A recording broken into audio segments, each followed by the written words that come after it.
niretzat pozgarria da aurten ere un entitatetik gora izatea gure gune honetan parte hartzen, eta ondo dakizuen bezala gunearen helburua edo leloa, aurtengo leloa da erabakitzen dodana izango naz, eta neska eta emakumeen alduntzean eta haien eskubidetan oinarrituta dago. Dakizuenez, Beijingeko nazioarteko konferentziatik emakumeen alduntzea gakotzat hartu da berdintasun politiketan. Emakumeen alduntzerik gabe ez dago berdintasunik eta ez dago garapen iraunkorrik. Zabaldu nahi dugun mezua da emakume eta neskak beraien etorkizuna genero mugarik gabe, modu aske batean eta berdintasunean aukeratzeko eskubidea dutela eta hori bermatu behar dela. Baita kirolaren munduan ere, denok dakigu kirolean emakume eta gizonen artean ematen den berdintasun eza oso handia dela, ez bakarrik kirolean, kirolari dagokionez, baita ere federazio eta zuzendaritzan bezalako erabakigunetan emakumeek duten presentzia urriagatik edota komunikabideetan hauen jarduerei ematen jakien presentzia eskasagatik, ez? Desberdintasun hau ikusten da, umetatik neska eta mutilek jasotzen duten sozializazio ezberdinean, neska eta mutilek barneratzen dituzten estereotipo maskulino eta femeninoetan, eta horregatik kirolarekin zerikusia duten politiketan genero ikuspegia txertatzea ezinbestekoa da desoreka hori gutxitzen joateko. Helburua ez da bakarrik emakumeen parte hartzea bermatzea, ez da bakarrik euren jarduera ikustaraztea, honekin batera kirolak berak gaur egun zabaltzen dituen balorei buruz ere nik uste dut hausnarketa bat egin behar dela, eta kirolaren benetako baloreetan edo baloretara egokitu errespetua, berdintasuna, alegina. Bien, como decía, esta jornada está enmarcada en el Foro para la Igualdad que impulsamos desde Emakunde, un foro que, como sabéis, tiene por objetivo precisamente visibilizar y poner en valor el esfuerzo que a favor de la igualdad se hace desde diferentes entidades y organizaciones, ¿no? Y yo creo que el ejemplo de hoy, diferentes entidades organizando acciones conjuntas, es una buenísima noticia, ¿no? Y que contribuye a generar esas sinergias que también a través del foro queremos impulsar. El lema del foro de este año, como sabéis, es Seré quien yo decida, y el mensaje es que, que queremos que niñas y mujeres puedan decidir su futuro sin limitaciones de género, también en el mundo del deporte. Creemos que el deporte y la actividad física, por su potencialidad educativa y mediática, como también se ha dicho, puede constituir también un motor de cambio social y contribuir a promover la igualdad entre mujeres y hombres. Es posible utilizar, por tanto, el deporte y el ejercicio físico con el fin de superar prejuicios y estereotipos. Practicar deporte, por tanto, es también un ejercicio de empoderamiento de las mujeres, practicar deporte en todos los niveles y en todas las modalidades. Y además lo dicen también organismos internacionales, ¿no? En la propia Agenda 2030 de Desarrollo Sostenible, aprobada recientemente, se decía, por Naciones Unidas, se decía que se reconoce explícitamente que el deporte es un facilitador importante para el desarrollo y el empoderamiento de las mujeres. Por ello, hay que incorporar la perspectiva de género en el deporte, y uno de los objetivos ha de ser el de visibilizar el deporte femenino. Es importante que las niñas y adolescentes encuentren referentes, modelos de éxito que les inspiren y que les animen a hacer el deporte. Cuando visibilizamos a las mujeres deportistas, sin duda estamos contribuyendo a crear referentes y estamos apoyando al empoderamiento de nuevas generaciones. Eta bezalarik, espero jardunaldia otarri izatea eta hitza ematen diot sailburuari. Eskerrik asko izaskun, egunon guztioi eta lehenengo eta behin Eusko Jaurlaritzaren izenean, kirol zuzendaritzaren izenean eta basketin izenean, eskerrik asko Gipuzkoako Aldundiari eta Emakunderi ekitaldia antolatzeko aukera izan dugulako. Izan daiteke kirola emakumeak alduntzeko gune bat edo arlo bat, izan daitezke emakume kirolariak vanguardia bat berdintasunerako bidean, eta balio du kirolak haur eta gazteei berdintasunetan oinarritutako balioak erakusteko esparru bat, gaurko ekitaldiaren izenburuari begiratzen badiogu, erabaki beharko dugu baietz, ezta? Eta nik esplikatu beharrean ondoren hitz egingo duten adituek esango dute zergatik izan liteken horrela. Kirolak badu ahalmen bat txunditzeko eta erakartzeko. Gure kirolarien emaitzen bitartez eta ekinen eta aleginen bitartez jendea erakarri eta seduzio egiten dute kirolariek. Y estoy convencido de que la imagen de los éxitos deportivos, pues por ejemplo de Mayalen Chorraut, de Patri Espinar, de las futbolistas de nuestros equipos o de las surfistas vascas que Basquetín patrocina, son y tienen un valor incalculable en estas políticas de avance y de fomento de la igualdad entre hombres y mujeres. Estoy también seguro de que tienen una capacidad y una potencia para insistir ante las generaciones más jóvenes en una idea que es fundamental, y es que las mujeres tienen derecho a aspirar a ser lo que ellas quieran, y esto es algo que los hombres desde jóvenes tenemos que aceptar y aprender. Y creo que en ese sentido el deporte y los deportistas pues pueden tener un papel relevante para reforzar esa imagen que la mujer debe tener porque es su derecho. Nos gustaría que el proyecto que hoy la Escuela Vasca del Deporte va a presentar suponga un punto de inflexión en ese sentido, para hacer del ámbito deportivo un terreno eficaz y para que sirva también para cortar de raíz lo que durante tantos años no debería haber sido y ha sido. En los últimos años, afortunadamente, se han dado pasos muy importantes en esta dirección y creo que está bien subrayarlos, y además espero que haya sido para quedarse, no una moda pasajera. Pero también creo que no debemos quedarnos en la autocomplacencia y en la comparación. Contraponer la situación actual con argumentos anteriores puede ser interesante, pero puede ser pernicioso si no ayuda a seguir avanzando. Eta horrela begiratu behar dugu. Egia dira hainbat gauza, ez? Adibidez, egia da Kontxako banderan orain arte irabazle bakarra zegoela. Eta momentu honetan, gure telebistako emanaldietan edo gure egunkarietako portadoetan bi talde jasoak dira, eta ez bat emakumezkoak ere jokatzen dutelako estropadori eta beti irabazle bat egoten delako. Gauza antzekoa gertatzen zen futbol zelaietan, orain arte gizonentzako esparru bat zen, eta bazirudien zegoela emakumerik futbolean, ez. Edo gauza bera, frontoi baten hormat artean gertatzen ziren horma bikoak edo goleak gizonen gortu ziren. Ez zegoen emakumerik eta balema zeuden, eskutarazita zeuden eta ez genituen ikusten. Eskola kirolean ere, hasieran hala zirudien, ez. Mutilentzako hainbat aukera zegoela, eta esparru horiek zabaldu behar izan dira, neskatilea gazteek eduki ditzaten dagozkien eskubideak eta aukera. Eta pauso horiek maila guztietan eman dira. Hiru datu eman nahi dizkizuet egindako aurrera pauso horiek azpimarratzeko.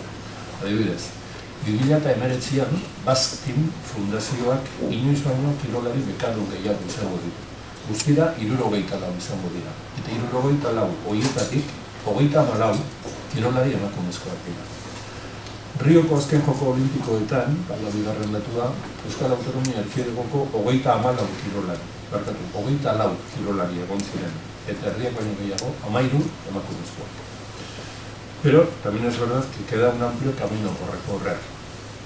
El último estudio que elaboramos con el apoyo del Gabinete de Prospecciones Sociológicas del Gobierno Vasco indicaba que en el ámbito del deporte y la actividad física la brecha entre hombres y mujeres respecto a la práctica deportiva es de 13 puntos.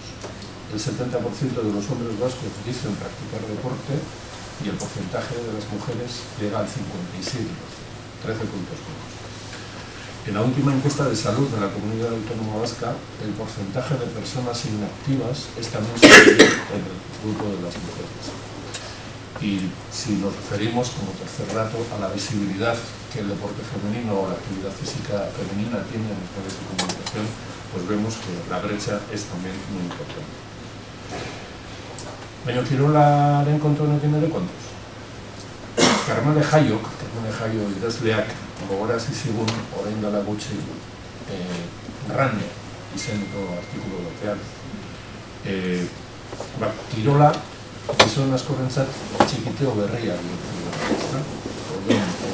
Etxeko egin beharrak ez betetzeko eta etxeko konpromisoak ez betetzeko aukera aparta dira urrengo karrerarako, urrengo maratoiak dirako preparatzea apartea eta gimnasia aurkistan izerdepila kokatzea.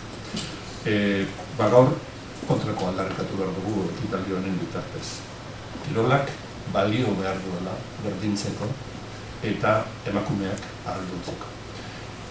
Horretan gabiltza, bidea elkarrekin egin beharko dugu eta espero dut zuen lankidetza izango dugula eginkizun horreko. Eskerrik asko guztioi eta lakitan egin zugu dugu.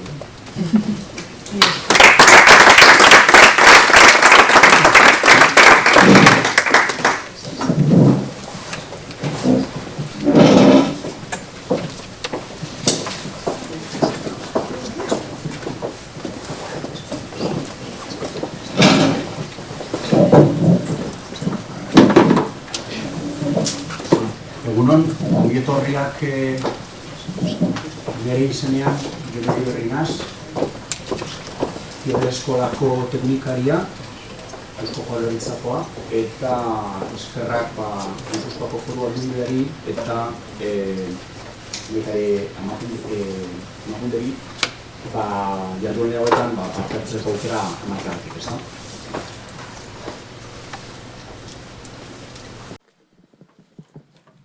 Aunque lo que voy a presentar no está incluido dentro del programa oficial, ha sido un pequeño spoiler que hemos creado, que espero que sea de vuestro interés, con una de las actividades que estamos haciendo, que realmente está ahora mismo en marcha la actividad y que de alguna manera es una herramienta que está a vuestra disposición y que podéis utilizar si la consideráis oportuna, ¿vale?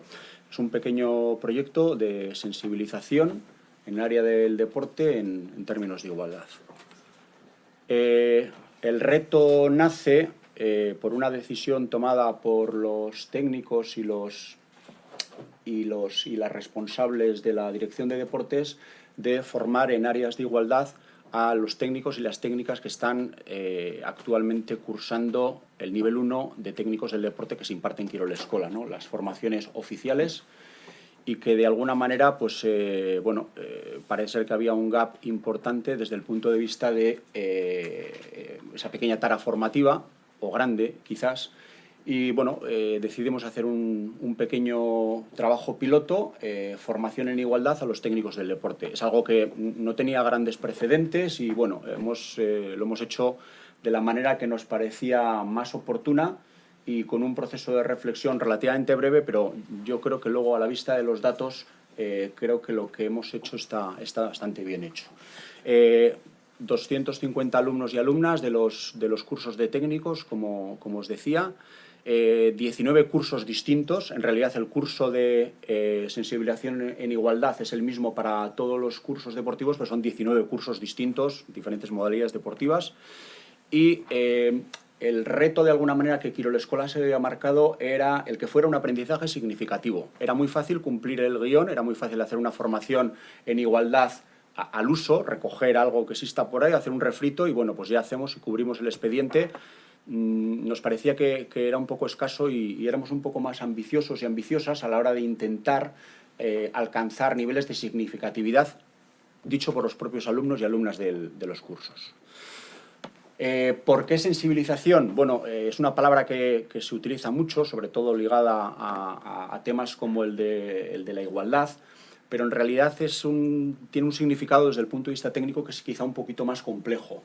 Es parte de un proceso educativo la sensibilización, ¿no? Y los que conocen las áreas formativas saben que para que exista educación tiene que haber un hábito y para que haya un hábito tiene que haber una primera parcela de sensibilización. Como entrábamos en un grupo humano de alumnos y alumnas de la Kirol Eskola que en realidad, pues esto les ha caído así un poco como del cielo, sin saber muy bien por qué, o por lo menos sin previo aviso, al menos, en vez de intentar ser excesivamente ambiciosos y ambiciosas en nuestras aspiraciones, intentamos de alguna manera valorar qué nivel de sensibilidad previa tenían y qué nivel de sensibilidad tenían después de realizar este curso, medido a través de los propios alumnos y alumnas de los cursos. Porque creíamos que de alguna manera la oferta formativa, si ese elemento no tiene preasociación en valores culturales, en realidad va a ser un curso más en el cual pues quizá aprendan o quizá no aprendan, pero es muy probable que no se quede absolutamente nada en el filtro. Entonces lo que queríamos es que se quedase algo en el filtro.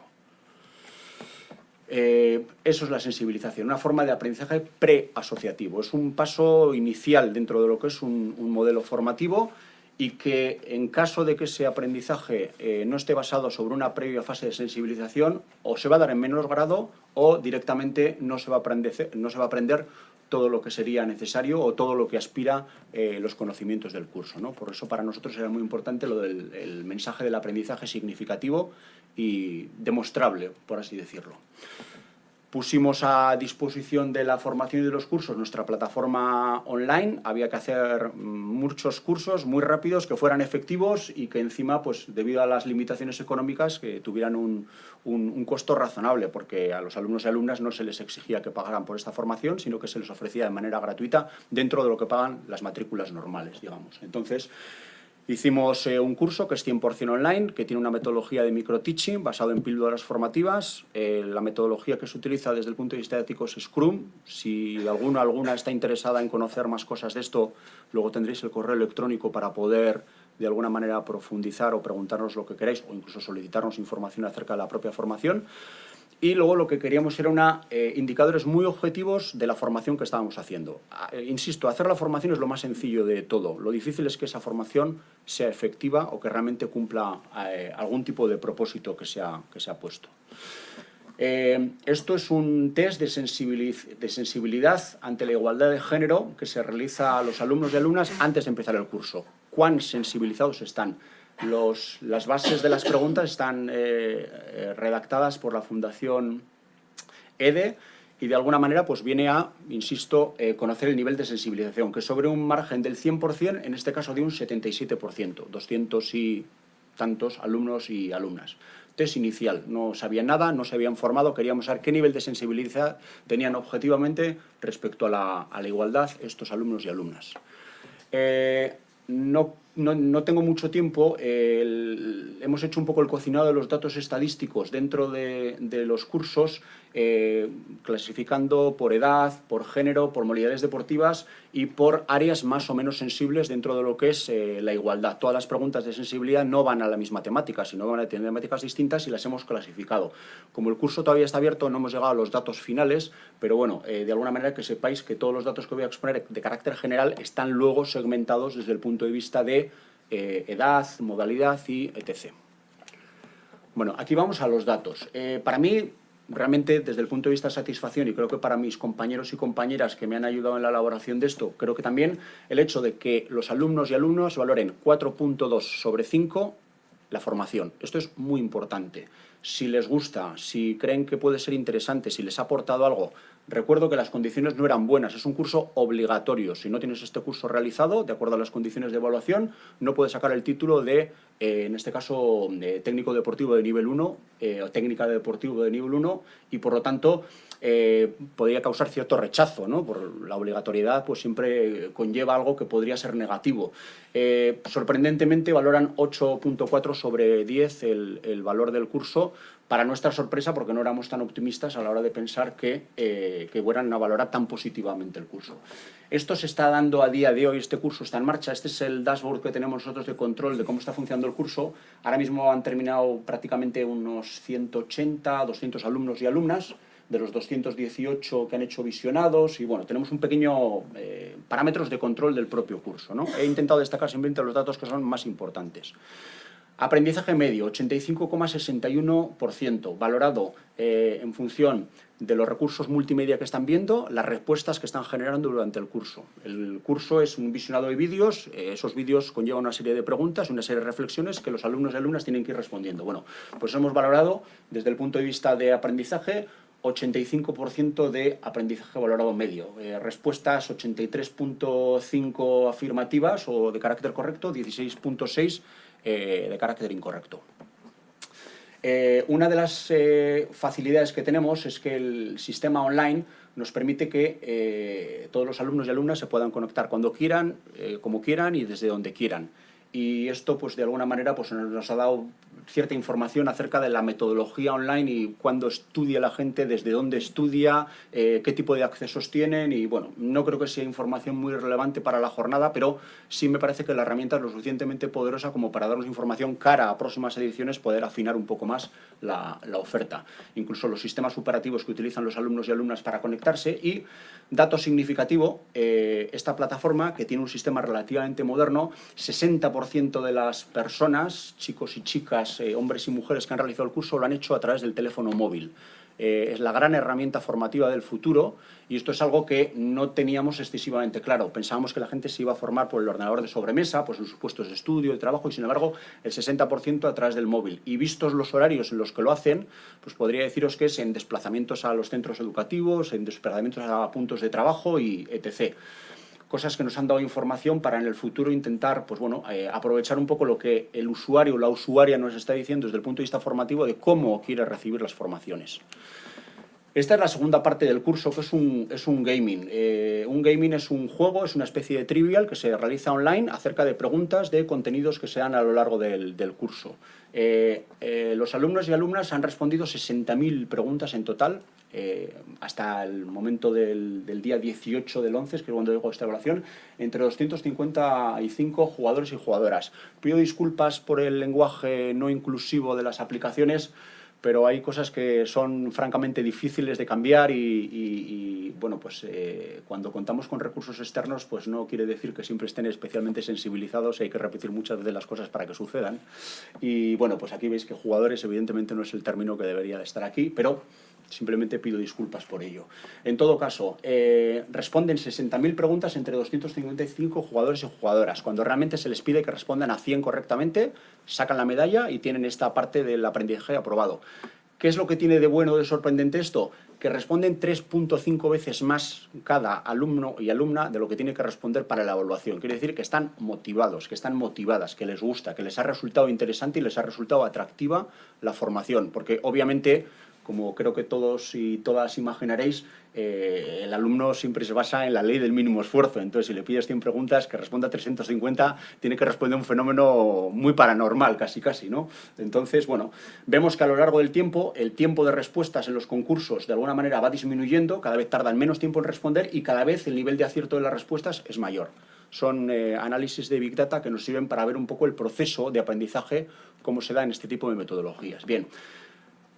Repetimos el test de sensibilidad, no lo he dicho, pero parece obvio, las preguntas del test de sensibilidad no tienen nada que ver ni con las preguntas de evaluación del curso, ni con las preguntas del gaming, ni nada, son totalmente aparte. Son conocimientos de alguna manera que uno puede tener o una puede tener interiorizado en mayor o menor medida. Bueno, pues pasan de un 77% de sensibilidad a un 90% de sensibilidad. Hay algunos colores marcados aquí que de alguna manera nos están sirviendo para saber dónde se producen más progresos en áreas de sensibilización, porque las preguntas están clasificadas dentro de ellas, cuáles eran las peores, cuáles son las mejores al final, pero bueno, en definitiva, lo que hemos conseguido que esos 250 alumnos y alumnas respondan de manera correcta a preguntas que se les realizan y que ya les habían sido realizadas al inicio del curso, de alguna manera con una valoración indirecta de la sensibilidad. Os dejo una frase que descubrí recientemente de una clásica del mundo griego, de alguna manera, y que de alguna manera pues sirve de inspiración ante este, de alguna manera, formato educativo. Yo de alguna manera he encontrado cierto grado de resistencia dentro de lo que son los modelos formativos online, sobre todo para este tipo de formaciones. Parece todo demasiado puntero como para que la gente lo reciba con los brazos abiertos y la realidad es que, bueno, pues los datos dicen que los alumnos, alumnas de esta formación de alguna manera han recibido positivamente la información y que están en mayor grado satisfechos y satisfechas con la formación que se les ha impuesto. No lo dejo de recordar. Va besterik gabe, eskerrik asko. El correo es el correo oficial de la Quirol Eskola para que cualquiera de vosotros y vosotras que tenga interés en conocer la profundidad del curso, cómo se desarrolla, qué es lo que contiene o simplemente queréis saber algo de la metodología, pues bueno, pues Quirol Eskola siempre intentará daros la información que esté a nuestro alcance. Bauri, eskerrik asko.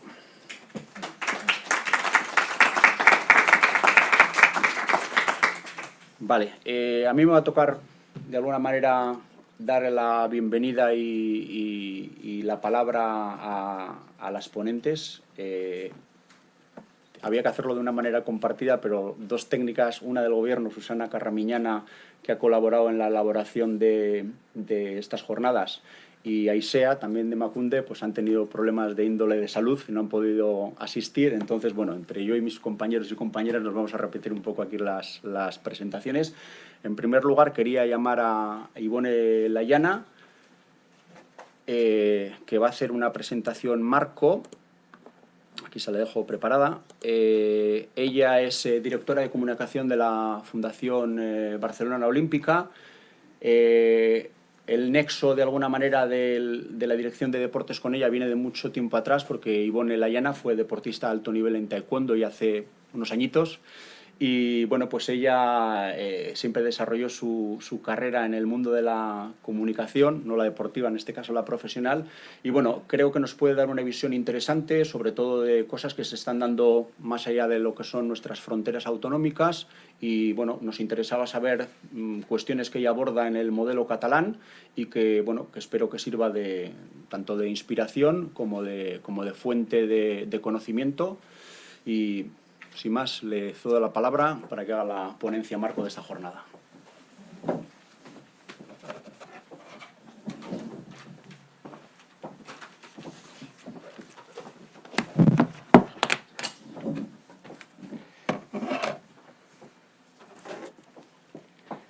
Bueno, Egunon, buenos días, y primero de todo dar las gracias por haberme invitado a esta ponencia. Como ha dicho Jon anteriormente, pertenezco a la estructura que llevó el deporte vasco durante muchos años, y estuve durante 10 años en el equipo nacional de taekwondo. Y aparte compaginé, entre otras cosas, gracias al soporte que me dieron, los estudios de comunicación audiovisual con el deporte. Actualmente soy la directora estoy en la Fundación Barcelona Olímpica como directora de comunicación, y la Fundación Barcelona Olímpica depende estructuralmente de lo que sería el Ayuntamiento de Barcelona. El patronato que lo forma el Comité Olímpico Español, el Ayuntamiento, la IENE, la Generalitat de Cataluña y el propio Ayuntamiento, siendo el presidente normalmente la persona responsable del área de deportes del Ayuntamiento. Y bueno, dicho eso, actualmente allí, sobre todo en la ciudad de Barcelona, están fomentando muchísimo el deporte femenino, pero no tanto la práctica del deporte, que sí, obviamente, es una de las principales acciones, como el acto de que las mujeres opten a puestos de directivo dentro de las entidades deportivas. Porque al final la práctica de deporte no deja de ser una cuestión de números. El empoderamiento dentro de las entidades deportivas suele ser bastante más complicado. Y ahora, si el ordenador me lo permite. Vale. Cuando hablamos de deporte, tal cual, preguntamos a ver qué es deporte femenino, pero cuando decimos saber qué es el deporte, definida pura y duramente es la actividad física ejercida como juego o competición cuya práctica supone un entrenamiento y está sujeto a unas normas. Y cuando hablamos de deporte, y una segunda definición es pasatiempo, recreación, ocio. Y cuando hablamos de deporte femenino, la definición es exactamente la misma. No existe deporte masculino y no existe deporte femenino. Existe deporte y hay una modalidad masculina y una modalidad femenina, pero el deporte sigue siendo el mismo. Por lo tanto, sí, el deporte no es una cuestión, es una cuestión de aptitud. Podemos o no podemos practicar en base a nuestras cualidades, pero también es una cuestión de actitud, que es la alta competición, o igual en el deporte, igual que a la hora de tomar cargos directivos, es una cuestión de actitud, de querer o no querer, y ponernos a hacer a querer coger estos puestos. Y lo que dice que es una sujeción de normas, las normas en el deporte como tal, no como actividad física, pero como tal, viene desde el siglo XVI. Y cuando se consolida realmente es cuando el Comité Olímpico Internacional, por decirlo de alguna forma, se forma, y es cuando empieza a tener a arreglarse.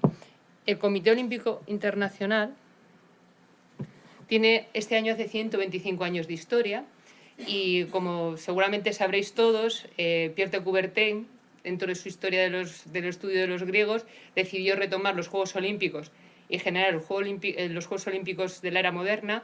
Y en el año 1894, más o menos, se juntó 12 amigos de 12 países diferentes, porque este hombre se dedicaba a dar vueltas por el mundo, y decidieron que en la Sorbona, en la Universidad de la Sorbona, decidieron que retomarían los Juegos Olímpicos, que los harían de una forma muy estructurada, que fuese muy global, pero que fuese exclusivamente masculinos en su primera edición. De hecho, estas 12 personas de aquí formaron lo que sería la primera comisión del Comité Olímpico Internacional, y la formaron, en el año 1896 es cuando se hicieron los primeros Juegos Olímpicos. Está muy bien, como veis en esta primera foto no hay ninguna mujer, pero es que han pasado 103 años hasta que una mujer consiguiese llegar a esta foto. A ver si lo consigo hacer bien. No. Para que en esta comisión principal entrase una mujer, han tenido que pasar 103 años. Por lo tanto, llevamos un retroceso bastante potente. Si para entrar para que las mujeres entrasen en los Juegos Olímpicos como participantes solamente tuvo que pasar una edición del año 1896 al año 1900 en los Juegos Olímpicos de París, ya había participación femenina, muy reducida y obviamente no en todos los deportes. Para que entrase dentro de la comisión organizativa, entraron dentro de las diferentes comisiones, pero realmente tuvieron que pasar más de 100 años para que una mujer entrase dentro de la ejecutiva, para poder tomar decisiones importantes dentro de esas comisiones. La primera mujer que lo hizo fue Anita Elefranc, y Anita Elefranc ya partía del grupo de mujeres, de mujeres promotoras del deporte. En el año 94 se hizo el primer congreso de Mujer y Deporte, que formó las bases para el desarrollo para el empoderamiento, por decir de alguna forma, de la mujer dentro del ámbito del deporte. Y una de las principales era que intentar cambiar aquellos valores de la Carta Olímpica, que sería como el gran referente institucional, y se establecía, en este primer congreso se establecía que para el año 2005 se tendría que intentar o se tendría que obtener que el 50% de representaciones fuesen mujeres dentro de las entidades deportivas. No solamente en la participación, sino también dentro de las entidades. Obviamente no se ha dado el caso, pero también hay que decir que en muchísimas de los problemas que tienen a la hora de conseguir que las mujeres cojan estos puestos de valor, no lo tienen las organizaciones. En muchas ocasiones se ofrecen, pero realmente las mujeres muchas veces no quieren asumir el riesgo o no quieren asumir el puesto no se quieren poner delante de las entidades por miedo o por tiempo, a veces, o porque no les interesa o porque no quieren verse en la situación de tomar decisiones.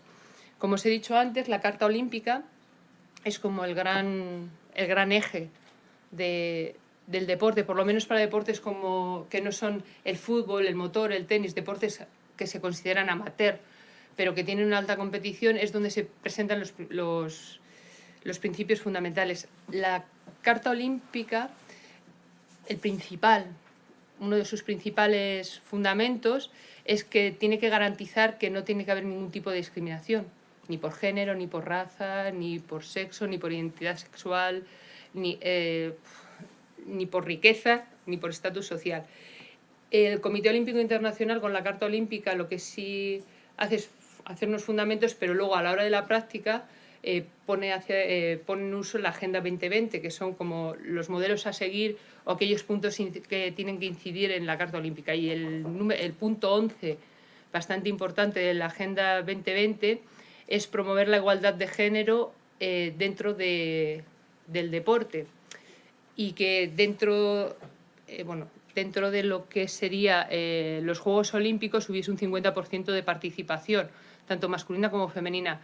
Y esto al final, dentro de unos Juegos Olímpicos no es difícil, porque los números los pone el CIO, existe un número de modalidades deportivas, y cuando estas modalidades tienen un tope, entran. Si así en el año 2000 cada deporte, cada modalidad deportiva que entraba en la Carta Olímpica implicaba que tenía que ir el 50% de hombres y el 50% de mujeres y en las mismas categorías, es decir, el taekwondo, que es del deporte que yo vengo, entró en los Juegos Olímpicos de Sydney. El taekwondo tiene 8 categorías, en los Juegos Olímpicos entraron 4 masculinas y 4 femeninas y el mismo número de representantes, porque la normativa lo decía así. En la realidad, cuando hay una federación que tiene que llevar deportistas a un mundial o un europeo, muchas veces la cuestión económica prima sobre la cuestión a la hora de elegir deportistas. Sí es cierto que actualmente el rendimiento deportivo y dónde se obtienen medallas a una federación también es un punto muy importante. Es decir, si yo sé que voy a llevar 10 deportistas y tengo posibilidades en 7 categorías masculinas y en 3 femeninas, optaré por las masculinas. Pero si tengo opciones en 7 femeninas y 3 masculinas, una federación, una entidad tampoco se lo plantea. Es una cuestión de números. Ay, perdón. El ordenador. Lo siento. Yo vengo del mundo del marketing y nosotros en comunicación y en marketing trabajamos mucho con los DAFOs. Seguramente habéis trabajado 1000 veces con ellos, pero a mí me gusta mucho trabajar con este tipo de sistema porque te hace un esquema muy, muy general de lo que estás trabajando y lo que puedes trabajar. Como podéis ver, un DAFO, mi debilidades, amenazas, fortalezas y oportunidades. Dentro de la parte de las debilidades y las fortalezas sería la parte que sería lo que correspondería al origen interno del deporte. Es decir, lo que hemos dicho hasta ahora, el deporte está sujeto a normas, la historia del deporte es la que es, llevamos un retroceso de 100 años a la hora de tomar decisiones dentro del mundo del deporte y la estructura del deporte es poco flexible. Está un comité olímpico internacional, hay unas federaciones internacionales, para cambiar algo en el deporte va estamento por estamento, es muy difícil hacer cambios. Pero por otro lado, las fortalezas que tiene el deporte es que crea muchas oportunidades. Las agendas 2020 o la Agenda 2030 de la ONU también son acciones que se toman de forma fácil porque las asume todo el mundo, las interioriza y las intenta poner en práctica todo el mundo. Es muy global. La globalización lo que nos facilita es que algo que se cambia en el deporte en un pequeño punto, cuando se extiende, afecta a todo el mundo. Y aparte tiene mucha transversalidad, como antes han destacado. El deporte no solamente es deporte. El deporte es salud, el deporte es educación, el deporte es cultura y puede cambiar muchos ámbitos. Ahora, dentro de lo que sí podemos... Perdón, No. Lo siento. A ver.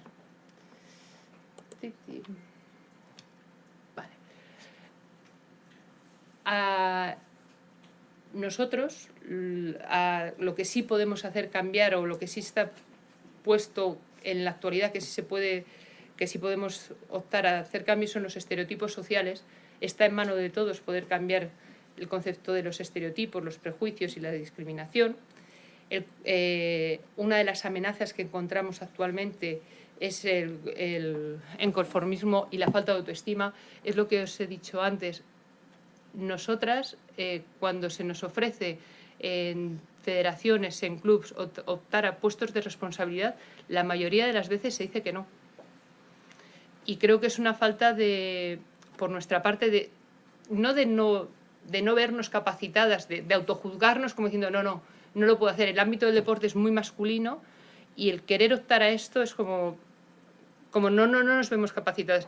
Y os pondré un ejemplo. El Ayuntamiento de Barcelona actualmente, el que es el regidor de Sports es David Escudé. Para encontrar un equipo directivo encabezado por una mujer, no os diré, pero igual tuvo 5 opciones y solamente una de las mujeres, que venía de un gran bagaje en el mundo deportivo, dijo que sí a la gerencia del ayuntamiento. Y había la opción, o sea, había 3, 4 mujeres que tenían la opción y las otras 3 dijeron que no. Cuando se les ofrece estos cargos directivos a un hombre, muchas veces ni se lo plantean, actúan y lo recogen. Pero cuando nos los ofrecen a las mujeres, normalmente tenemos algunos que otros problemas y los por qué sí. Ahora me gustaría, cuando hablamos de estereotipos, es muy curioso porque ahora se utiliza mucho romper estereotipos para la comunicación, para difundir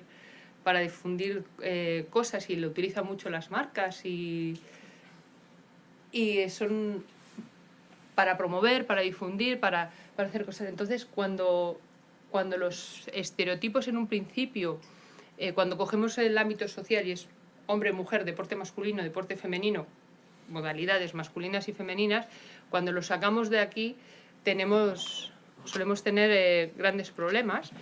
Y me gustaría, a ver si lo consigo, mostraros 3 vídeos que no sé cómo lo voy a hacer. Ahora, perdón.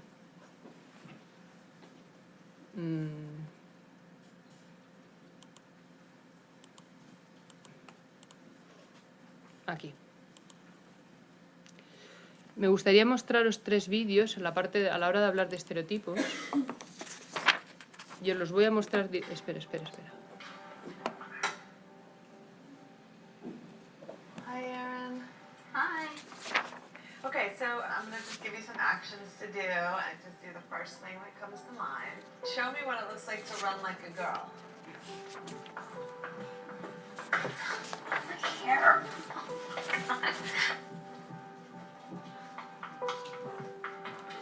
Show me what it looks like to fight like a girl. Now throw like a girl. Aw. My name is Dakota, and I'm 10 years old. Show me what it looks like to run like a girl. Throw like a girl. Fight like a girl. What does it mean to you when I say run like a girl? It means run fast as you can. So do you think you just insulted your sister? No. I mean, yeah, insulted girls, but not my sister.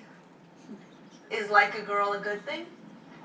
Actually, I don't know if it's a bad thing or a good thing. It sounds like a bad thing. It sounds like you're trying to humiliate someone. So when they're in that vulnerable time between 10 and 12, how do you think it affects them when somebody uses like a girl as an insult? I think it definitely drops their self-confidence and really puts them down, because during that time they're already trying to figure themselves out, and when somebody says you hit like a girl, it's like, well, what does that mean? Because they think they're a strong person. It's kind of like telling them that they're weak and they're not as good as them. And what advice do you have to young girls who are told they run like a girl, kick like a girl, hit like a girl, swing like a girl? Keep doing it because it's working. If somebody else says that running like a girl or kicking like a girl or shooting like a girl is something that you shouldn't be doing, that's their problem. Because if you're still scoring and you're still getting to the ball on time and you're still being first, you're doing it right. Doesn't matter what they say. I mean, yes, I kick like a girl and I swim like a girl and I walk like a girl and I wake up in the morning like a girl because I am a girl. And that's not something that I should be ashamed of. So I'm going to do it anyway. That's what they should do. If I asked you to run like a girl now, would you do it differently? I would run like myself. Would you like a chance to redo it?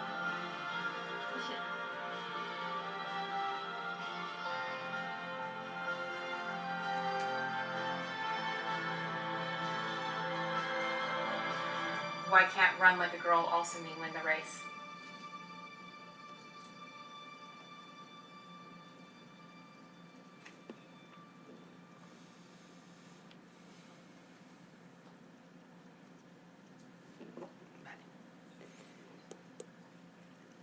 Las normas, obviamente, no hay que reescribirlas. Si queremos que nos vean como deportistas, tenemos que reescribir las normas. Y dentro de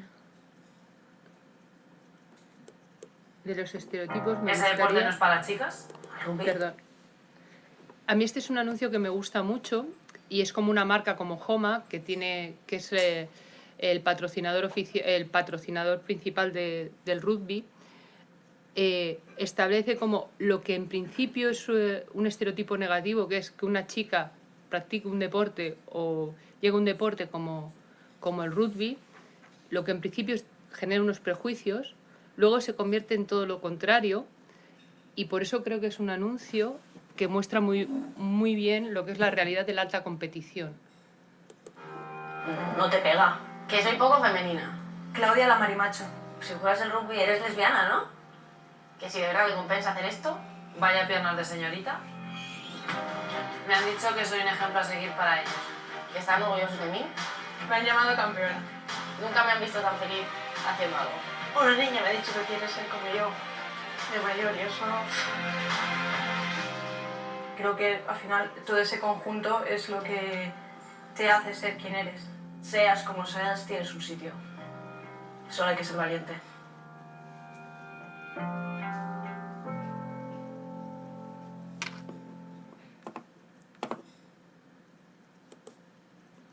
Lo que cuando haces una práctica deportiva en edades escolares puede llegar a generar problemas. Yo de pequeña hacía taekwondo y me han llamado de todo, no pasa nada. Cuando son elementos que luego te pueden llegar a hacerte más fuerte. Cuando llegas a la alta competición y vas a un mundial y vienes con una medalla y esa gente que te ha dicho en un principio marimacho o cualquier cosa, dice, oh, estoy muy orgulloso de ti, esto te cambia bastante la perspectiva. Esto es curioso porque realmente no deja de generar en una persona un poco de reacción, diciendo, saber lo que al principio era algo negativo porque hacía un deporte donde entrenabas con chicos y te desarrollabas a nivel deportivo con chicos, luego llega a ser un reconocimiento social.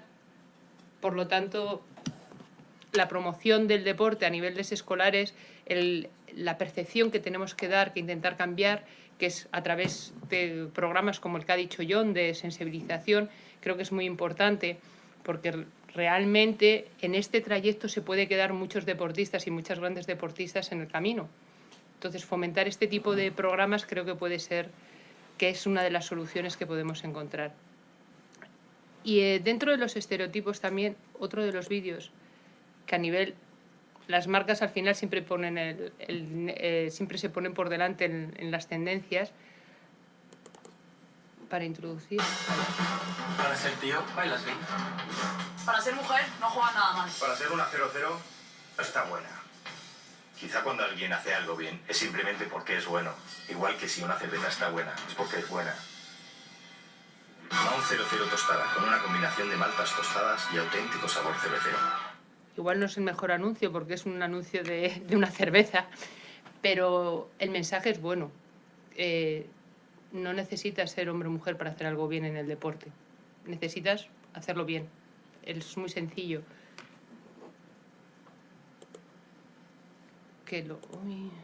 Vale.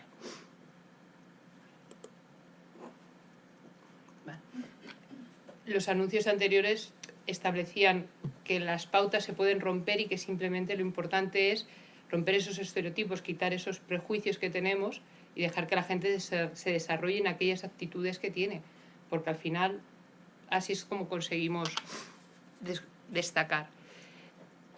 Cuando antes hemos hablado del conformismo y la falta de autoestima, en el mundo del deporte, que efectivamente viene establecido por las bases del deporte están estipuladas por lo que ha sido históricamente, socialmente, un patriarcado, por decirlo de alguna forma. Cuando a las mujeres nos dicen de optar a determinados puestos de responsabilidad, vienen los miedos. Vienen miedos a ser juzgadas, a no hacerlos bien, a no encontrar apoyos, a no controlar las situaciones, pero son los mismos miedos que deberíamos tener en otros ámbitos, pero en el ámbito del deporte no sé por qué se magnifican. Hay unas cuestiones que en las juntas directivas de los clubs, por lo menos los que yo conozco, que son unos cuantos, en que los cargos de responsabilidad, ejecutar acciones las suelen hacer las mujeres, pero los cargos de responsabilidad y las presencias no suelen ser mujeres. Siempre suelen ser el director con una gerente mujer, el presidente, la directiva, y normalmente la zona administrativa y las funciones de dirección las hacen las mujeres, pero lo que son la representación, este punto, este plus que hay que llevarlo. En muchas federaciones, cuando dentro del Comité Olímpico Internacional se trasladó el hecho de que tenía que haber representación en los comités olímpicos nacionales, una de las acciones que se llevó y que luego se trasladó también a las federaciones fue abrir una comisión de mujer y deporte. En el tanto por ciento de representación que tenía que haber en las federaciones, porque exigían o promovían por ley, una de las cosas que era que las juntas directivas o las asambleas tuviesen un tanto de representación femenina. Lo que se hizo en la mayoría de estas entidades fue abrir una comisión, un área de mujer y deporte, y toda la representación que había iba en ese área. Se han tardado muchísimos años en que desde el Comité Olímpico Español se entienda que lo que tienen que coger las mujeres es cargos de responsabilidad en las diferentes comisiones, en la comisión de comunicación, en la comisión de técnicos, en la comisión de comunicación normalmente es porque en la comisión de técnico o en las diferentes áreas, porque al final si volvemos a hacer un núcleo dentro de lo que es la propia entidad no se saldrá de allí. Entonces es muy importante que dentro de las diferentes áreas de las organizaciones se cojan estos cargos de responsabilidad. Y no sé si esto funcionará de nuevo. Os voy a... Ostras. Perdón.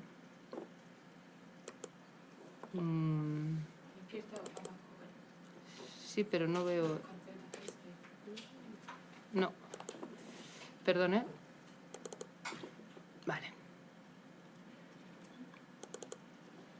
A los hombres siempre nos han dicho cómo tenemos que ser. Hay que ser muy hombre, dicen. Y es verdad.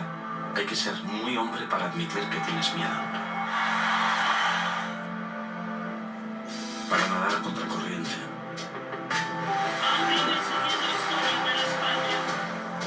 Para poner a tu familia por delante de cualquier título.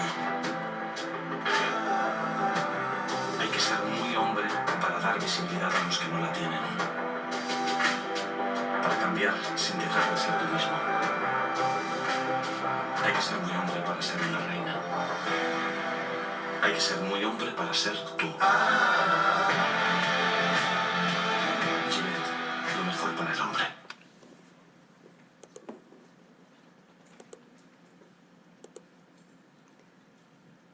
La confianza no es solo una cuestión de las mujeres, también en el ámbito masculino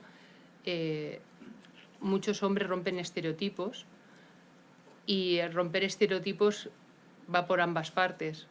Hay que ser muy hombre para hacer muchas cosas, pero también hay que ser muy mujer para poder meterte dentro de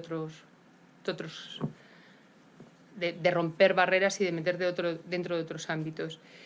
Y los porque sí, en la Fundación hace un mes o así hicimos un foro sobre deportes emergentes y venía un miembro del CIO y también, bueno, dentro de los deportes emergentes estábamos hablando, se hablaron de los eSports, de los deportes digitales, y el miembro del CIO explicaba que todos los deportes y los eSports dentro de la valoración que está haciendo el Comité Olímpico Internacional para incluirlos dentro del programa olímpico, que se tenía en consideración el tanto por ciento correspondiente para promocionar de las mujeres.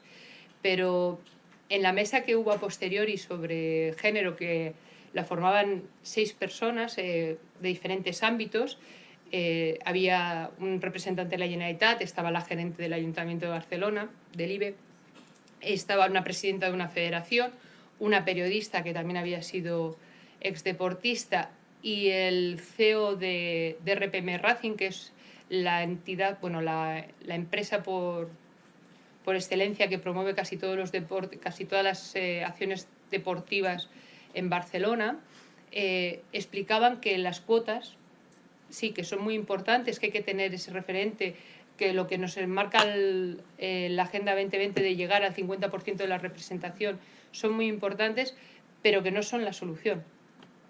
Porque hay que darle, porque los derechos para tener esos espacios de las mujeres son importantes, pero que lo cierto es que si no hay una calidad, es decir, por el hecho de que haya que llevar mujeres, en algunas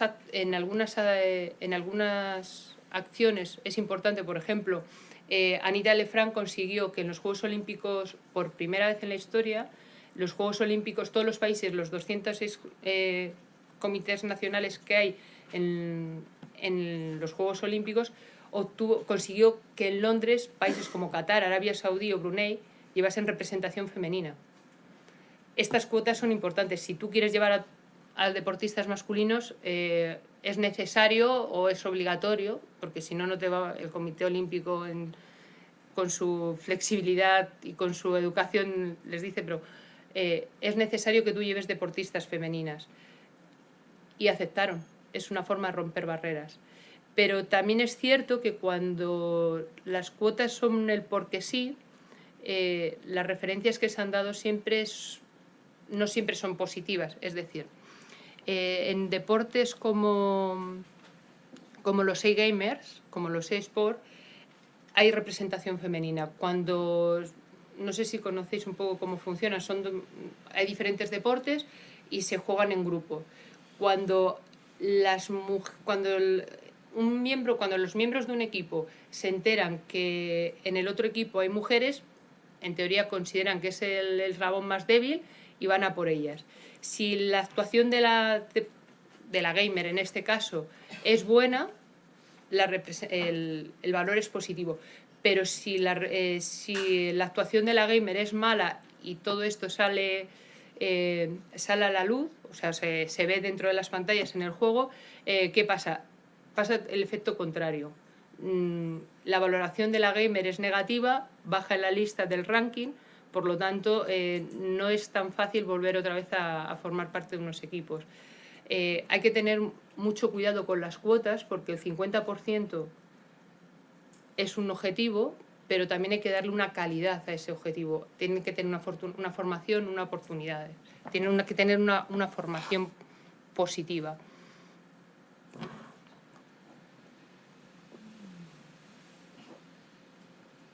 Y luego, una de las cosas importantes que tiene el deporte, los porque sí, es las valoraciones. Es decir, el deporte, el fútbol tiene fútbol masculino y fútbol femenino.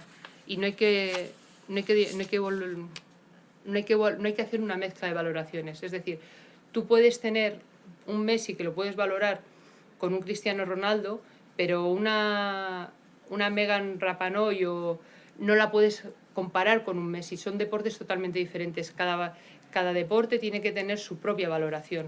No puede ser, no podemos intentar comparar la natación sincronizada de las chicas, la flexibilidad, la elegancia que puede tener, con la natación sincronizada que puede hacer Pau Ribas, que es el de Gillette, que tiene una fuerza y unas características diferentes. Las valoraciones en los deportes tienen que ser acorde a sus modalidades. Eso también nos quitará bastantes barreras a la hora de demostrar lo que serían las posibilidades o las capacidades que tiene el deporte femenino en la sociedad. Y luego, una de las cuestiones que también es importante es que los lobbies, los guetos, la gestión deportiva viene vinculada con la profesionalidad del área. Es decir, si en un club, para ser un buen presidente o una buena presidenta, no tienes por qué ser un buen deportista. Tienes que tener conocimientos del deporte. Entonces, el hecho de las caracterizaciones de, bueno, es que tú no entiendes de fútbol o tú no valoras el fútbol, estas cuestiones dentro de las federaciones o de los clubs en este sentido se tienen que intentar suprimir, porque si tú gestionas bien cualquier tipo de ámbito, el deporte no tiene por qué ser un ámbito diferente a la hora de la gestión. Y vamos a lo que realmente es interesante, que son las oportunidades.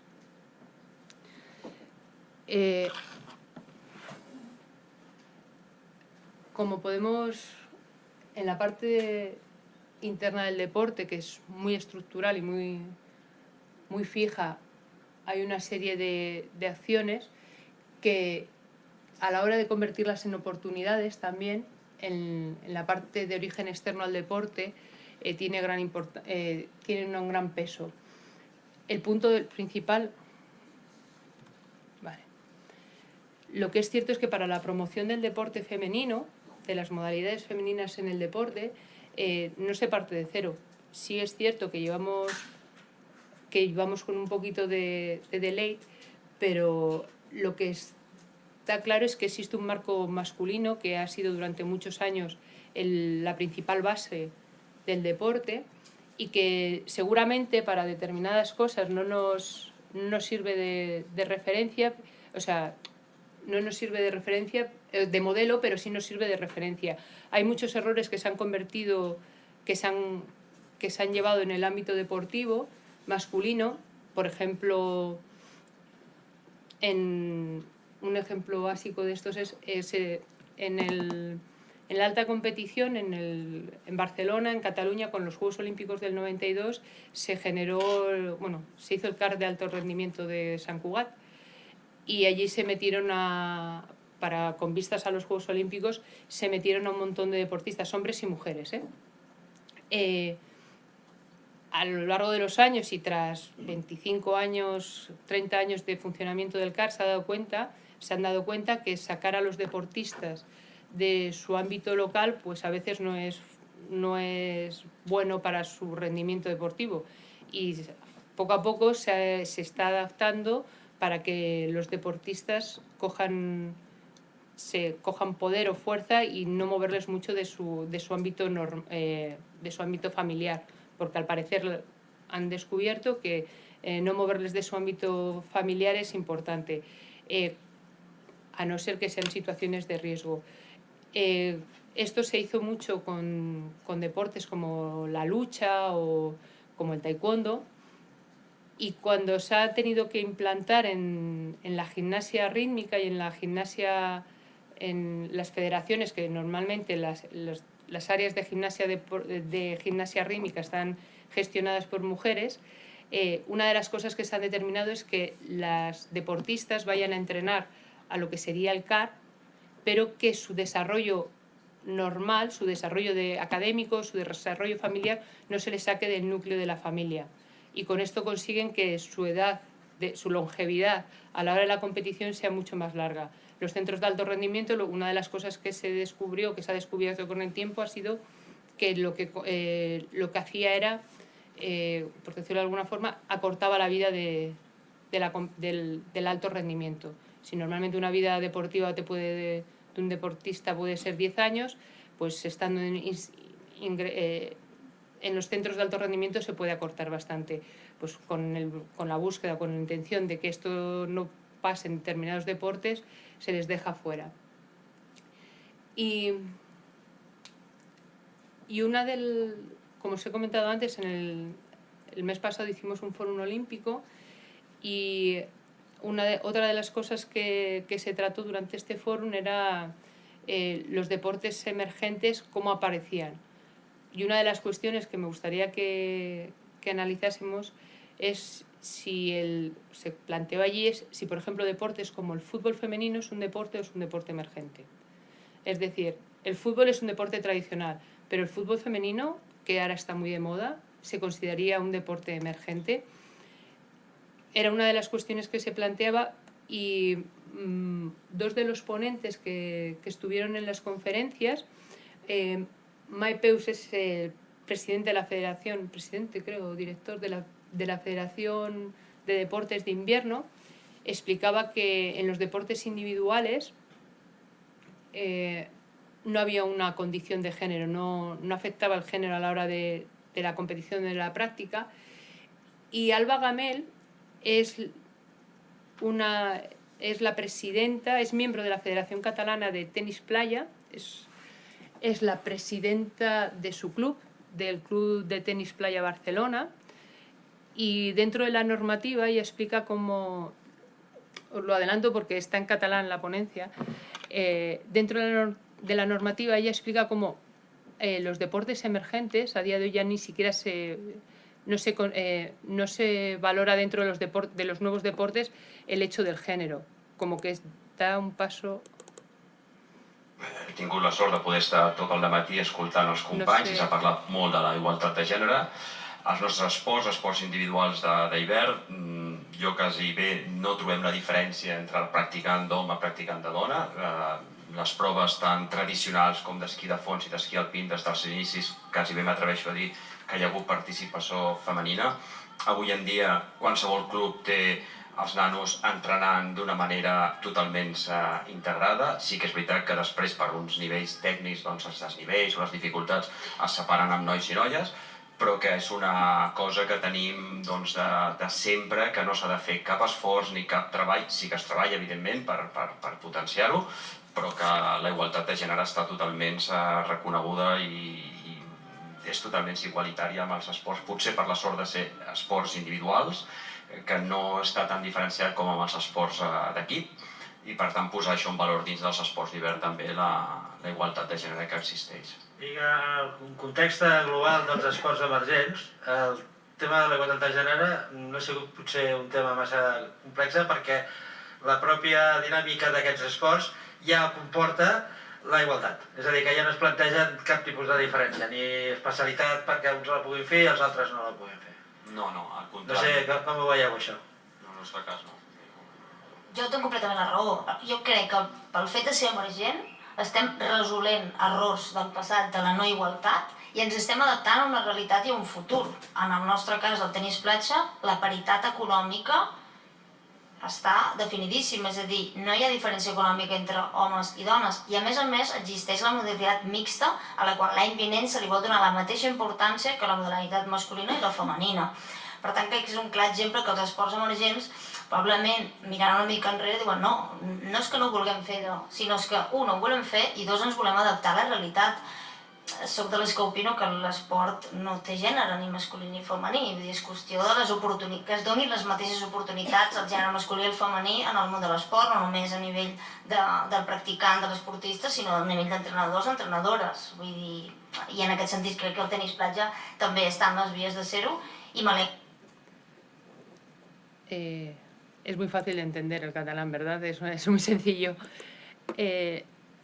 Lo que viene a decir Alba es que dentro de los deportes está tan interiorizado que dentro de los nuevos deportes los premios, los resultados, los horarios, es muy importante también los horarios a la hora de la práctica deportiva.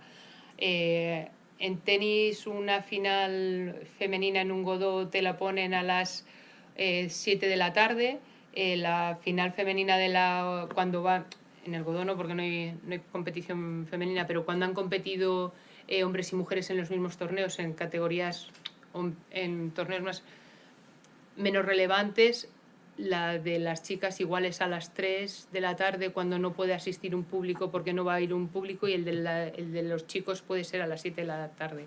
En las nuevas modalidades deportivas, como el tenis playa, esto ya no es así. O sea, las finales entran en sorteo. Hay dos horarios buenos que puede ser, si normalmente la final es un domingo y el horario bueno son las 12 y el horario malo las 2, por decirlo de alguna forma, se entra en sorteo y se decide con un papelito cuál va a ser el primer partido de la final y cuándo va a ser el segundo partido de la final. Son pequeños ejemplos que funcionan. Y sobre todo a la hora del reconocimiento de los premios es muy importante que los ganadores o la inversión dentro de estos torneos sea el mismo para el masculino que para el femenino. Alba también ha dicho una cosa antes, que es que el año que viene en las modalidades, en los torneos, entrarán las modalidades mixtas. En la tabla de igualdad, la presidenta de la Federación Catalana de Corfball, el corfball es una especie de, no sé si lo conocéis, es una especie de básquet mixto que hay con una cesta. En Cataluña se inventó, entre comillas, se promovió mucho esta actividad deportiva por un tema de que los equipos son mixtos. Uno de los puntos que se destacaron es que los equipos mixtos o las modalidades mixtas no son las soluciones. Pueden promover más el deporte femenino o la actividad de las mujeres dentro del deporte femenino, pero que no son las soluciones. No hay soluciones fáciles y el deporte mixto, igual que las cuotas del 50%, era uno de los puntos a los cuales se decía que no era la solución fácil. Como hemos dicho, otra de las oportunidades que tiene lo que podemos hacer desde la parte externa actualmente del deporte es la transversalidad. El deporte es un elemento, no es un elemento aislado, tiene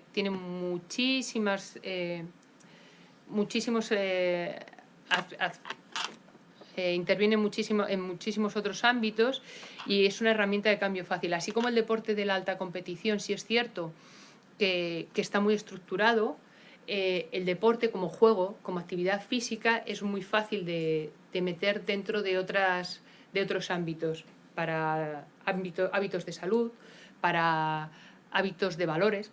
Nosotros, por ejemplo, en la Fundación tenemos casi todos los talleres y programas desarrollados en base a los valores a través del deporte y funcionan muy bien en escuelas y para concienciar al alumnado de que hay que hacer cambios, que se pueden hacer cambios. Y a día de hoy, como hemos visto, el deporte es un elemento de mercado. Si la modalidad femenina dentro del deporte actualmente está de moda, tenemos que preguntarnos por qué.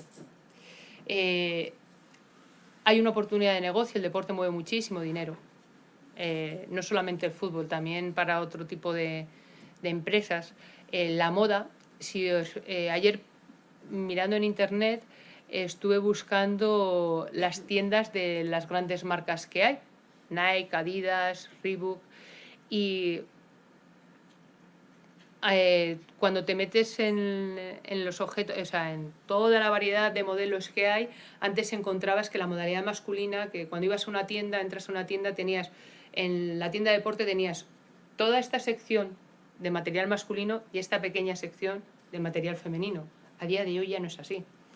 Tú vas a una tienda, a un forum, y quitando la parte de fútbol, que sí es cierto que tiene un gran volumen, pero quitando la parte de fútbol, realmente las tiendas o los centros comerciales se dividen al 50%, hasta el punto que, si os fijáis, fisgoneando en internet, ayer me metí en Nike y en Adidas, y la diferencia en las prendas deportivas era de uno podía tener 3.500 y el otro podía tener 3.400, y cuando te ibas a marcas como Reebok, resulta que Reebok en la sección femenina tiene como el triple de opciones que en la sección masculina.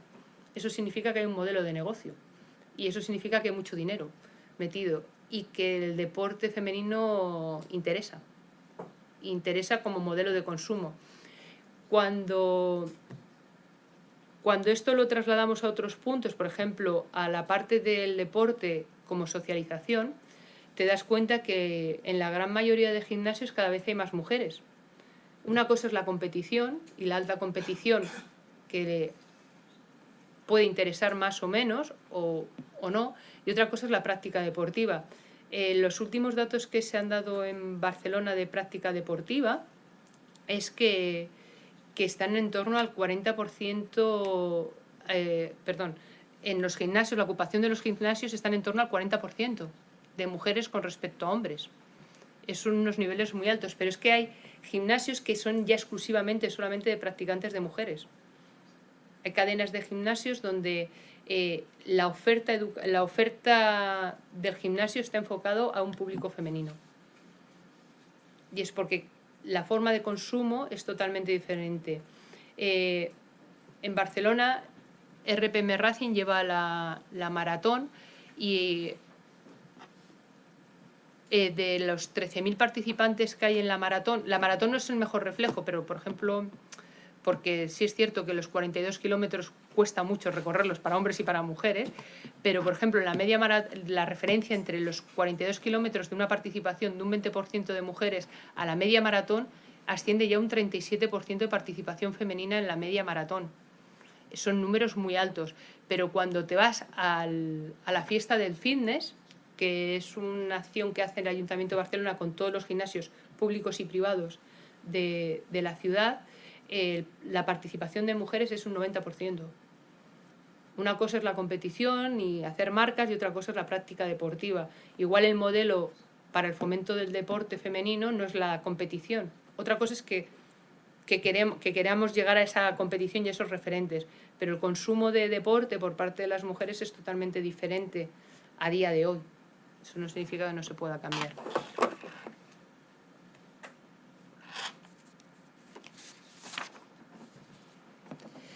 Y otra de las cosas que tenemos que tener en cuenta, que yo creo que funciona, si lo sabemos utilizar, funciona a nuestro favor, son las nuevas tecnologías y los hábitos de consumo. Hace 20 años existía la radio, la televisión y la prensa, y se escogía desde una dirección lo que tenía que aparecer en estos medios de comunicación. A día de hoy esto nos da muchísimas posibilidades. Instagramers, influencers, tenemos que adaptarnos a lo que se consume, o tenemos que influenciar por las vías en las que se consume, que la gente consume deporte. A día de hoy Messi tiene un montón de seguidores en Instagram, Cristiano Ronaldo ya ni te cuento, pero hay deportistas que también pueden tener muchísimos seguidores, pero hay muchas influencers, Go Miriam o otras deportistas que no son de alta competición y sin embargo tienen una gran influencia en la sociedad porque tienen 2 millones de seguidores. Entonces hay que tener en cuenta que las nuevas tecnologías también son importantes. Y como la necesidad de cambio se refleja en todas las entidades, siempre hay planes para fomento desde las instituciones, organizaciones, de planes para la promoción del deporte en la modalidad femenina, y todas ellas coinciden en los mismos puntos. Da igual que sea el Ministerio de Educación y Deporte, da igual que sea el Comité Olímpico Internacional en su Agenda 2020 o el área del Instituto Barcelona Sport con el manifiesto o el decálogo de declaración de Dona y Sport. Todo se fundamenta básicamente en lo mismo. Todos estos planes tienen el mismo eje, que es una cuestión, que el fomento y el empoderamiento de la mujer es una cuestión de educación, que es una cuestión de oportunidades. Hay que dar la igualdad de oportunidades a los entrenadores, a los deportistas, a las entrenadoras, a los técnicos y a las dirigentes a la hora de obtener puestos de responsabilidad, que hay que eliminar estereotipos y que incluso algunos estereotipos que en un inicio son negativos son positivos y hay que conseguir fomentar esto, que hay que sensibilizar y hay que visibilizar el deporte femenino, pero igual la visibilidad que hay que darle al deporte femenino no es la visibilidad que se quieren dar desde las entidades, sino desde la práctica del deporte femenino. No tiene que ser un campeón o una campeona, sino el volumen de practicantes que puede ser de ese deporte. Que hay que tener la posibilidad y la intención de transformar ese DAFO que hemos visto al principio, esa estructura interna, que poco a poco esto hay que intentar cambiarla. Que hay que dar reconocimiento y premios. Es muy importante que aquellas entidades, instituciones o personas que promueven las modalidades o el deporte femenino en los diferentes ámbitos se les dé un reconocimiento, porque al final también da una visibilización, que hay que invertir dinero. Es lo que hay, el deporte, la visibilización, y hay que invertir en el deporte, en la promoción del deporte femenino, en los planes de actuación, y que hay que actuar. Porque muchas veces decimos que hay que cambiar las cosas, pero no hacemos nada por cambiar las cosas. Y aunque poco a poco se van cambiando pequeños elementos dentro del deporte, si es cierto es que la actuación es una parte importante.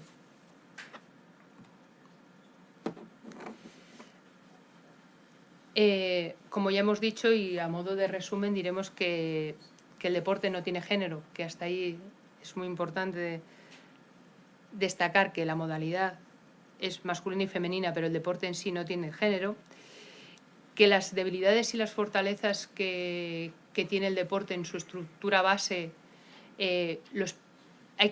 cuesta mucho cambiarlas, pero que los pequeños cambios afectan a un mundo muy global, es decir, conseguir que la práctica deportiva,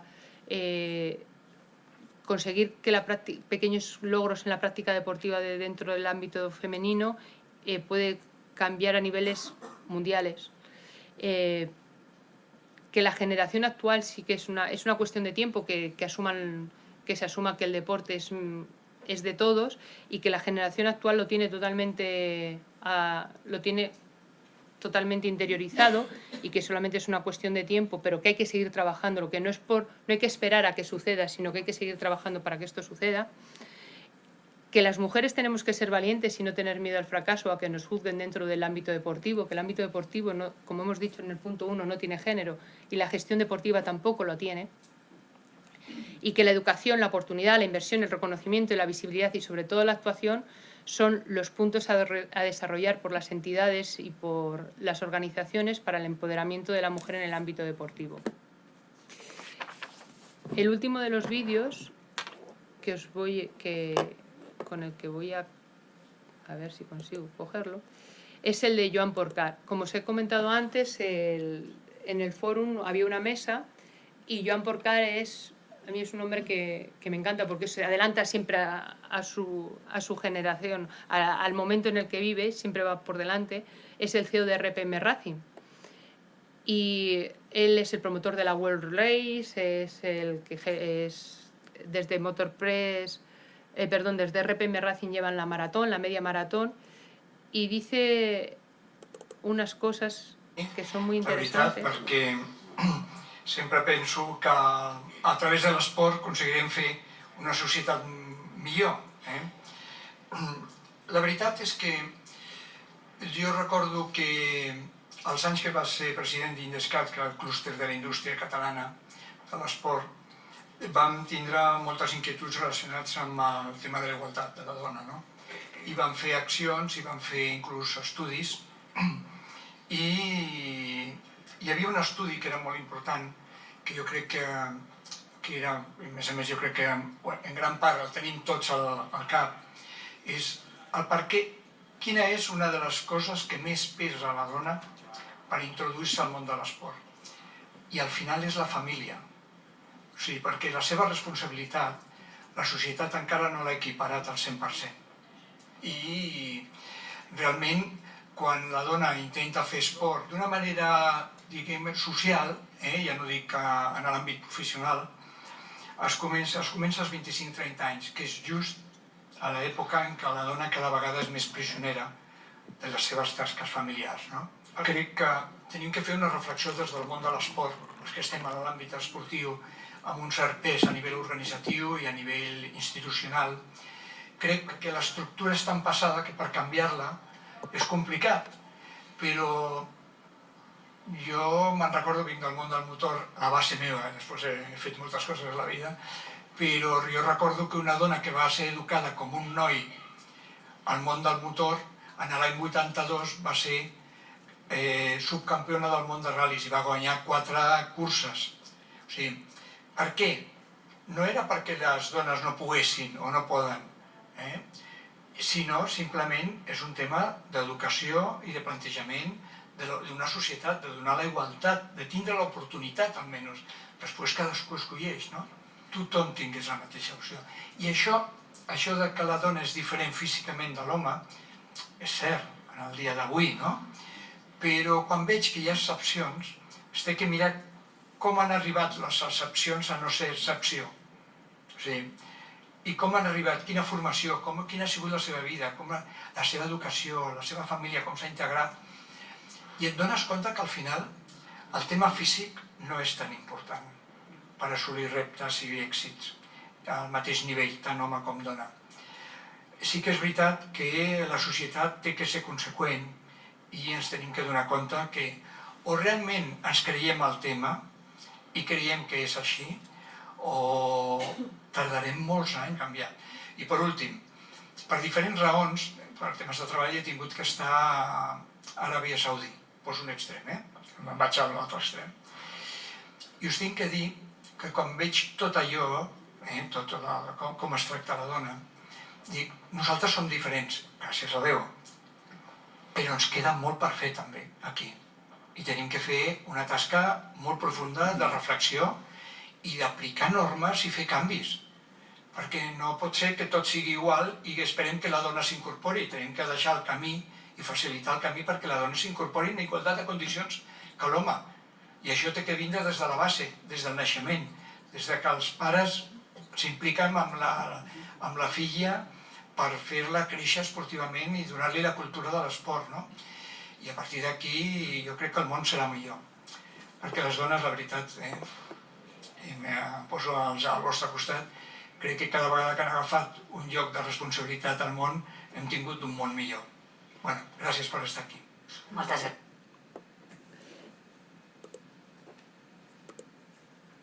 El Joan es el CEO principal de RPM y siempre ha contado desde hace 30 años en su equipo ejecutivo con mujeres, porque RPM no deja de ser una empresa que abre negocio y que siempre está en la vanguardia.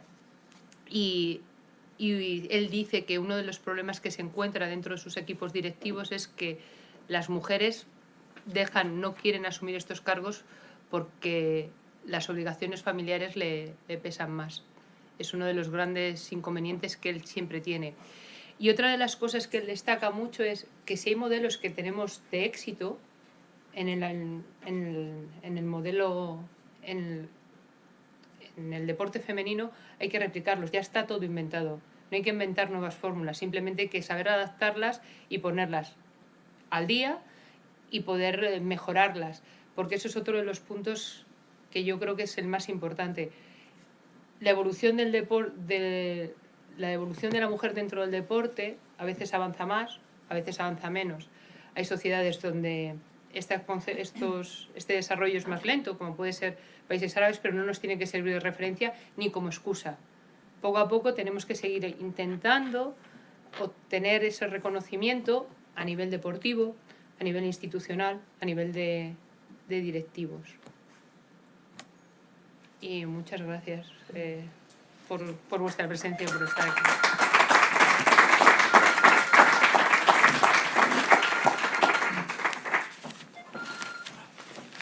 Eskerrik asko. A ti, Jon. Gone. Me mata,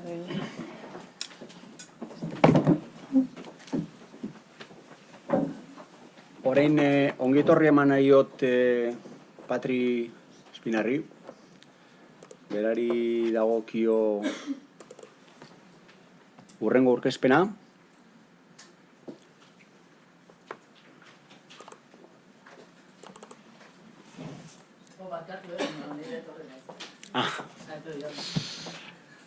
Orduan, ongi etorri emango diet bai Patri Espinarri eta Maider Mendizabali. Zer zaitezkete? Bai. Bereek dira emakume pilotarien elkarteko sortzaileak batez ere, eta aukerutu beraien ekimena eredu bezala.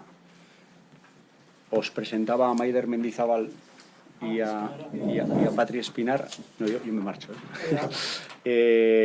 Como creadoras y responsables del movimiento Emakume Pilotarien Elkartea.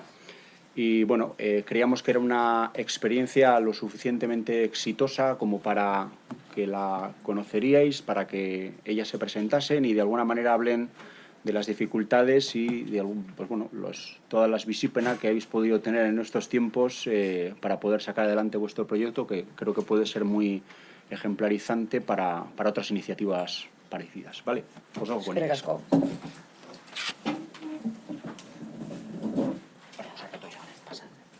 Egunon danoi. Supongo que habrá alguien que no entienda el euskera. Vale. Lo que vamos a hacer es, el PowerPoint está en euskera, pero hablaré en castellano para que entienda todo el mundo, ¿vale? Bueno, ya han hecho la presentación, pero mi nombre es Patri Espinar, Maider Mendizábal. Venimos del mundo de la pelota vasca, aunque también jugamos a otras modalidades que no son vascas. Un poco voy a hacer la presentación nuestra, que es bastante parecida a nuestro recorrido, y luego ya presentaremos un poco la asociación que hemos creado de mujeres pelotaris, Emakume Pelotari en el Cartea. Las dos venimos del mundo del deporte y de la pelota. Las dos somos licenciadas en Educación Física y Deporte, en IBEF. Y las dos tenemos en nuestro ámbito laboral pues una trayectoria trabajando para la pelota y para las mujeres pelotaris. Tanto Maider como yo hemos sido técnicas de diferentes federaciones de pelota, sobre todo en la Federación de Pelota Guipuzcoana, en el proyecto Emakumea Pilotari. Maider es una de las creadoras del proyecto, estuvo unos 10 años trabajando para el proyecto. Yo trabajé también antes para la Federación Alavesa y luego, al igual que Maider, para la Guipuzcoana, en Emakumea Pilotari, en el proyecto creado desde la Federación. Y en ese proyecto intentábamos impulsar la pelota con las niñas federadas, mujeres y bueno, en diferentes ámbitos del deporte, como puede ser escolar, participación, federado, un poco de alto rendimiento también. Y aparte de ello, las dos somos pelotaris. En la trayectoria también tenemos trayectoria parecida. Empezamos con la mano hasta la adolescencia más o menos, yo duré un poco más. Después nos pasamos a la pala. Y ahora, bueno, ya hemos compaginado la pala con la mano, aunque ella juega las dos modalidades, yo solo juego a la pala. A mano. A la mano, perdón.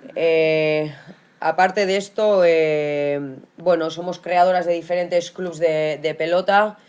Ella de su club Suberri, en el que yo también jugué hace unos cuantos años. En ella están pues, de las mejores pelotaris que tenemos a nivel de Euskal Herria y del mundo de paleta y también de mano. Y bueno, yo creé hace un par de años el primer club guipuzcoano de pelota mano femenina, porque hasta hace un par de años no existía la pelota mano femenina en Guipúzcoa, que se llama el Club Plaza Emakumeak, que también tenemos en el ámbito de la montaña, la escalada a la montaña, porque doy otro tipo de cursos. Y bueno, con esta presentación, para que veáis un poco qué trayectoria llevamos en el mundo del deporte y en el mundo de la pelota, vamos a empezar a contextualizar un poco cómo está la situación de la mujer pelotari hoy en día, cómo ha estado y por qué creamos la asociación de Emakume Pelotari en el Cartea o de mujeres pelotaris. Para ello le paso la palabra a Maider Mendizábal y comenzará ella con un poco la historia de Aintzindariak, como se dice en castellano. Sí, bueno. Las pioneras de la pelota femenina. En castellano me amoldo, pero cuando tienes preparado en euskera, pues... Bueno, y si además esto hace, porque no hace. ¿Se ha quedado ahí? Sí. Dale. Sí, claro, que se ha quedado allí. Vuelve a darle a ver. Sí, pues muy bien. Pues bueno, pues vamos, Bueno, espero que salgan bien las fotos, porque, bueno, es que yo he empezado aquí, y como estoy viendo el reloj, porque metemos unas chapas un poco largas, bueno, aparte de todo lo que ha dicho Patri, pues me ha dejado un poco como la mayor, ¿no? Porque yo empecé en su club. Sí, tengo 42 años y aparte de todo esto, pues también soy madre, tengo 3 hijos, así que cuando acabe aquí me tengo que ir rápido porque a las 12:15 salen de la Icastola. Así que... Y dentro del alto nivel también pues tenemos nuestra trayectoria y nuestro recorrido. Yo he participado en 14 campeonatos del mundo, creo, 13 o 14. Empecé con 15 y he ganado 4 veces el campeonato del mundo, 9 veces he quedado segunda. Y el año pasado en Barcelona hubo el campeonato del mundo y quedamos segundas, o sea que todavía sigo en activo porque encontré un marido que sí o sí se va a tener que amoldar, si no, se tiene que buscar otra. Que es un poco lo que decías, La ¿no, conciliación Ivone? familiar. Al final, nosotras o nos ponemos en nuestro sitio, el que quiera que venga y el que quiera que no venga. Yo así lo he hecho toda mi vida y no he tenido nunca ningún problema. Algunas cosas que se oyen, pero a mí me da igual. Yo he seguido haciendo. Así que un poco para contextualizar, ¿no? Porque al final, ¿las chicas jugáis a pelota? Pues parece que ahora hemos empezado a jugar a pelota. Y no es cierto. O sea, en la historia hubo chicas, señoritas raquetistas, que eran profesionales, eran la bomba. Y si esto hace bien, voy a ir sacando fotos y os cuento un poquito, ¿vale? Ah, mira, se has caído. Entonces, bueno, voy a ir, os dejo así un poco para que miréis, ¿no? Pero tampoco os voy a contar todo ahí. Bueno, la cosa es que en 1917 un empresario, que él era puntista, pero yo creo que se retiró, pues vio la posibilidad de que las chicas también pues jugaran a pelota. Ya jugaban en diferentes pueblos, pero hacerlo algo más profesional, algo más pues como los chicos, ¿no? Entonces él dijo, voy a inventarme una modalidad que no sea la cesta punta, por lo del físico y tal, y voy a hacer una modalidad que sea más fácil y más atractiva para las chicas para que lo intenten y quieran jugar, ¿no? Entonces dijo, bueno, ¿qué voy a hacer? Pues voy a coger una raqueta, se fue a Inglaterra, consiguió unas raquetas, pelotas, y empezó a viajar por todo Euskadi, de pueblo en pueblo, a buscar qué chicas estaban jugando con los chicos a mano, a palo, a lo que fuera. Entonces pues les empezó ahí a visionar su idea y, oye, ¿ya te interesaría? Y estamos hablando de chicas de 12, 13, 14 años, en el año 1917, vamos para allá, vamos. En un pueblo perdido en el monte aparece un tío que no sé ni quién es y me cuenta que, ¿por qué no hacemos una cosa así? Vamos, eso hoy en día es un poco así, pues hace 100 años casi, bueno, sin casi, hace 100 años, joder, es que no me había dado cuenta ni en cuándo vivo. Pues así empezó, hicieron las primeras, bueno, sacaron adelante un partido con chicas que jugaban con raqueta y pelota de tenis y vieron que estaba bien, pero que era un poco soso, porque la pelota vasca pues es pelota vasca. Y claro, ¿cómo van a jugar con una pelotita de tenis? ¿No? Eso no. Entonces, como los chicos ya jugaban a pala y a cesta punta y demás con una pelota de cuero, pues Ana Vitarte, que era el empresario dijo, joder, ¿por qué no metemos una pelota de cuero especial para las chicas más pequeñitas, con menos peso y tal, y que jueguen a cuero? Entonces, claro, muy bien, la idea, muy bien. Bueno, las chicas se veía que sí sabían jugar, pero entonces el problema era el material. Así que tuvo que buscar un ebanista de Mutriku para que empezara a hacer raquetas como camiones de duras, porque claro, la raquetita esa de tenis, pues como que se rompía. Una pelota de cuero es un cañón. Y al final las chicas no tenemos tanta fuerza como los chicos, pero la que tiene también, ¿eh? O sea, para romper una cuerda de una raqueta no es difícil. Así que se inventó eso y empezaron ya pues a practicar, se empezaron a abrir diferentes frontones por toda España. En un momento hubo hasta 7 frontones abiertos a la vez en Barcelona. 7 frontones, aquí veis, bueno, luego os digo, ¿no? Pero 7 frontones que cada frontón tenía su cuadro de raquetistas. Lo cual significa que en el 1945 o por ahí hay un estudio de... Bueno, un estudio no, hay un dato que salían. Si actualmente hay 1.500 licencias de pelotaris profesionales, más de la mitad son de raquetistas profesionales. Así que de ahí salen los números. Si hay por toda España, no sé cuántos frontones podían estar a la vez abiertos, pero pongamos que había 30. Y bueno, tiene que haber más. Y si en cada frontón había entre 60 y 70 raquetistas, que eran como eso, como ¿en qué empresa trabajas? Yo en el frontón chiqui de Barcelona. Y cuando se aburrían en una o se cansaban del intendente, pues buscaban contrato en otro y se iban. O sea, había gente que andaba 3 meses aquí, 3 meses allá. Este es el primer viaje que hicieron, porque a nivel estatal sí que anduvieron, pero luego había que abrir fronteras, como la cesta punta, que la cesta punta como salió y ya era mundialmente y había un movimiento, pues dijeron, venga, vamos a hacer lo mismo, pero nos vamos a ir a La Habana. A La Habana en el 1900, yo no leo ahí, pero eso es de la década de los 20, serán 21 o 22. Imaginaros en el año 1921-22 que te tienes que meter en un barco, que así sería, que te tienes que ir hasta la otra punta del mundo, que tardas un siglo, además así, bueno, y llegas allí y eran las raquetistas, las señoritas raquetistas, o sea, y eran, mira cómo vestían. Y allí decían que andaban, pues, tenían, pues, como cuidadores, o claro, en Cuba, yo no sé en esa época qué ambiente habría, ¿no? Pero estas eran, pues, mira las chicas, y jugaban todos los días, partido mañana, tarde y noche, los frontones a rebosar, todo el mundo iba a apostar, bueno, era un espectáculo real, ¿no? Y cuando el espectáculo es real y hay interés, pues también las chicas decían, yo quiero ser raquetista. Yo también hubiera sido raquetista, ¿no? Si hubiera nacido hace 100 años, pero... Bueno, entonces, pues eso, hubo un movimiento muy grande, que duró hasta 1980, que es cuando ya se perdió. Esta es Chiquita de Anoeta, que es curioso. Es que mirar cómo somos, ¿eh? Bueno, cómo somos o en qué mundo vivimos, porque yo ya no sé, hay veces que digo... Como ha dicho Patri, yo estudié IBEF y en primero hay una asignatura, bueno, había una asignatura de historia y teníamos que hacer un trabajo de historia, pero teníamos que coger un deporte y ver la progresión de ese deporte teniendo en cuenta un poco qué cambios socioculturales y económicos habían pasado en ese tiempo, ¿no? Y yo dije, bueno, yo voy a hacer pelota, pero no sé lo que voy a hacer. Y el profesor un día me dice, Maider, ¿tú sabes que había raquetistas profesionales y que además una de las mejores... Tú eres de Anoeta, ¿no? Anoeta, pueblo. Y yo digo, sí. Pues ¿sabes que una de las mejores era de tu pueblo? Mi pueblo tiene 2.000 habitantes ahora. Entonces tenía 1.600. O sea, que es que somos de barrio. Y digo, ¿qué? Y sí, entonces ya me trajo información y descubrí a esta máquina, a la Chiquita de Anoeta, que la verdad que luego, justo ese año...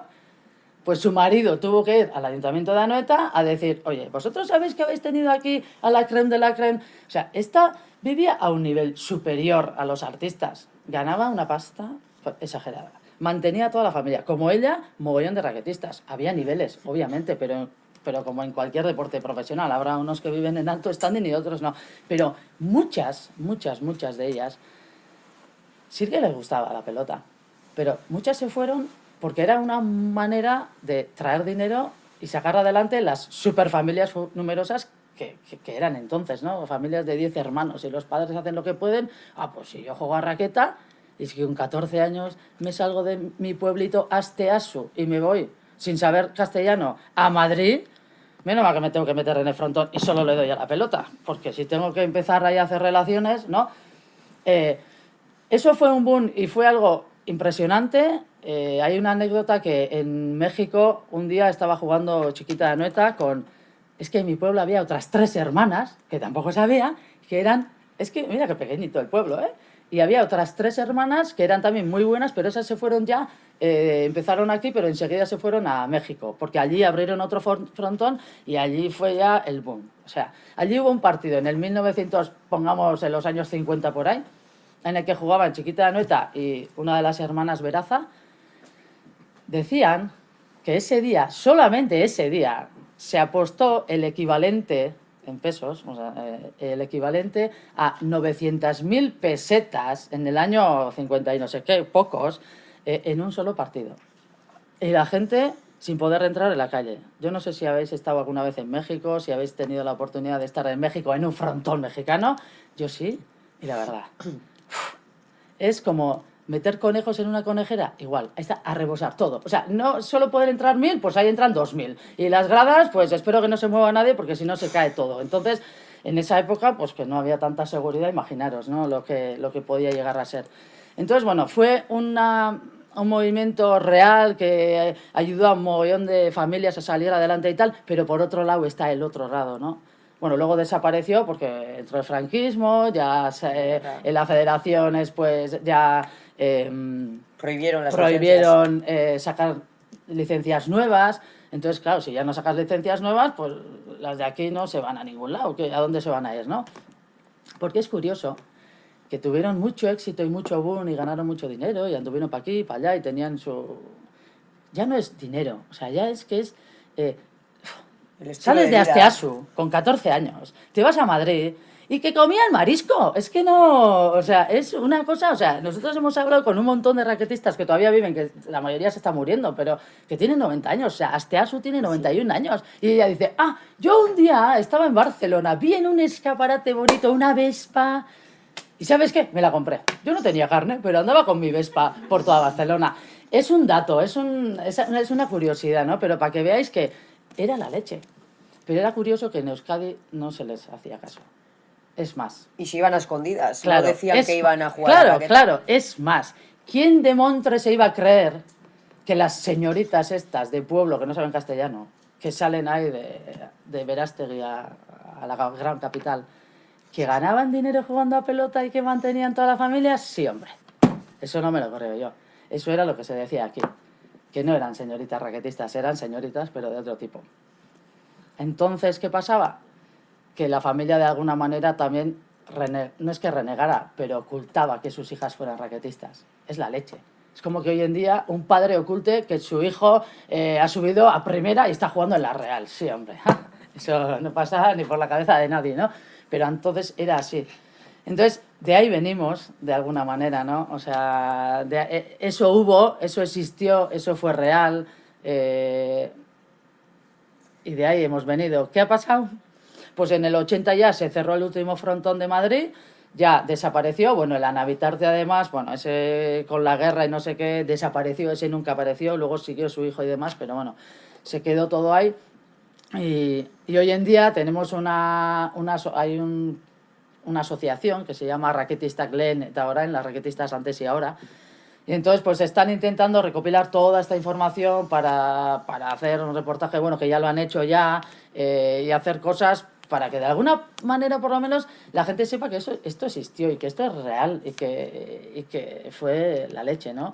Y nosotras ahora jugando yo a pala y tú a mano. Hija, chica, de verdad. Entonces, yo empecé jugando a mano con 7 años, si soy del 77, era un poco pronto, ¿no?, para ir a Madrid. Entonces, bueno, yo empecé con 7 años jugando a mano, pero a los 15 empecé ya a jugar a pala. Empecé en el 93. En Guipúzcoa, el primer movimiento ahora ya hoy en día, el primer movimiento de chicas jugando a pelota, que fue jugando a pala, a paleta, empezó en el 91, así.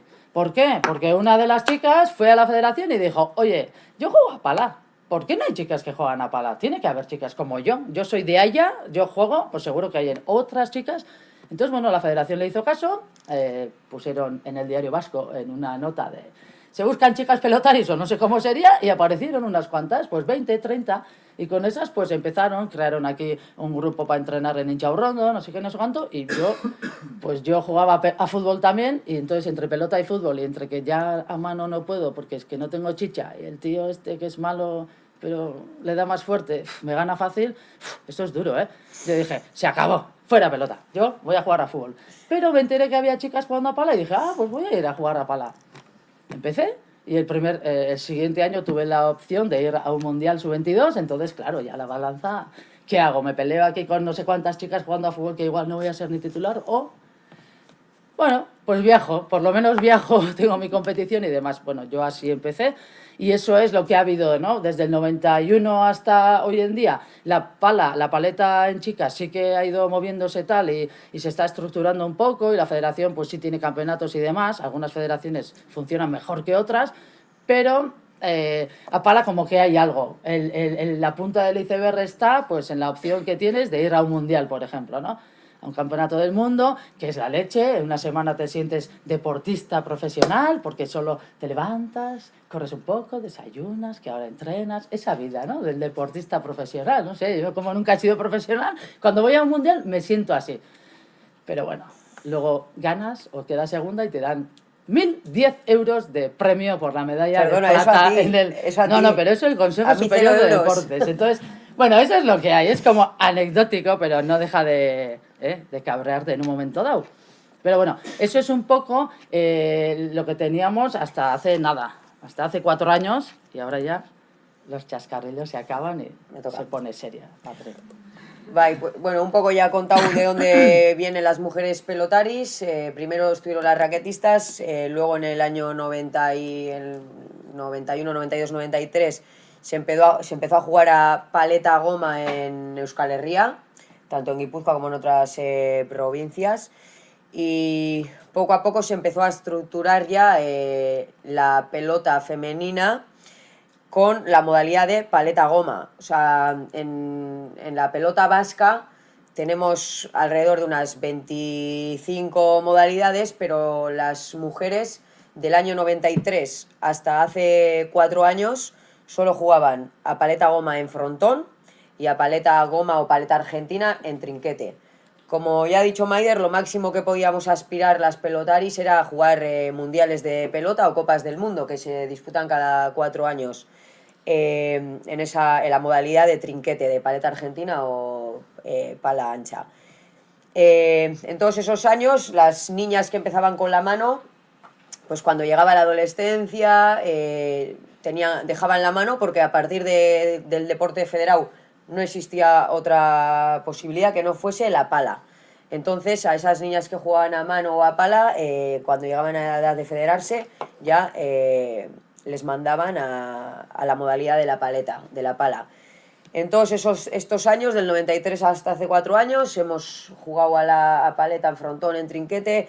Estamos entre las mejores jugadoras del mundo a nivel mundial. Se juega en unos 25 países a los mundiales de pelota. Estos últimos años han entrado, aparte de la pelota vasca, que aquí parece que somos muy vascos y solo existe pelota vasca, porque es lo único que conocemos. Pero a nivel mundial internacional tenemos la pelota irlandesa, la pelota belga, la pelota holandesa, la pelota colombiana, la pelota portuguesa, la pelota... O sea, hay un montón de la pelota valenciana. Como la pelota vasca, tenemos un montón de deportes con pelota, que todos esos deportes que conocemos hoy en día vienen un poco de la Edad Media, que se juega en toda Europa juegos de pelota. ¿Qué pasa? Que luego cada uno adaptó sus modalidades. Nosotros cogimos el juego este de juegos directos y hicimos el bote luce, la SOA y rebote, pero en Holanda hicieron su modalidad que es muy parecida, en Bélgica lo mismo, y desde la Edad Media ha habido juegos de pelota y deportes de pelota en toda Europa y América. Por eso, aunque solo conozcamos la pelota vasca, hay mundiales más allá de la pelota vasca, se juega otras modalidades. En Euskal Herria tenemos las mejores pelotaris del mundo, tanto de pelota vasca como de one wall o front ball. El one wall es una modalidad que viene de Irlanda y el front ball, bueno, lo han inventado hace unos 12 años en Francia. ¿Qué ha pasado? Que estos últimos 4 años, aparte de jugar a la paleta, hemos empezado a jugar a otras modalidades, como puede ser la mano o la cesta punta. El más mediático o el más exitoso de las modalidades, la más exitosa estos últimos 4 años, no ha sido la pala, aunque llevamos desde el 93 jugando, ha sido la mano. Pues ¿por qué? Porque ha tenido, bueno, los medios han interesado, el que ha impulsado la pelota a mano Iker Amarica con el Emakume Master Cup ha hecho muy bien su trabajo. Ha llegado muy bien a los medios de comunicación, de TV, radios, periódicos. Entonces parece que hace 4 años empezamos a jugar las mujeres a pelota y a mano, pero no es así, ya os hemos contado la trayectoria. En estos 4 años la paleta y la cesta punta han seguido un recorrido más en silencio, más en la sombra, pero como he mencionado antes, las mejores pelotaris del mundo son vascas, tanto de la parte vasco de Iparralde como de Goalde, vasco-francesa o de esta parte de Goalde.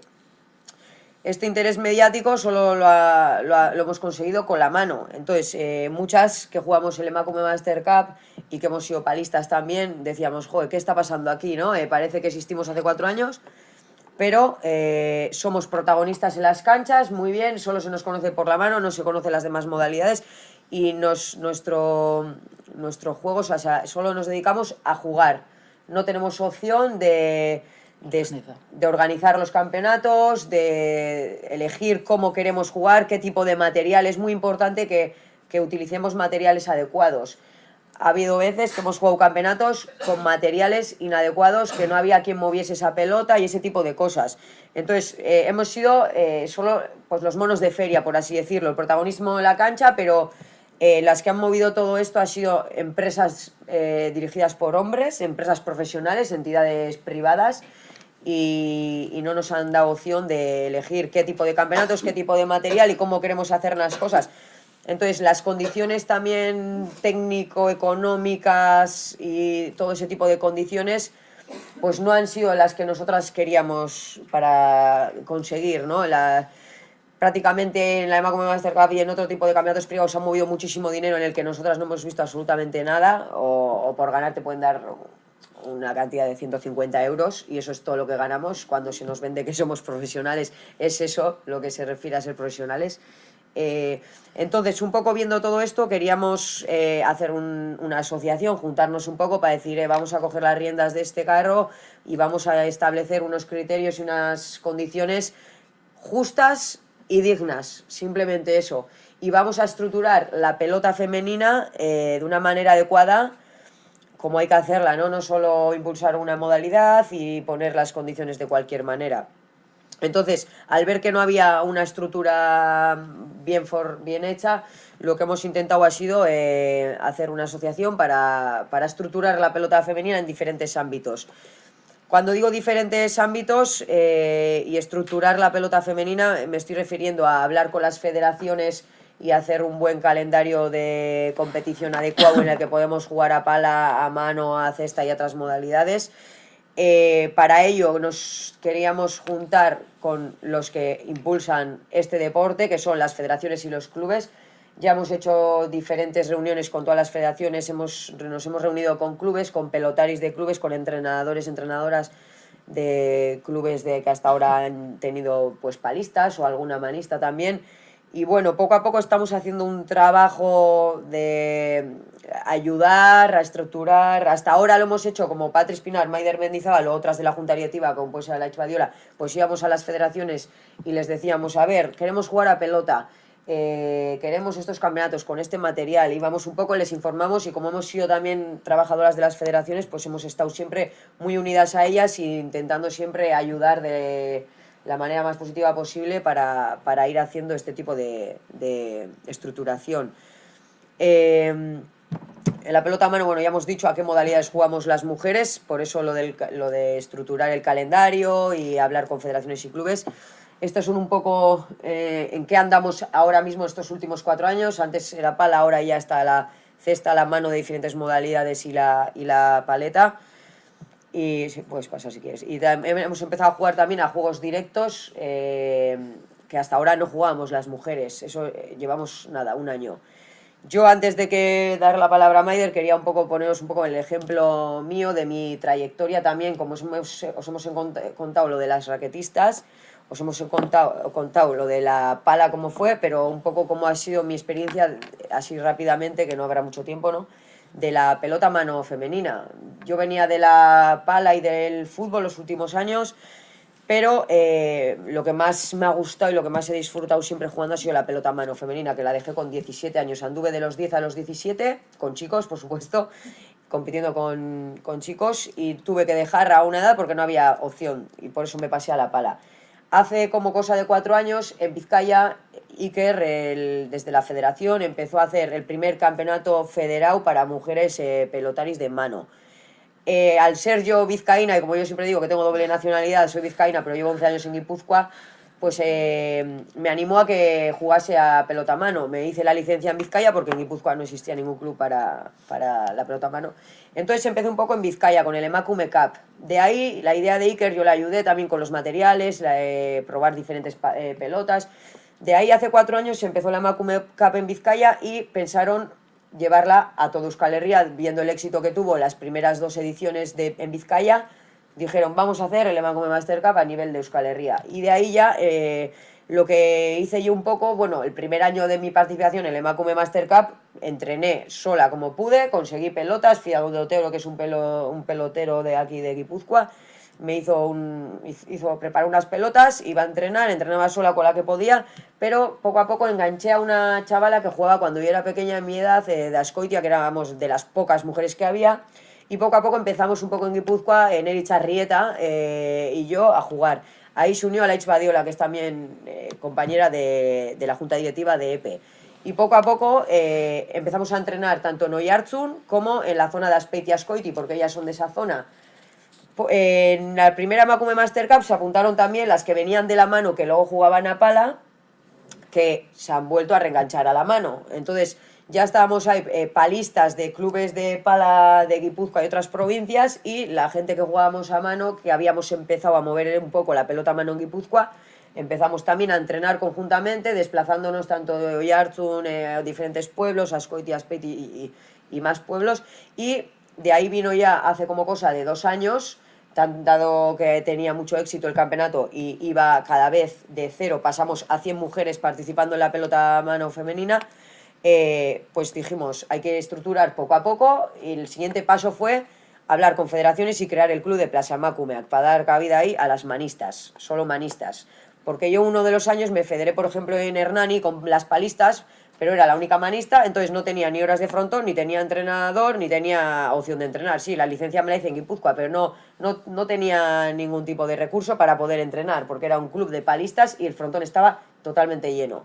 Entonces dije, vamos a crear el club Plaza Emakumeak, ya ahí estamos pues 10 y pico mujeres, y aparte de las que ya juegan en los clubes estructurados de pala, pues estamos poco a poco creando también los de mano.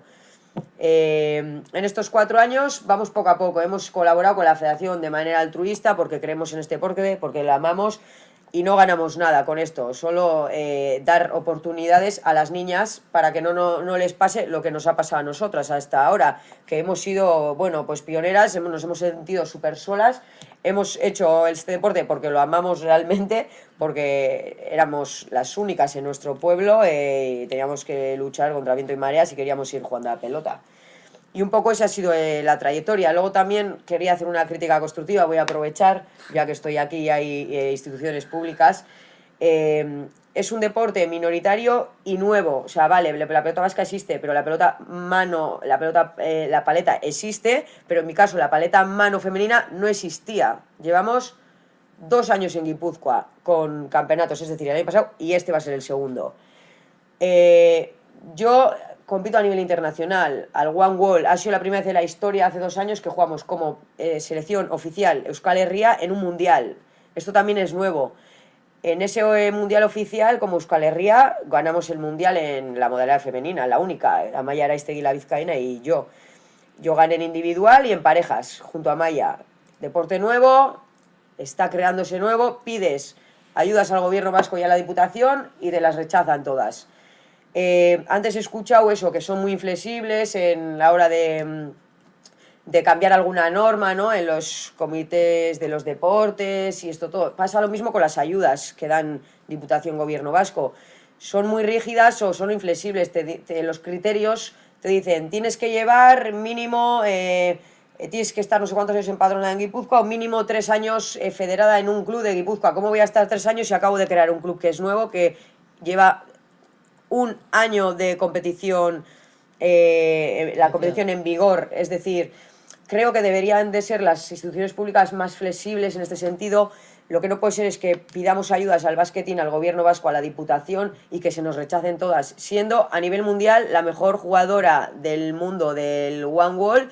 Me dieron además el título de mejor jugadora. Voy a Londres, a Holanda, a un montón de campeonatos internacionales en el que sí, campeona del mundo y mejor jugadora del mundo, pero la única que no cuenta con ninguna ayuda de ninguna institución, y las he pedido, no es porque no me haya movido.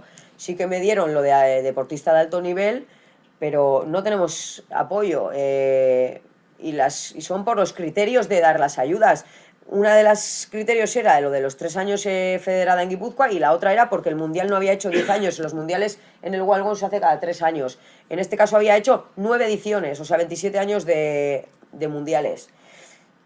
Y entonces te entra una impotencia y una rabia cuando ves que eres buena en lo tuyo a nivel internacional, te están invitando a un montón de campeonatos en el que te tienes que pagar tú todo porque no tienes ayudas económicas ni sponsor, y eres la más pringada a nivel internacional, ¿no? Y además vas con Euskal Herria en la camiseta, ¿no? Porque estamos en Euskal Herria, Maider, por ejemplo, va con España. Yo este año también tenía la opción de ir con España a otro mundial del frontball, pero se ha suspendido por la situación en Argentina.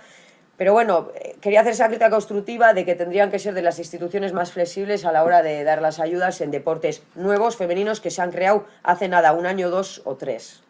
Y ahora ya le paso, sigue Maider, pero quería un poco contextualizar cuál es nuestra situación, que no tenemos ni frontón, ni entrenadores, ni preparadores físicos, ni nada. Por eso viene lo de la asociación.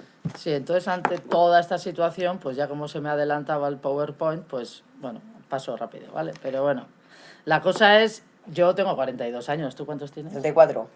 Tú todavía te queda un poco más.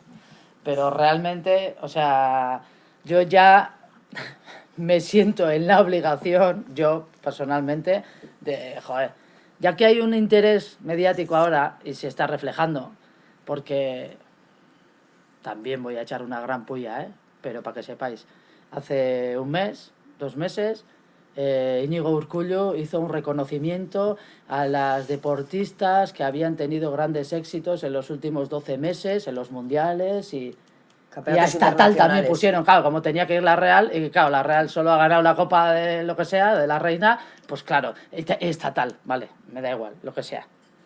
De pelota, Amaya y yo, Amaya es otra chica de Hernani, 2018, octubre, era hace un año, ¿no? Está dentro de los 12 meses. Si estuviera ya fuera de ahí ya me callo, pero estaba dentro.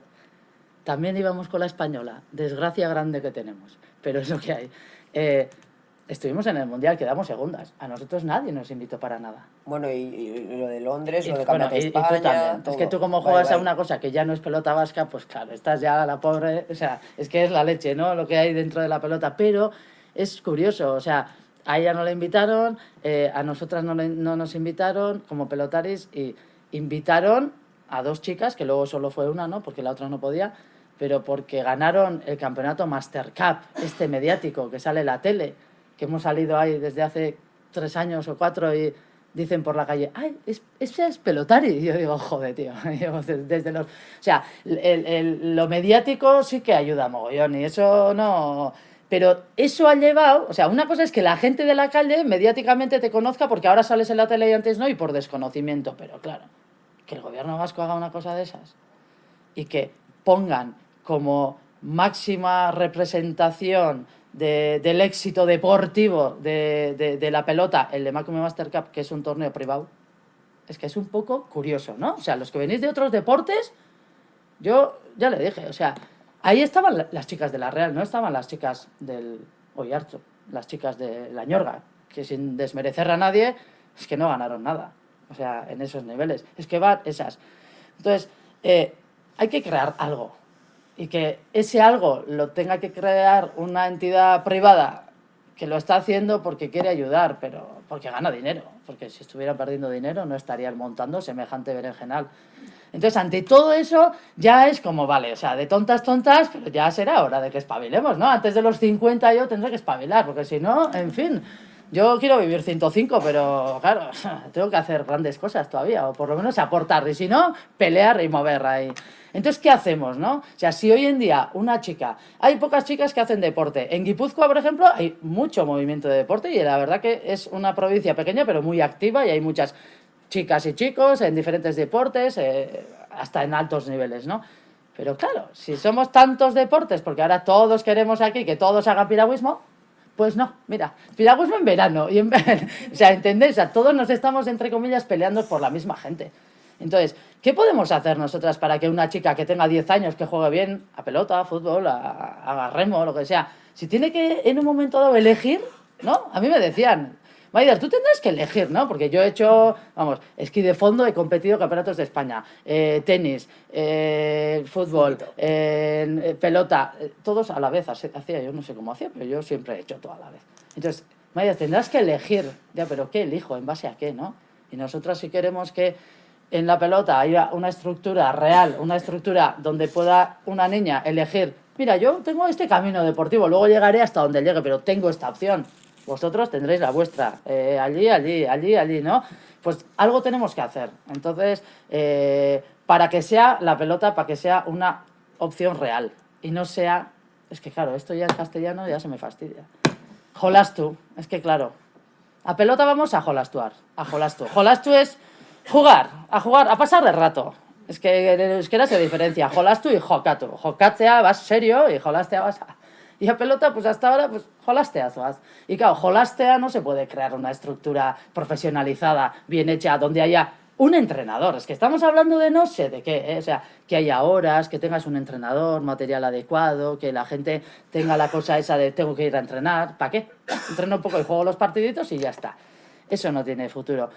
Y no tiene futuro, y sería malgastar la oportunidad por nuestra parte, porque hoy en día sí que existe un interés mediático, un interés de la gente, y conforme sales en la tele y la gente te ve, pues seguramente más chicas jóvenes querrán hacer pelota, porque ya lo han practicado, o con sus padres o con quien sea, ¿no? Antes no era una opción tan así, cada vez es una opción más grande. Entonces, por eso creábamos la Asociación de Mujeres Pelotaris, Emakume Pelotari en el Kartea, y hoy en día, pues en esa asociación estamos chicas federadas, ay, mira, es que claro, no sale. Chicas federadas, este tampoco va a salir. Bueno, pues nada, os lo cuento. Lo tenéis ahí, además. Chicas federadas mayores de 16 años. ¿Vale? ¿Y por qué lo hemos hecho? Pues está un poco claro, ¿no? O sea, nuestra idea es, al final, trabajar para que haya una estructura deportiva un poco mejor. Y no esto, que es jolastea. Entonces, ¿cuáles son los objetivos? Ya es que se han saltado, pero ahí tenéis, en el papel que se os ha repartido también tenéis, ¿no? ¿Cuáles son los objetivos que tiene EPE, esta asociación? Que hoy en día estamos unas 80 chicas de todo Euskal Herria, luego dentro de 15 días tenemos una reunión en Navarra, entonces espero que aparezcan muchas chicas de allí, les expliquemos todo bien, y no es que me han oído, he contado, no sé qué, no, les contamos y a ver si se quieren sumar a la asociación. Esto no significa que, o sea, cada una somos pelotaris de nuestro club, pero luego estamos dentro de una asociación que sería como un sindicato, ¿no? O sea, como un sindicato para que, pues, mejore la situación de la pelota femenina. Somos Emakume Pilotarien Elkartea, Emakume Pelotaris, ni mano, ni pala, ni frontball, ni nada. Chicas pelotaris. Yo juego a todo. Por ejemplo, a mí me gusta la pelota, yo juego a todo lo que pueda. Entonces, entendemos también que tenemos que ir todas de una para que podamos crear oportunidades para todas. Ah, es que yo juego a cesta punta. Pues muy bien, chica. Entra aquí si quieres. Pero vamos a trabajar por todo. Tú por nosotras, nosotras por ti, y todo, y ya está. Y lo que decía Sibone, de que hay que no tenemos que caer en comparaciones, porque claro, nosotros salimos en la tele y Patri sí que le da. Pero claro, como jugamos con pelotita así, goshua, esas que son blandas, que ya os pondría yo con la blanda, que yo también con la blanda tengo un dolor, que no sé este domingo cómo le voy a dar. Es que con la blanda me hace una gracia, ¿no? Es que aquí todo es o la piedra o la blanda, ya. Pues, pero claro, los sapiens dicen, es que con la goshua, jara, las chicas, ya. Pues ponte y le das un gancho como le da ella, y tirarse al suelo, levantar y hacer dejada, y luego tirar al 5. A ver, cuando hagas eso ya me dirás tú si es tan fácil o no es tan fácil, ¿vale? Entonces, no tenemos que comparar, porque no es lo mismo. Yo no tengo la fuerza que tiene un chico. Punto, ya está. Pero tengo la misma habilidad o mejor. Es que eso... Entonces, sí que se está demostrando que sabemos jugar a pelota. Cada vez el nivel de las chicas va mejorando porque se está creando una ilusión y todo el mundo quiere salir en la tele. Entonces, ¿qué tengo que hacer? Ganar. Pues yo voy a entrenar. Y la gente sí que está empezando poco a poco a ir mejorando en eso, ¿no? Y no sé qué... entonces... una de las cosas que tenemos que hacer es, cuando ofrecemos cualquier actividad, que luego ella ya dirá, o sea, hacerlo diferente. Es que no tenemos que hacer el mismo campeonato que hacen los chicos, que juegan la gran final y entonces se juntan y luego no sé qué, y luego...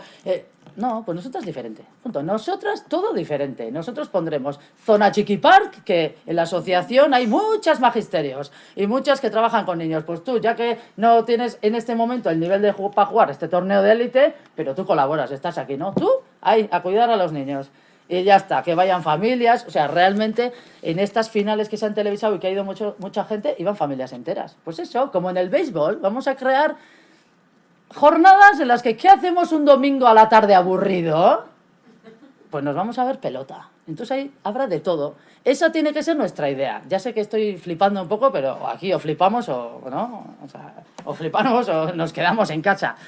Entonces, sí que es el objetivo, pues reestructurar un poco, crear referentes. O sea, tenemos que crear referentes. ¿Quién es Patri? Sí, la capitana del Conquist es Patri. ¿Maider? ¿Maider quién es? Pues Maider. ¿Entendéis? ¿Y Leire quién es? ¿Y Olaz? Y miren, Larrate, ¿quién es? Si Miren Larrate tiene 17 años, es una máquina. Si hubiera salido este año el campeonato de frontball del mundo, hubiera ido con ella. Tranquilamente hubiera podido ocupar plaza de senior, pero como han hecho juvenil y senior, pues iba a ir en juveniles. Pero que en senior ha quedado subcampeona de España después de ella, que me ganó. ¿Entendéis? O sea, es una... ¿Pero quién es esa? Pues eso, no sabemos. Entonces sí que tenemos que trabajar un poco para reestructurar todo, crear un sistema un poquito más profesionalizado, gestionar nosotras, que no venga no sé quién que están haciendo ahora, no, porque yo voy a hacer paleta de cuero, ala, toma. Y nos ponen camisetas, así, mirad, yo tengo 3, tengo 3 hijos, camisetas todo así. En el cartel sale la chica con la camiseta así, pegando un golpe. Se hace un dossier y en el dossier, como todas no mandamos la misma foto, en el mismo tamaño, pues hay que agrandar, ¿no? Pues agarrando de donde sea. Entonces sale las cabezas así o así. O sea, son pequeños detalles. Pero eso yo no he visto nunca en un dossier de chicos. Nunca lo he visto. Si no, no lo sacas. Pues eso, o sea, eso son cosas que son chorradas, pero oye, tú... que yo tengo mi dignidad, yo para hacer el ridículo no salgo, yo estoy jugando a pelota, pero a mí no me vendas la moto cuando realmente no es así. Entonces tenemos que hacerlo nosotras y ya está. Que vengan todos los que quieran a colaborar, que nos ayuden, todo eso está bien, pero nosotras. Entonces un poco el objetivo es ese, y que quede claro que somos mujeres pelotaris, que ofrecemos festivales de modalidades diferentes que hacemos, y que todas aquellas chicas que quieran jugar a pelota que tengan dónde ir. Pues tendrán un club, y luego ya en mi club somos palistas, pero también jugamos a mano, pues hay los de mi zona que vengan a mi club, ya pediremos más horas en el front, yo qué sé, ya haremos lo que sea, ¿no?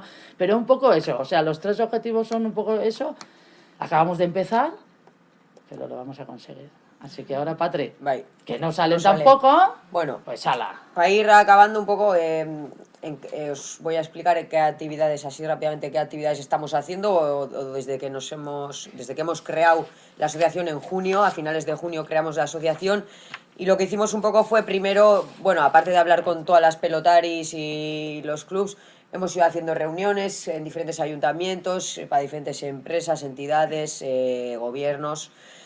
La respuesta ha sido muy buena. Seguimos buscando patrocinios, sponsor, ayudas, nos estamos moviendo con todo eso. Eso ya es trabajo interno de la junta directiva, en la que estamos 5 pelotaris de diferentes provincias y diferentes modalidades. Pero un poco lo que estamos haciendo es, ya después de hablar, presentar nuestra asociación en todos los lados, pues queremos hacer convenios con las federaciones, los clubs, entidades público-privadas. Seguimos trabajando para ello. Ya estamos elaborando unos calendarios de competición adecuados. Nos hemos reunido con la Federación Vasca, la Guipuzcoana, hemos hablado con la Vizcaína, la Alavesa, la Navarra. En nuestra idea está también de aquí, en los meses, años que vengan, formar a nuestras pelotaris, dar una buena formación a las pelotaris más jóvenes, federadas, incluso a posibles entrenadoras. Ya hemos hecho esa labor en la federación de formar a entrenadores y entrenadoras de clubs. Pues la idea sería también a las posibles entrenadores de pelota femenina, darles una formación adecuada. Aparte de crear en los diferentes territorios tecnificaciones para nuestras pelotaris federadas, para que mejoren a nivel técnico, físico, táctico. Y bueno, estamos elaborando también a cara del año que viene un campeonato de élite en el que recoja todas las pelotaris a nivel mundial, mejores pelotaris del mundo, tanto de la pala como de la mano. Estamos trabajando para ello, estamos reuniéndonos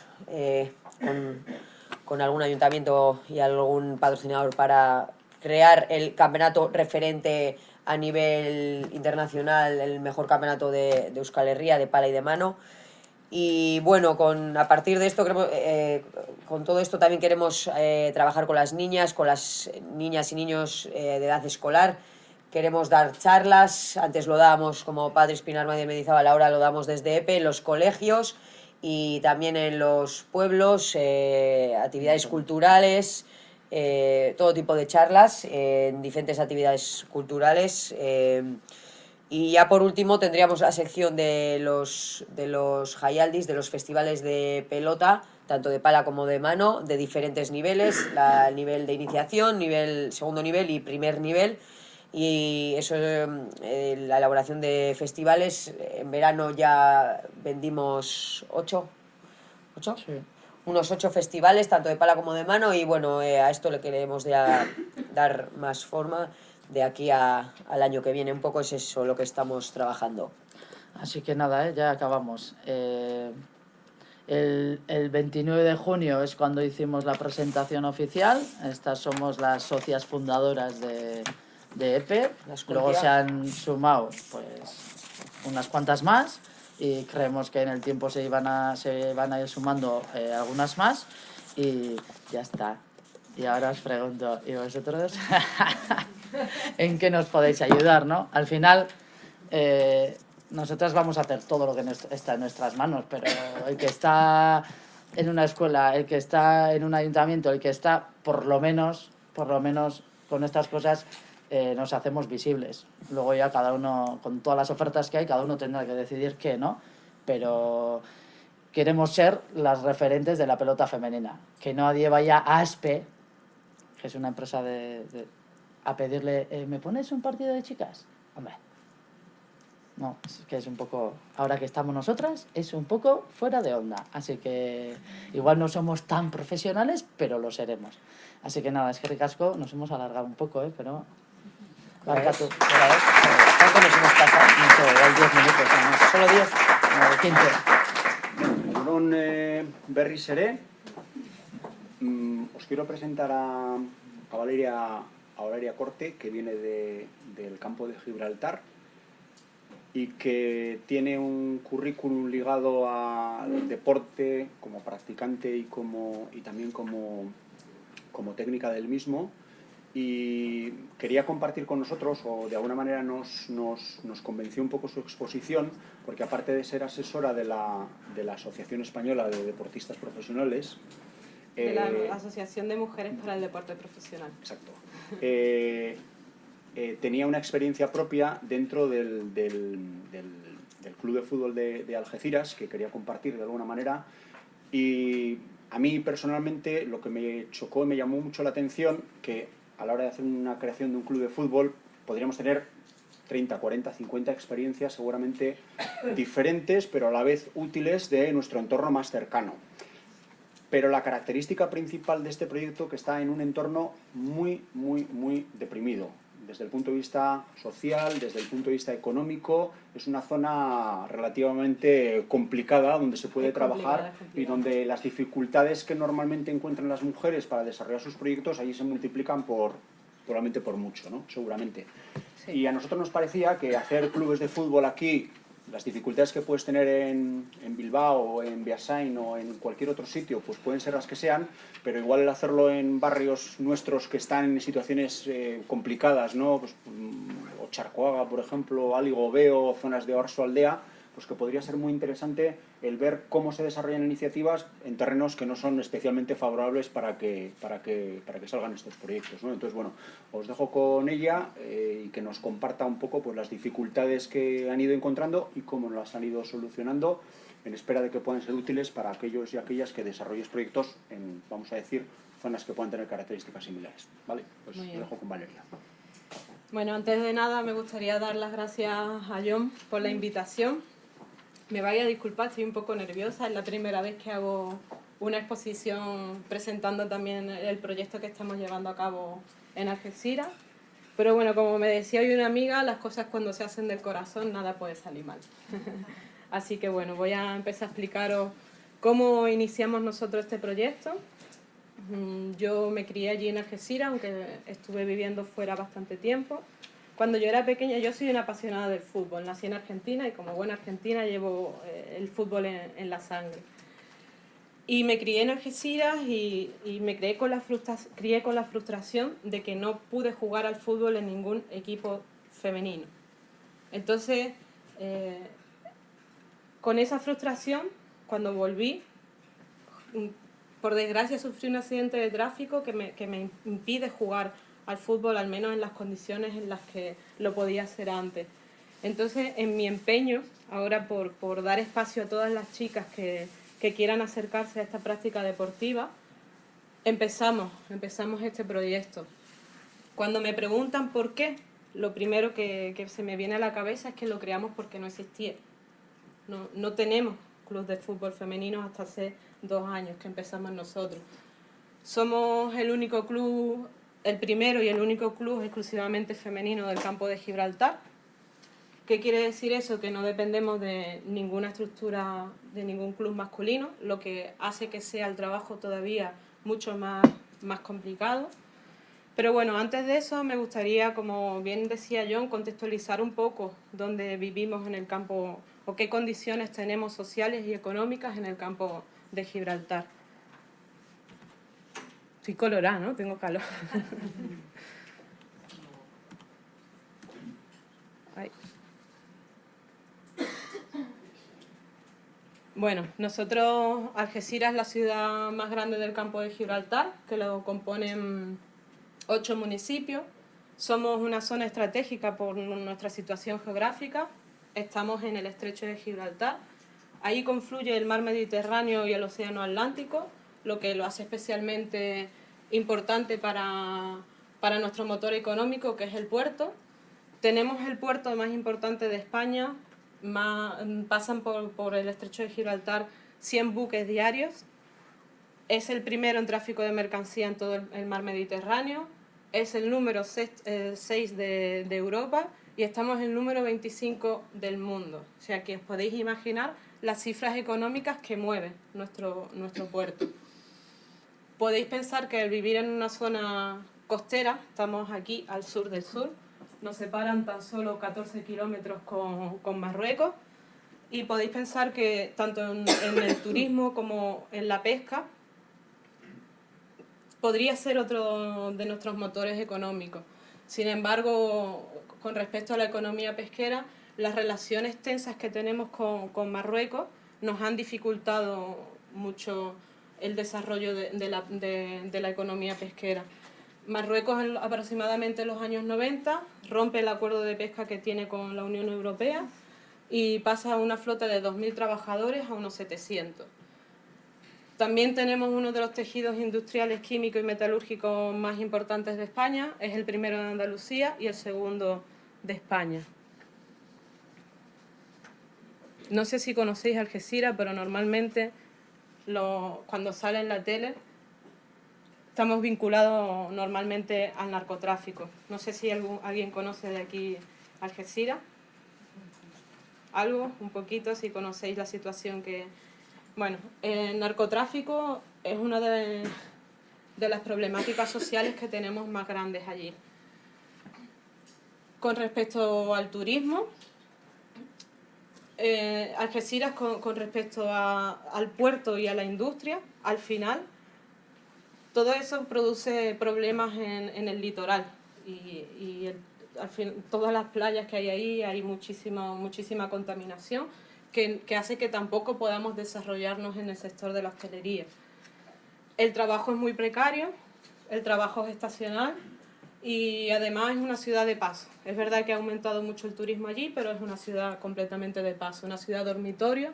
Pasa mucha gente para el estrecho de Gibraltar, que son mayoritariamente familias de Marruecos que vuelven a su país. Con respecto a la inmigración, como os decía antes, estamos tan solo a 14 kilómetros de Marruecos.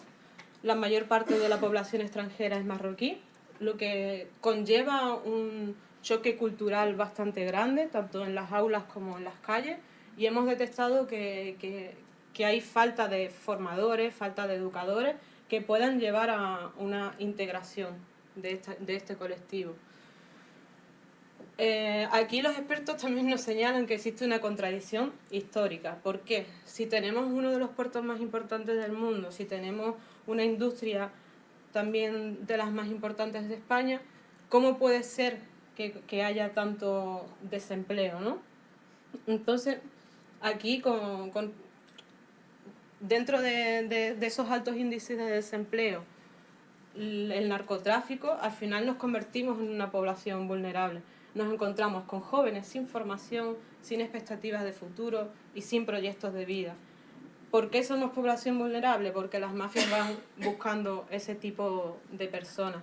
También encontramos a padres y madres de familias que por el varapalo en la industria pesquera, por la serie del contexto social y económico que tenemos allí, que no tienen otro tipo de salida y encuentran tanto en el contrabando de tabaco, por la cercanía que tenemos con Gibraltar, y en el narcotráfico, una vía fácil o rápida para conseguir recursos económicos, para dar de comer a su familia.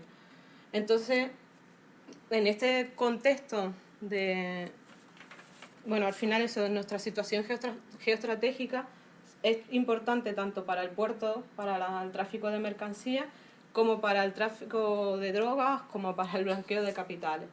Así que nos convertimos eso en una población vulnerable. Y nuestro objetivo aquí con el club es trabajar y alejar de esos entornos a las chicas. Aquí, como soluciones, desde las instituciones públicas se propone un plan integral que conlleve medidas educativas, formativas y laborales. Mejoras en la infraestructura ferroviaria, porque es verdad que tenemos el puerto más importante de España, pero no tenemos cómo canalizar todo ese tráfico hacia otros países europeos. Tenemos también una problemática y relaciones tensas con el gobierno de Gibraltar, con la problemática del contrabando de tabaco, como os decía, y tenemos que gestionar muy bien la salida tras el Brexit, porque son 10.000 personas, 10.000 españoles, las que cruzan diariamente la frontera con Gibraltar. Imaginaros la problemática que puede haber tras la salida del Brexit, tras el Brexit. Y también otra de las soluciones que se proponen es apostar por empresas locales, porque se ha detectado que hay mucho trabajo, pero las empresas vienen de fuera y vienen con sus trabajadores de fuera. ¿Por qué? Porque no tenemos formación, tenemos jóvenes sin formación y sin expectativas de futuro. Nuestra labor aquí, en todo este contexto social económico, donde tenemos un alto índice de desempleo y nuestra comarca está estigmatizada por el narcotráfico, empezamos a trabajar y nosotros creemos en la transformación social del deporte, ¿no? En la transformación social del fútbol. No recuerdo quién lo comentaba, pero nosotros creemos que a través del fútbol se pueden transformar realidades. Creemos que es una herramienta a través de la cual además se puede establecer el desarrollo personal de las jóvenes.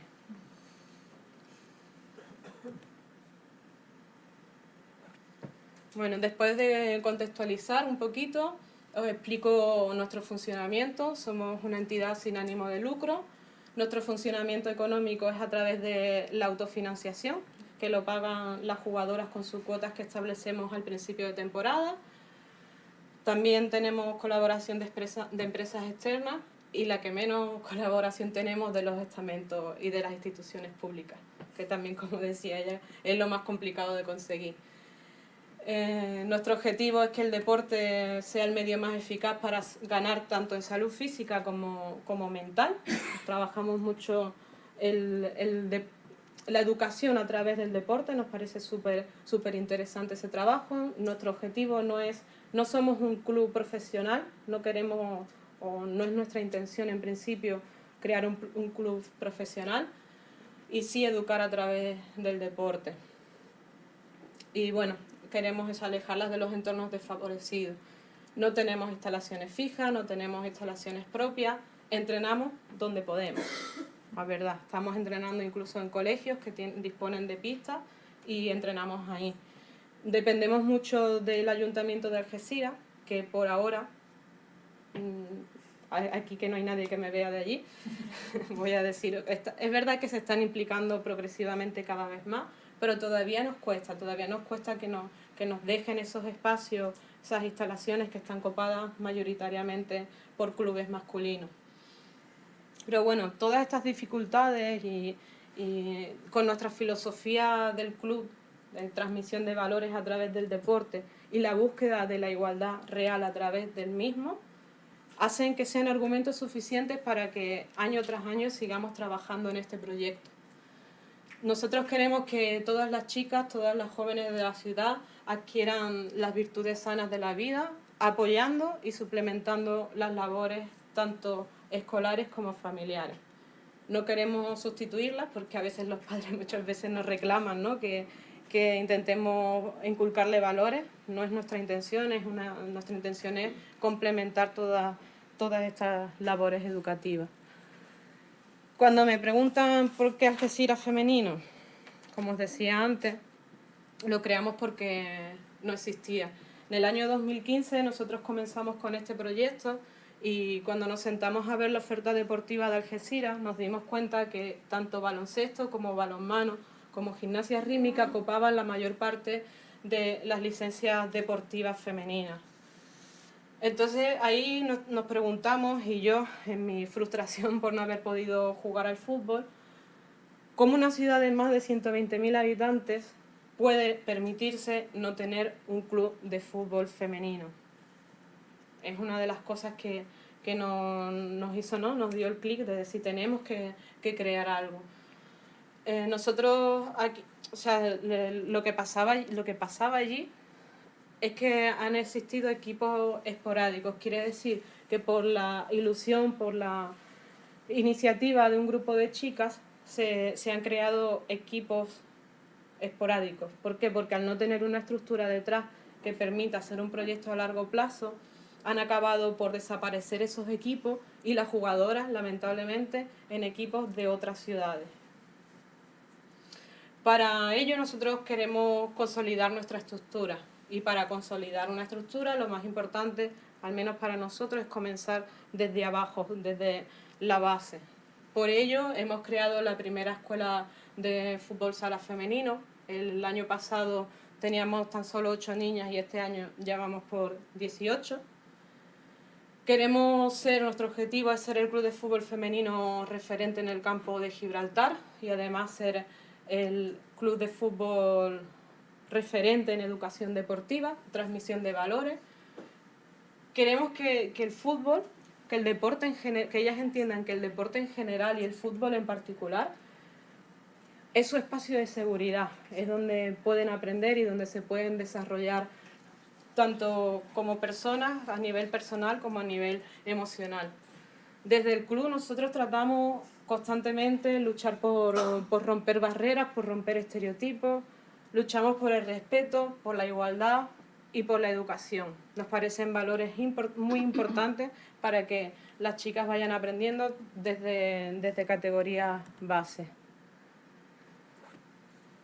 Otra de las cuestiones y otra de las cosas que nos preguntan mucho es ¿por qué exclusivamente femenino? Bueno, cuando nosotros empezamos en 2015, pertenecíamos a un club masculino, nos cedió, porque solo hizo cedernos su nombre, y nos dimos cuenta que los recursos a la sección femenina no llegaban como deberían llegar. Yo no sé si habrá pasado a algunas compañeras, pero las chicas pagaban la misma cuota que los chicos, y llegaba un momento en cuando nos iban a repartir la ropa deportiva, siempre nos daban lo que no utilizaban ellos, siempre eran los peores horarios, las peores instalaciones. Hemos llegado a utilizar medias rotas, es decir, esto no lo queremos, ellos van a renovar el material y nos lo daban a nosotros. Entonces ahí dijimos, ¿y por qué no hacemos un club desde cero donde todos los recursos económicos y todos los recursos materiales vayan directamente destinados para ellas? Y ahí empezamos. También creíamos importante e interesante que crear un espacio para chicas con los mismos intereses. ¿Por qué? Porque al menos allí, yo no sé cómo funciona en el resto de España, pero las chicas que quieren jugar, juegan en equipos masculinos. Pero es verdad, y nos han verbalizado en muchas ocasiones, que llegadas a una edad no se sienten cómodas jugando en equipos masculinos. Entonces creíamos interesante crear un espacio con chicas con los mismos intereses. Incluso ahora nos dicen, es que mira, ella es igual que yo, ella tiene los mismos intereses, ella las diferentes también expresiones de género, como yo en el cole soy la bicho verde porque soy muy más masculina, ¿no? O le dicen que es más masculina, y sin embargo ahí encuentra chicas y mujeres que son iguales, ¿no? Para ella, y eso es muy importante. Entonces, ¿qué pasa? Que no sé quién lo comentaba antes también, la influencia de los estereotipos, creo que lo decía Ivonne, que cuando empiezan a decirte eres machorra, eres lesbiana, tu cuerpo se masculiniza, todos esos estereotipos hacen que se produzca un abandono prematuro del deporte de las chicas y de las mujeres. Por lo tanto, creemos necesarios que rompiendo esos estereotipos vamos a aumentar la participación deportiva y prevenir el abandono del deporte de las mujeres, de las adolescentes, y favorecer la salud tanto física como mental. Como os decía, espacio de seguridad para su desarrollo personal. Para ello intentamos atender de forma individualizada o grupal los problemas y preocupaciones de la niña, tanto en el deporte como en la vida. Bien, esta es nuestra andadura. En la temporada 15-16 éramos un club con tan solo 10 jugadoras, 16-17 teníamos ya 17 jugadoras, y en la temporada 18-19 es cuando nacemos como club exclusivamente femenino y dimos espacio a 55 jugadoras distribuidas en 5 equipos. Somos un club de fútbol y de fútbol sala. Comenzamos con todas las categorías en fútbol sala, desde Benjamín, Alevín, cadete y senior, y un equipo de fútbol 11. Este año se ha invertido un poquito la cosa. Nuestro segundo año, la temporada 19-20, estamos dando espacio a 61 jugadoras y cada vez va aumentando más, distribuidas en 4 equipos. Un equipo Benjamín de fútbol sala que compite a nivel local en una liga mixta, y el resto un equipo de fútbol sala senior, un equipo infantil cadete de fútbol 11 y un equipo senior, que todas compiten a nivel provincial. Así empezamos y así estamos ahora. Cuando hicimos esta foto estaba llorando, digo, joder, el trabajazo que estamos haciendo, ¿eh? Es una pasada ver a tantas niñas y escucharlas a ellas como, o las madres, ¿no? Las madres vienen y me dicen, Valeria, estáis cumpliendo el sueño de mi hija, de que pueda jugar al fútbol. Y eso es una pasada. Estaba hablando con una compañera antes y le decía, porque todas las personas que trabajamos en este proyecto lo hacemos de forma altruista, no cobramos ninguno. Mi intención es que en algún momento podamos hacerlo porque conlleva muchísimas horas de trabajo, mucha dedicación. Y bueno, pero merece la pena cuando las escuchas a ellas o a las madres decirnos que están cumpliendo sus sueños de poder jugar al fútbol. Me emociono y todo. Es súper chulo. Bueno, con respecto a nuestros objetivos, marcamos nuestra filosofía de trabajo de transmisión de valores a través del deporte y la búsqueda de la igualdad. Nos marcamos estos objetivos. Bueno, en primer lugar, pues queremos fomentar, como os decía antes, no queremos un club profesional, buscamos o creemos importante el deporte como salud, el deporte recreativo, el deporte amateur, el deporte para mejorar tanto la calidad de vida, para mejorar la calidad de vida de las mujeres, tanto a nivel físico como mental. La actividad física y deportiva tiene numerosos beneficios, tanto psicológicos como físicos como sociales. Los físicos son más que evidentes, lo psicológico es la mejora de la autoestima, la mejora de la confianza, y los sociales, pues el trabajo en equipo, el respeto por el compañero, el respeto por uno mismo y el respeto por los árbitros, por los padres y por los demás. Aquí nos encontramos que en deportes tradicionalmente masculinizados como el fútbol hay menos presencia de mujeres, ¿no? La influencia la influencia de los estereotipos. Es que es súper importante, porque también el año pasado, estoy recordando el caso de una de las chicas que me decía que la insultaban mucho cuando iba con ropa deportiva, que al colegio, que le decían que lesbiana, que bueno. Y este año lamentablemente ha acabado por abandonar el deporte. Eso, para nosotros eso es como una puñalada en el corazón, porque no nos podemos permitir, o intentamos, ¿no? Intentamos empoderarlas a ellas para que sean capaces de hacerle frente a situaciones de este tipo. Además, tiene consecuencias en la salud. También decíamos antes, el Organismo Mundial de la Salud indica que esos estereotipos, además, se produce una mayor influencia de esos estereotipos en la etapa adolescente. Y ahí es donde nosotros incidimos mucho. Trabajamos mucho tanto con ellas como con ellos. Más adelante os contaré un poquito del trabajo que estamos haciendo. Entonces, uno de nuestros objetivos es fomentar la práctica deportiva de mujeres para que puedan disfrutar de todos esos beneficios disfrutar de esos beneficios para la salud. Aquí entra uno de los trabajos más importantes y lo que marca nuestra línea de trabajo. Estos son los valores que tenemos como club. Queremos que aprendan disciplina, queremos que aprendan el valor de la igualdad, el trabajo en equipo, el compañerismo, el esfuerzo, el respeto y muchos otros más. Pero estos son el eje de nuestro proyecto.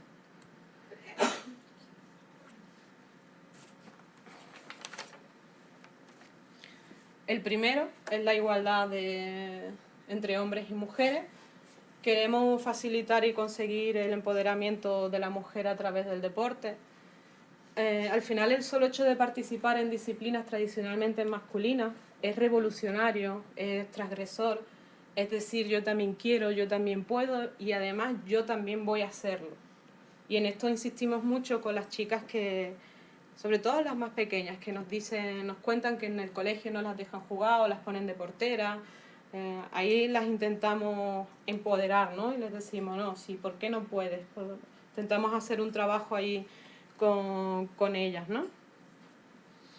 También ocupar estos espacios es una forma de alzar nuestra voz, de ganar poder sobre nosotras mismas y de decir que hemos venido para quedarnos. El deporte, al final, como fenómeno social, reproduce esos estereotipos de género y nosotros queremos, a través del trabajo que estamos haciendo en el club, creemos que si vamos eliminando o vamos suprimiendo esos estereotipos, vamos a conseguir una mayor participación de las mujeres en el deporte. Queremos fomentar el deporte femenino, eliminando las barreras que dificultan el acceso al mismo, como es la menor visibilidad, como es la menor inversión que tenemos dentro del fútbol. Aunque haya un boom ahora, una moda, todavía nos cuesta conseguir financiación. Nosotros le ofrecemos la posibilidad de jugar en un club de chicas, en una liga federada de chicas, y además le mejoramos las condiciones para que puedan tener las mismas oportunidades que los chicos. Aquí intentamos, cuando nos reunimos, intentamos hacer proyecciones de documentales para contarles la realidad del deporte femenino, ¿no? Porque hay algunas que sí nos dicen quiero llegar a ser profesional, porque lo que ven en la tele es lo que les llega a ellas. Sin embargo, también creemos que es importante contarles, por ejemplo, la reciente huelga de fútbol femenino, que no tenemos las condiciones laborales mínimas, no tenemos convenio colectivo, con todo lo que ello conlleva, que no tenemos contrato y bueno, no tenemos cotización a la seguridad social, no tenemos protección ante las lesiones, ante la maternidad, y también ellas eso lo tienen que conocer, y nosotros intentamos hacerlo a través del club. Otro de los valores que intentamos trabajar también es el de la integración. Como os decía antes, también allí hay mucha diversidad cultural. Ahora mismo estamos trabajando de la mano de la asociación LGTBI Roja Directa. Esa asociación está presidida por Jesús Tomillero, que es el primer árbitro abiertamente gay. que tuvo que dejar el arbitraje debido a los constantes insultos que recibía cada fin de semana. Ahí intentamos hacer campañas de sensibilización y concienciación de la situación dentro del colectivo, de cómo se encuentra el colectivo dentro del deporte, porque como os decía antes, todavía existe mucha LGTBI-fobia dentro del deporte. Organizamos formación tanto para el cuerpo técnico, para las jugadoras, para que conozcan la diversidad afectivo-sexual, las diferentes identidades y diferentes expresiones de género. Por ejemplo, tenemos a una menor transgénero, que yo personalmente no sabía que no se podían federar, porque claro, al no tener el cambio de identidad no se pueden federar. Y hace poco yo no sabía nada, me comentó la madre esta situación y dije, bueno, es una buena opción preguntar aquí, en esta asociación, cómo podemos hacer, porque ella es chica, tiene 8 o 9 años, todavía no está federada, pero ¿y qué va a pasar cuando la vayamos a federar? ¿Qué pasa? ¿Se queda fuera? ¿Solo viene a entrenar? ¿Cómo lo hacemos? Porque la ley en Andalucía dice que estamos protegidos, pero no sé, eso ya os digo que desconozco un poquito y estamos trabajando y averiguando cómo vamos a hacer este tema de cara al año que viene. También trabajamos con asociaciones como la ONCE o APADIS, que es una asociación de discapacitados intelectuales, para conocer de primera mano cómo está la situación del colectivo de las personas con diversidad funcional allí en Algeciras. Estamos a la espera que venga la ONCE a mostrarnos las particularidades que tiene su deporte para poder enfrentarnos a ello y conocer, ¿no?, cómo son sus particularidades. Luego, otro de los valores que intentamos que ellas aprendan mucho, organizamos tanto de la mano de asociaciones como del ayuntamiento, eventos solidarios, organizamos y participamos en eventos solidarios. Nuestro objetivo es darle visibilidad a todas las asociaciones que están en pro de la mejora de la calidad de vida de personas enfermas. En este caso vamos a organizar el segundo torneo en favor de la Asociación de Esclerosis Múltiple del campo de Gibraltar. Y aquí insistimos mucho que más allá de lo deportivo, tienen que tomar conciencia de la importancia que toma el valor de la empatía y de la solidaridad.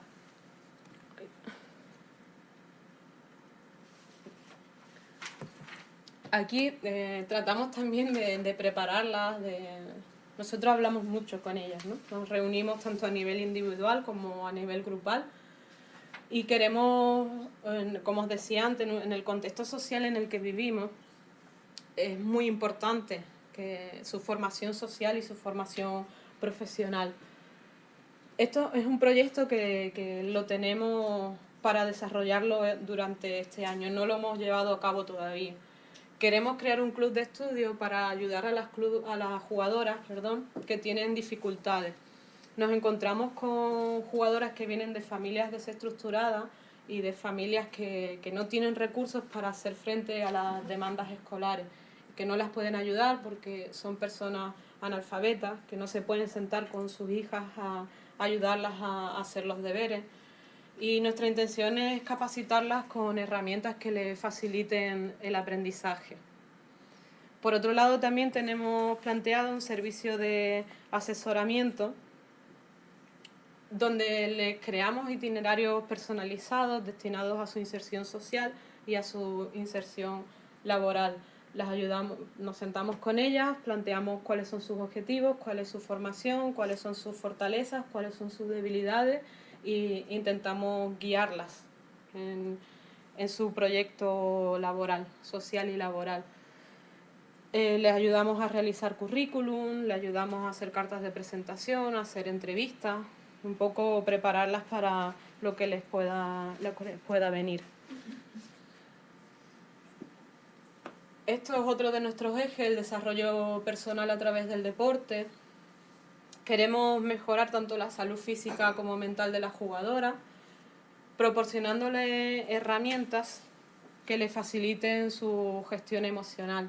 Nosotros creemos, o yo soy una firme convencida de cómo se es en el deporte, se es en la vida, y Y qué mejor que un ambiente lúdico como es el fútbol para transmitir estos valores. Creemos que es una buena vía de enseñanza y de aprendizaje, ¿no?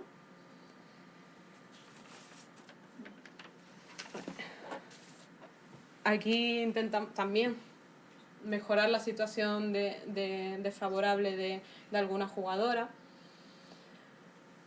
Tenemos bastantes casos por la particularidad de la ciudad. Hay zonas bastante empobrecidas, como es el barrio del Saladillo, que también es muy conocido cuando se habla de Algeciras, es la zona donde hay mayor narcotráfico, mayor tráfico de drogas, y precisamente es donde tenemos uno de nuestros campos de entrenamiento. O sea que las chicas que se acercan generalmente también provienen de ese entorno. Tenemos un caso bastante relevante de una de nuestras jugadoras del equipo de fútbol 11, a la que estamos tratando de ayudar a través de nuestro proyecto. Ella empieza a entrenar el año pasado con nosotros a mitad de temporada y rápidamente en su comportamiento nos damos cuenta de que algo no va bien. Tiene muchas horas en la calle, falta de autocontrol, malos resultados en los estudios. Entonces ahí hacemos un acercamiento y un seguimiento de la situación de esta chica y nos damos cuenta de que su madre es una persona que es adicta a las drogas. Entonces intentamos ayudarla, está en situación de desempleo y acaban por desahuciarla.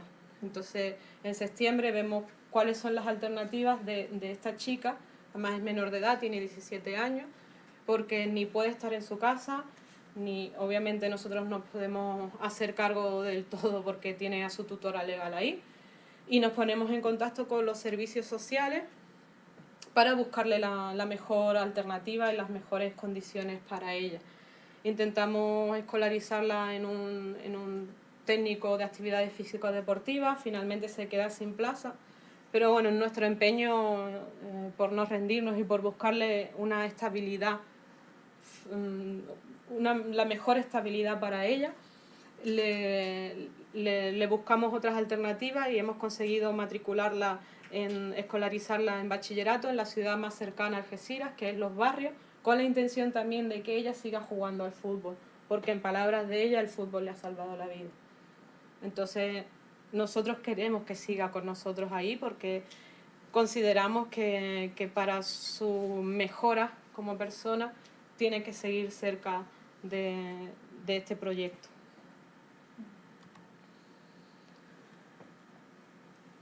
Como vengo diciendo, también queremos alejarlas de los hábitos poco saludables que rondan en nuestra sociedad y particularmente en el campo de Gibraltar, en nuestro contexto donde el acceso a la droga está al alcance de la mano. Allí, antes se me olvidó contarlo,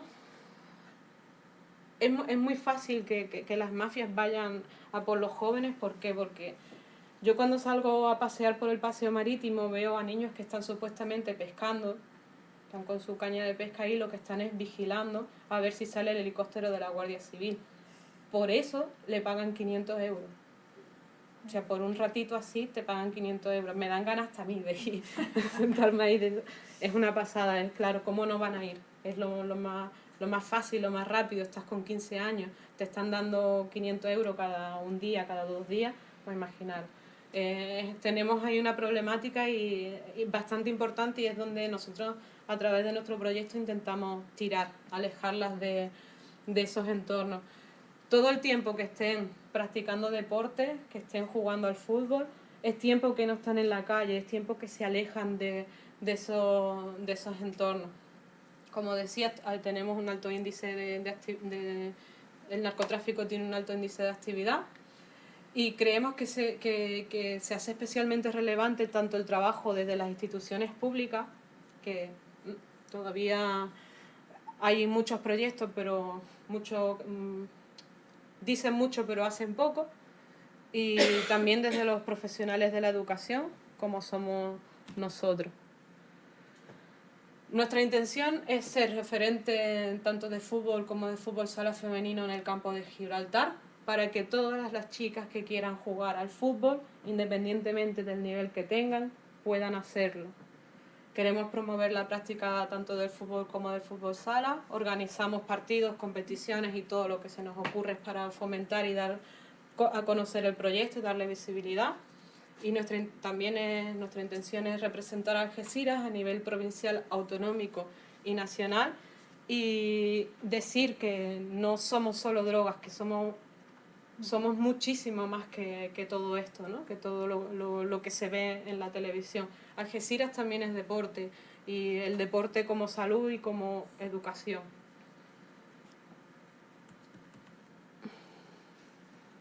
Bueno, ahora voy a pasar a explicaros un poco las principales dificultades que estamos teniendo. Un amigo, mi compañero, que es el que me está ayudando a llevar este proyecto, siempre me dice: a problemas, soluciones. Así que así os voy contando. Aquí me parecía gracioso poner cómo sacar un proyecto de fútbol femenino adelante y no morir en el intento, porque es súper complicado, ¿eh? Y sobre todo con la falta de recursos tanto económicos como materiales.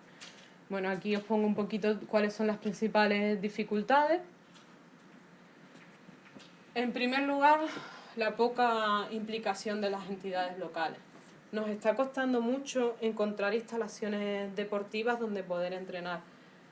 Ahora, como no nos hacían caso, hemos saltado a la prensa y rápidamente ellos han encontrado un hueco donde dejarnos entrenar. No hay. Saltamos a prensa y ahora nos están dando espacio. Eso en fútbol. En fútbol sala, como tampoco hay sitio, pues nos pusimos en contacto con diferentes directores de colegios que cuentan con pistas de entrenamiento y ahí estamos entrenando. Casualmente las directoras de esos colegios donde estamos entrenando casualmente son mujeres, porque en otros lados es verdad que no nos han dado todavía espacio. Tenemos falta de material deportivo, entonces el año pasado se nos ocurrió, empezamos el año pasado desde cero, es exclusivamente femenino, es un club que hemos iniciado desde cero y no teníamos nada, no teníamos ni balones, no teníamos ni balones. Entonces aquí recogimos todos los emails de las responsables y los responsables de fútbol femenino de todos los equipos de primera división y les escribimos un correo solicitándoles ayuda o material, sobre todo material deportivo que tuvieran desuso. El único club que nos contestó, pero que bien nos vino y todavía seguimos utilizando ese material, es la Universidad de Alicante. Nos regaló balones, nos regaló petos y nos regaló conos. Nos sirvió bastante porque empezamos con eso la temporada, porque es que no teníamos nada. También buscamos la colaboración de otros ayuntamientos de ciudades cercanas. Este año, por ejemplo, no hemos podido sacar la categoría de BIM por falta de jugadoras y intentamos buscar soluciones, que es crear este proyecto no solo en Algeciras, sino en todo el campo de Gibraltar y que las demás ciudades también colaboren. Ellas tienen instalaciones y no tienen niñas, nosotras tenemos niñas y no tenemos instalación. Y dijimos, ¿por qué no nos juntamos? Y en eso estamos también. No tenemos sede social debido a las dificultades que tiene el ayuntamiento en darnos algún local. Así que nosotros nos reunimos, pedimos y vamos buscando. Siempre vamos pidiendo y buscando soluciones. Y vamos llamando a todas las asociaciones de vecinos para poder reunirnos y para poder hacer las reuniones con los padres. Y bueno, nuestra intención es poder guardar todo el material deportivo, que ya sí estamos teniendo más, porque tengo mi casa que no vea. De verdad. El mayor hándicap cuando nosotros creamos este proyecto, y lo sabíamos, era la falta de apoyo económico tanto de instituciones públicas como de empresas privadas. Nuestro sistema de autofinanciación, que es un 70%, que como bien os decía antes, viene por las cuotas de las jugadoras, nos permite cubrir gastos mínimos, que son los de mutualidad, de arbitraje y de alquiler de las instalaciones deportivas. Aunque la tendencia está cambiando, es verdad que a las empresas todavía les cuesta apostar por el deporte femenino. Entonces, como os decía, a problemas, soluciones. y os explico un poquito cómo estamos consiguiendo financiación. Esto es un cartel que creamos, que lo tengo creo por aquí. Aquí ponemos la foto de todos los equipos y aquí le ofrecemos por una cantidad tan solo de 50 euros a cada empresa. Las empresas nos aportan 50 euros y nosotros ponemos su logo aquí. Y aquí este cartel está en todos los establecimientos colaboradores. Entonces ponemos aquí unas pegatinas donde anunciamos los partidos que jugamos en casa. 50 euros no supone nada a ninguna empresa y a nosotros 50 nos supone muchísimo dinero, o al menos para poder cubrir una serie de gastos.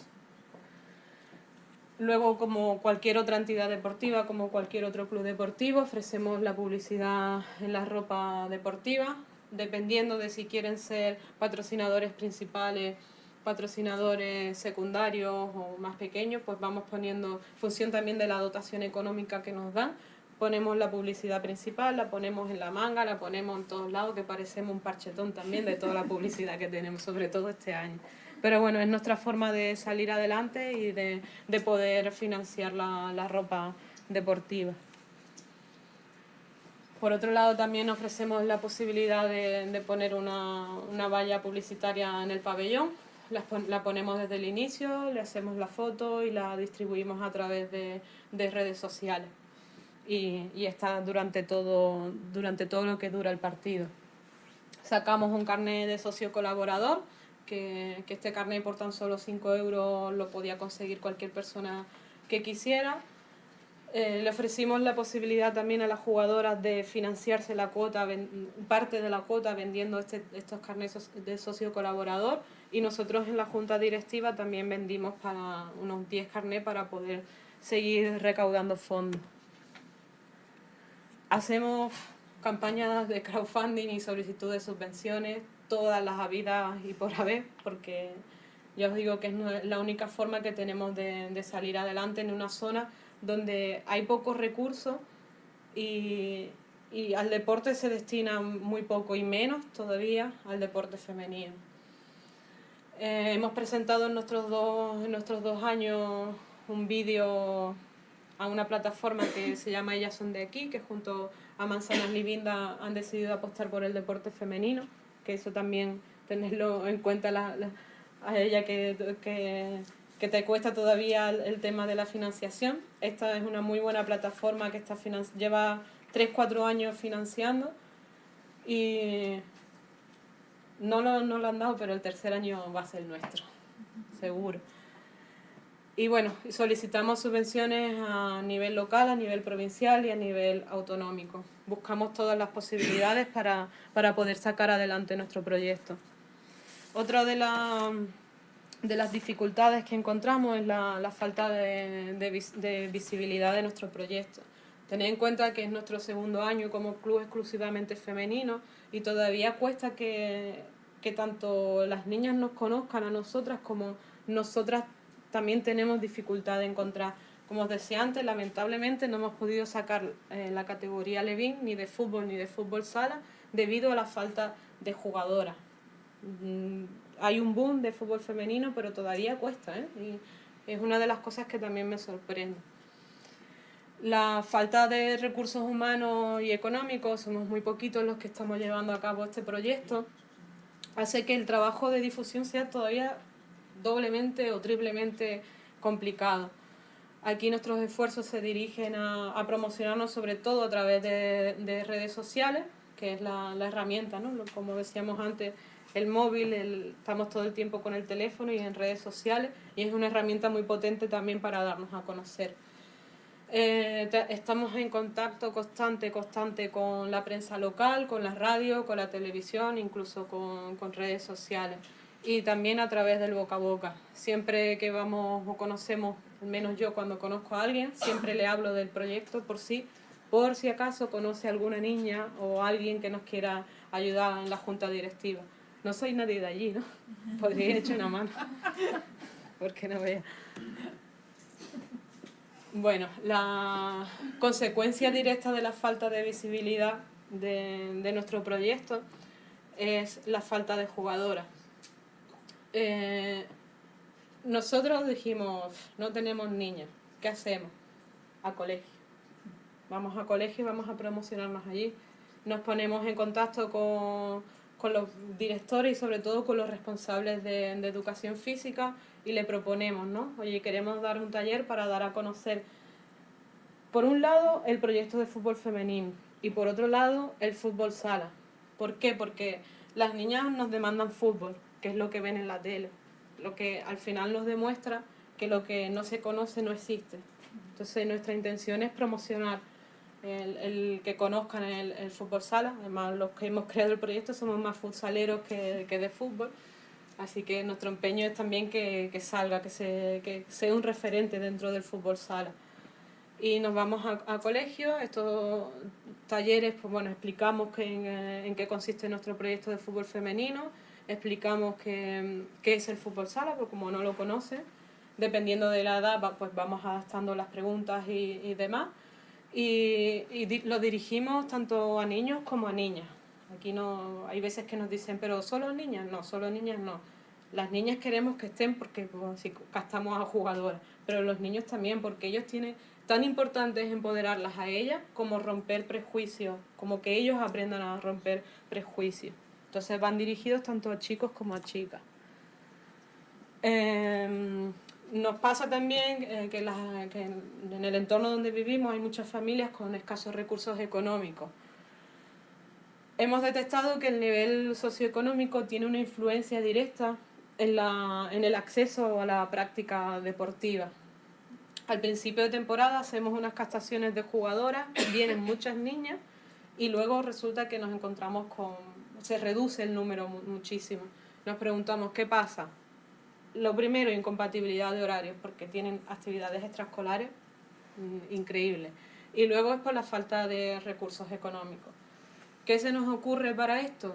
Vamos buscando soluciones para varias, que de hecho las chicas que os comentaba antes, que estaban en situación desfavorable, este año nos hemos hecho cargo la junta directiva de la cuota de esas jugadoras, porque como os decía, nos parece súper importante que esté jugando al fútbol. Estamos creando un proyecto que se llama Apadrina o Amadrina a una jugadora. ¿En qué consiste esto? Son becas deportivas, porque nuestra intención es garantizar dentro de nuestras posibilidades el acceso del mayor número de personas, del mayor número de niñas al deporte. Estamos todavía estamos todavía estableciendo los criterios para determinar quién o quiénes tienen prioridad para conseguir estas becas deportivas, estas ayudas. O también estamos en contacto con Fundación Unicaja o con Fundación La Caixa para que nos promocionen, nos patrocinen este proyecto o si no nos sale eso, haremos una campaña de crowdfunding para poder llevarlo a cabo. Otro de los quebraderos de cabeza, la falta de entrenadores. Como os decía, este proyecto lo estamos haciendo de forma altruista, ninguno estamos cobrando y es muy complicado encontrar a personas que se comprometan durante toda la temporada para tanto entrenamientos como partidos los fines de semana. ¿Qué hicimos? Fuimos al Colegio de los Pinos, que es un colegio semiprivado, semiconcertado, que imparte el técnico superior deportivo. Los alumnos y las alumnas necesitan un mínimo de horas para poder ir subiendo de niveles y nosotros tenemos una falta de entrenadores brutal. O sea, no hay manera de encontrar ni entrenadores ni entrenadoras con su licencia, porque necesitamos una licencia para poder entrenar. Y hemos firmado al final el primer acuerdo de colaboración para esta temporada. Como os decía, cada vez que encontramos un problema buscamos soluciones. La solución para los entrenadores, la falta de entrenadores y de entrenadoras, ha sido esta. Este año tenemos a un entrenador y con perspectiva de seguir aumentando el año que viene. Por otro lado, si bien es cierto que el Club Deportivo Algeciras Femenino se creó para ser un club de fútbol femenino referente, sobre todo de educación deportiva, nos encontramos con jugadoras que tienen muchísimo talento y una proyección deportiva muy prometedora. En nuestra intención por darle salida a esas jugadoras, nos pusimos en contacto con el fútbol sala, con el Guadalcacín Fútbol Sala femenino, que hasta la temporada pasada ha sido el único equipo andaluz que ha estado en la primera división nacional, y hemos firmado un convenio de filialidad con ellos. ¿Qué significa eso? Que todas las jugadoras nuestras que tengan proyección pueden irse a jugar a este club. Es una forma de darle salida a este tipo de jugadoras que ya os digo, que aunque nuestro objetivo no era ser profesional, pero sí contamos con 5 jugadores que además están tanto en la selección gaditana como en la selección andaluza, que les queremos dar salida. Si ellas lo deciden, queremos que tengan al menos la posibilidad de poder jugar en equipos competitivos y profesionales. Y bueno, eso en fútbol sala. Y en fútbol 11 hemos tenido los primeros contactos con el Betis femenino, que aunque no hemos podido cerrar este primer año el acuerdo de colaboración, está todavía esa vía abierta para la temporada que viene. Y otra de las dificultades es generar la estructura del club. Es muy complicado encontrar a gente implicada que se pueda implicar y comprometer a lo largo de toda la temporada. Así que aquí me voy a tener que dar vosotros la solución porque yo no la encuentro todavía. A ver cómo conseguir a personas para incorporarlas a este proyecto. Y además que también vengan con energía renovada, con ideas nuevas, porque llega un momento en que son tantas horas y tanto estrés y tanta gestión que nos quedamos un poquito bloqueados y sin ideas. Y bueno, ya me queda poquito. Tenemos todos nuestros éxitos. Quería contaros un poquito qué es lo que conseguimos el primer año. Nuestra categoría Benjamín es el único equipo femenino que compite a nivel local, que compite en la liga mixta. Y el año pasado se proclamaron campeonas de liga. Que antes, no sé quién decía que cuando los niños vienen a jugar contra niñas, vienen con todo, porque se juegan su honra y se juegan su hombría. Y eso, y los padres sobre todo, agüita. Pero que lo que quería deciros es que este año las estoy entrenando yo. Y lo veo. Veo cómo los padres y veo cómo los niños vienen hay que ganarle. Pero tenemos niñas muy buenas y vamos a ganar otra vez. La verdad. Bueno, es la primera vez que un equipo femenino se hace con el campeonato, lo que lo hace doblemente especial.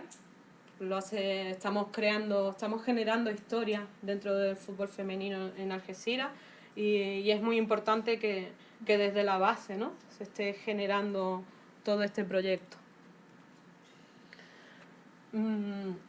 Por otro lado, en la categoría cadete juvenil fuimos el único equipo de la provincia de Cádiz en participar en el campeonato de Andalucía y además nos trajimos el tercer puesto. Ahí está toda la hinchada apoyándonos. Por otro lado, también se celebran en el campo de Gibraltar los Juegos Deportivos del Estrecho desde el año 98. Se va haciendo de forma rotativa con la intención de que haya una convivencia entre los jóvenes y las jóvenes de todas las ciudades que estén a orillas del Estrecho. Este año nos ha tocado, por suerte, y lo hicimos con toda nuestra ilusión, organizar el fútbol femenino en estos Juegos y además representar a la ciudad de Algeciras.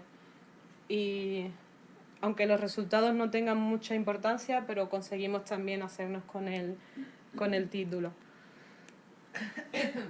Otra de nuestras grandes, de nuestro orgullo es que gracias a todo el trabajo y a todo el esfuerzo que estamos realizando con este proyecto, hemos conseguido que estas 3 jugadoras vayan tanto a la selección gaditana como a la selección andaluza, y Davinia además ha conseguido ser campeona de España y le han dado un reconocimiento especial por ello.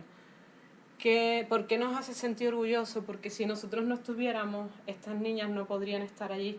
Y por eso nuestro proyecto cobra especial relevancia.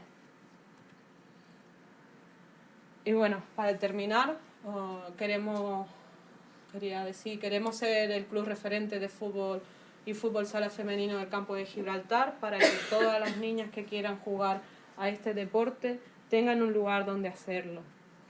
Queremos educar a través del deporte en entornos y con colectivos especialmente vulnerables y sobre todo queremos vincular el nombre del campo de Gibraltar al deporte y desestigmatizar a la comarca. Y bueno, muchas gracias por vuestra atención y quería dejaros una frase de Rosa Luxemburgo, que es: quien no se mueve no nota las cadenas y además nuestra fuerza. Muchas gracias.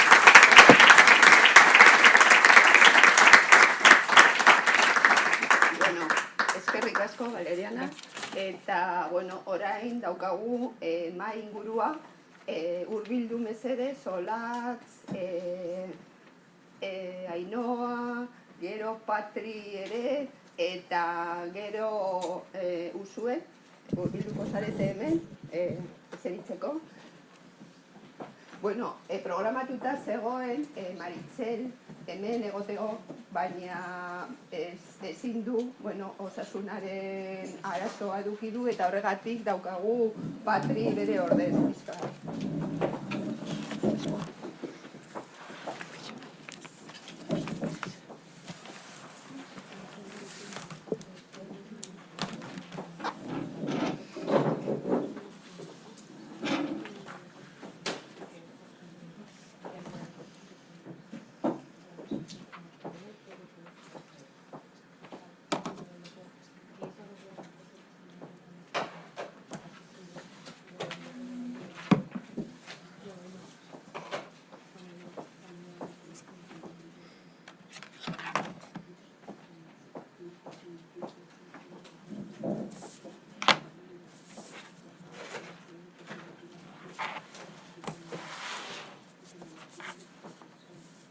Bueno, jardunaldia aurrea doa eta entzun dugu denetatik pixka bat enpoderatzeko, esperientziak eta bueno, gauza pila, ez?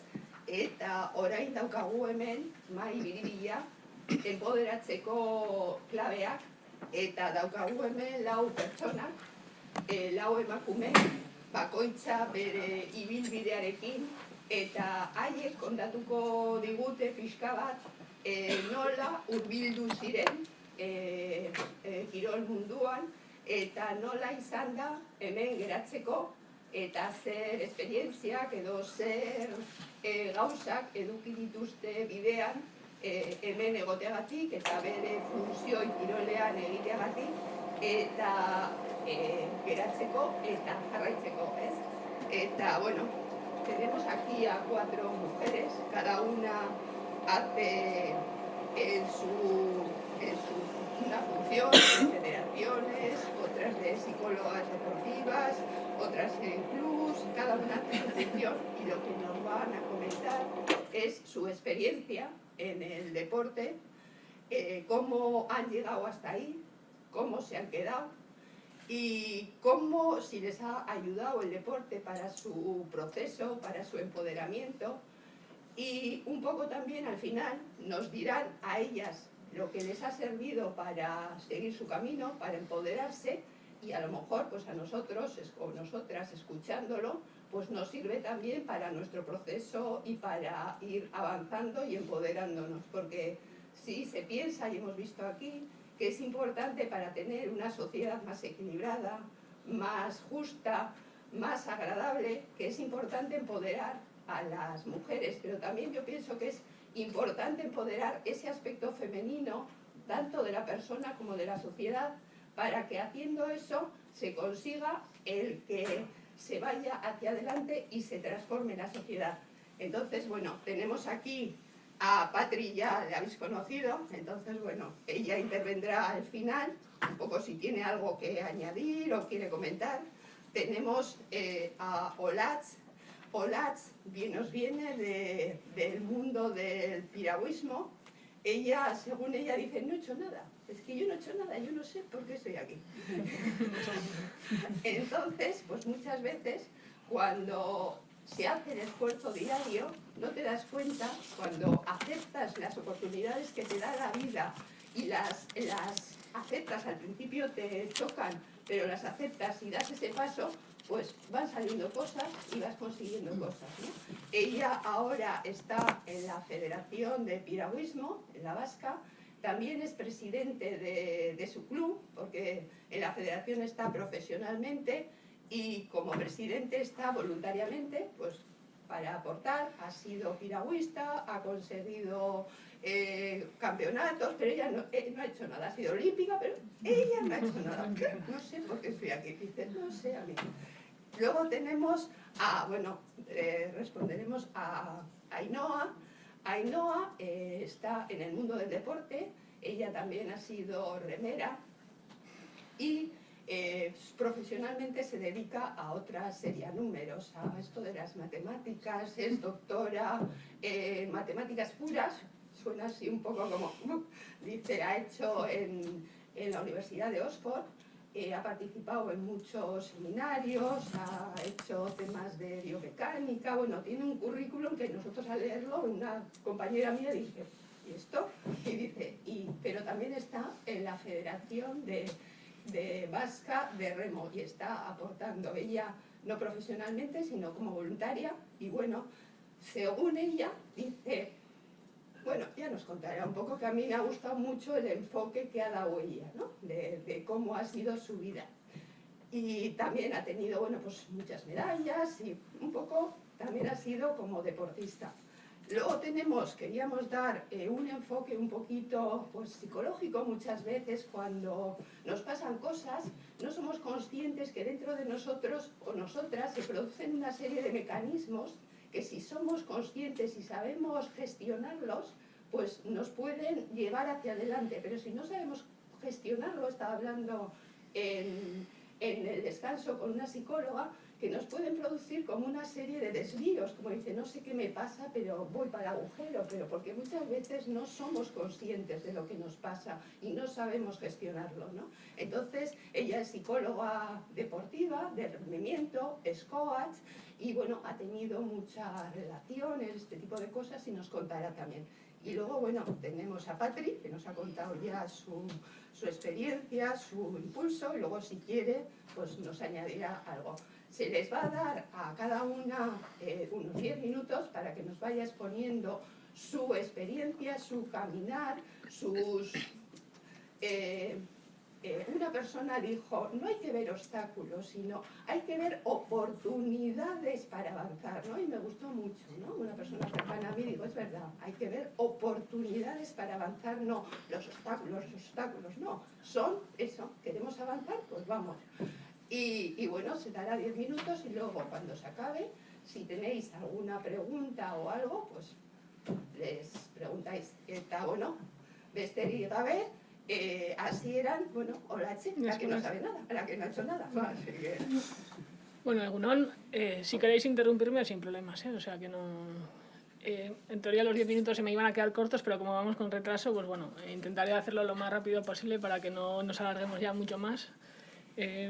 Cuando me propusieron, la verdad que dije que sí sin pensar muy bien dónde me iba a meter, ¿no? Y luego cuando ya conversé con María José, pues dije, bueno, pues a ver cómo lo hacemos o cómo tal, y bueno, pues tú cuenta un poco lo que has hecho y explica lo que has podido vivir, ¿no? Y bueno, a día de hoy soy la directora técnica de la Federación Vasca, empecé en el 2006 con un puesto que se creó en ese momento, no había un precedente previo porque no existía el puesto. Pero claro, dije, sí, hasta ahí he llegado, pero ¿dónde empecé, no? Y pues empecé como una niña cualquiera que le gustaba el deporte y que empezó, y que era muy normal, ¿no? Practiqué deportes como judo, fútbol, atletismo, baloncesto, pero luego cuando he echado la vista atrás para preparar esto decía, sí, he hecho eso, pero hice judo y era la única chica o niña en ese grupo. Hice fútbol junto con otra compañera en un equipo masculino donde había un único vestuario para todos. Hice baloncesto y lo hice en un equipo con...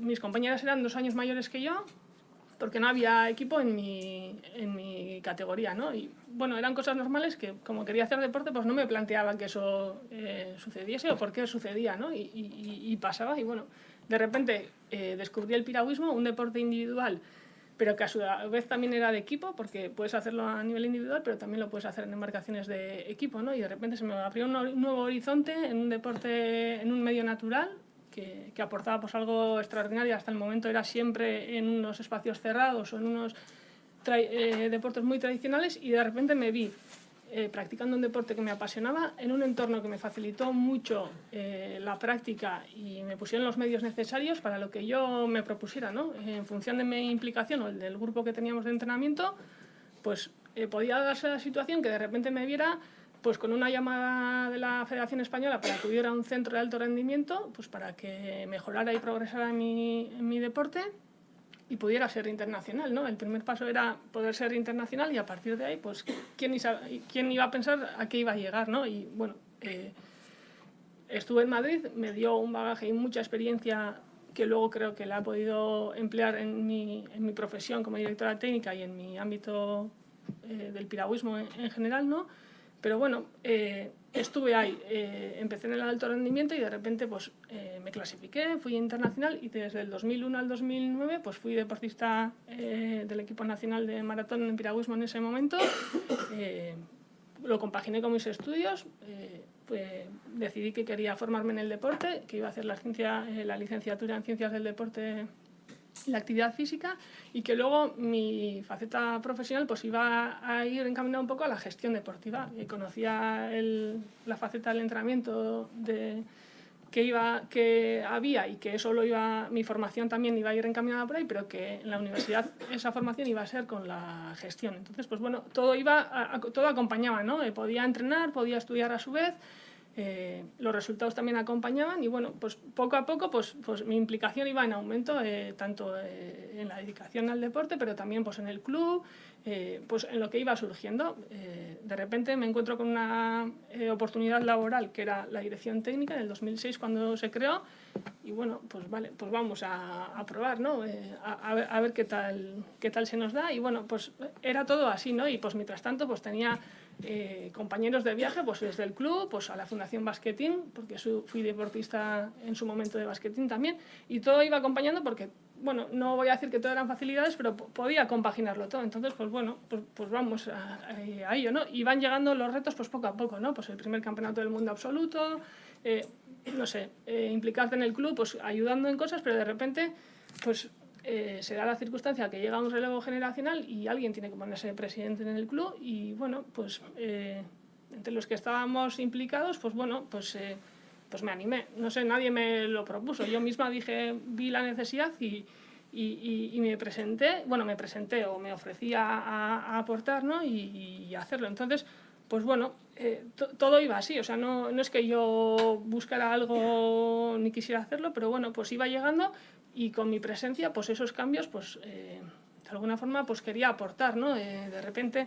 pues me llaman de la Federación Española, y es cierto, como ha dicho antes Ivone, que a veces tenemos unas cuotas que hay que cumplir, y la Federación Española se vio en la tesitura de que tenía que incorporar mujeres a su junta directiva, y es así. O sea, yo soy una cuota que se incorporó a la Federación Española como cuota, o sea, no, y además no tengo ningún problema en decirlo, pero mi lectura positiva es: había muchas más mujeres, pero se me eligió, se me propuso a mí, oye, pues ya que estoy, voy a intentar aportar y dar mi granito de arena, y cuando acabe esta legislatura, el año que viene, y haya nuevas elecciones, pues igual ya me llaman, pero no porque tienen que cumplir la cuota, sino porque mi trabajo ha sido lo suficientemente bueno como para poder seguir estando ahí, ¿no? Entonces, hemos entrado de un modo, pero no vamos a pensar cómo hemos entrado, sino en lo que podemos hacer estando dentro, ¿no? Entonces, pues bueno, es un poco lo que yo intento hacer, y que de alguna forma está. Y luego la otra lectura que sí que tengo es: una vez que estemos, pues si la mujer se va incorporando, pues habrá cambios que se van a acelerar, que de otra forma pues no sucederían, como sucede con la discriminación positiva, que hay cosas que se cambian y se aceleran de esa forma.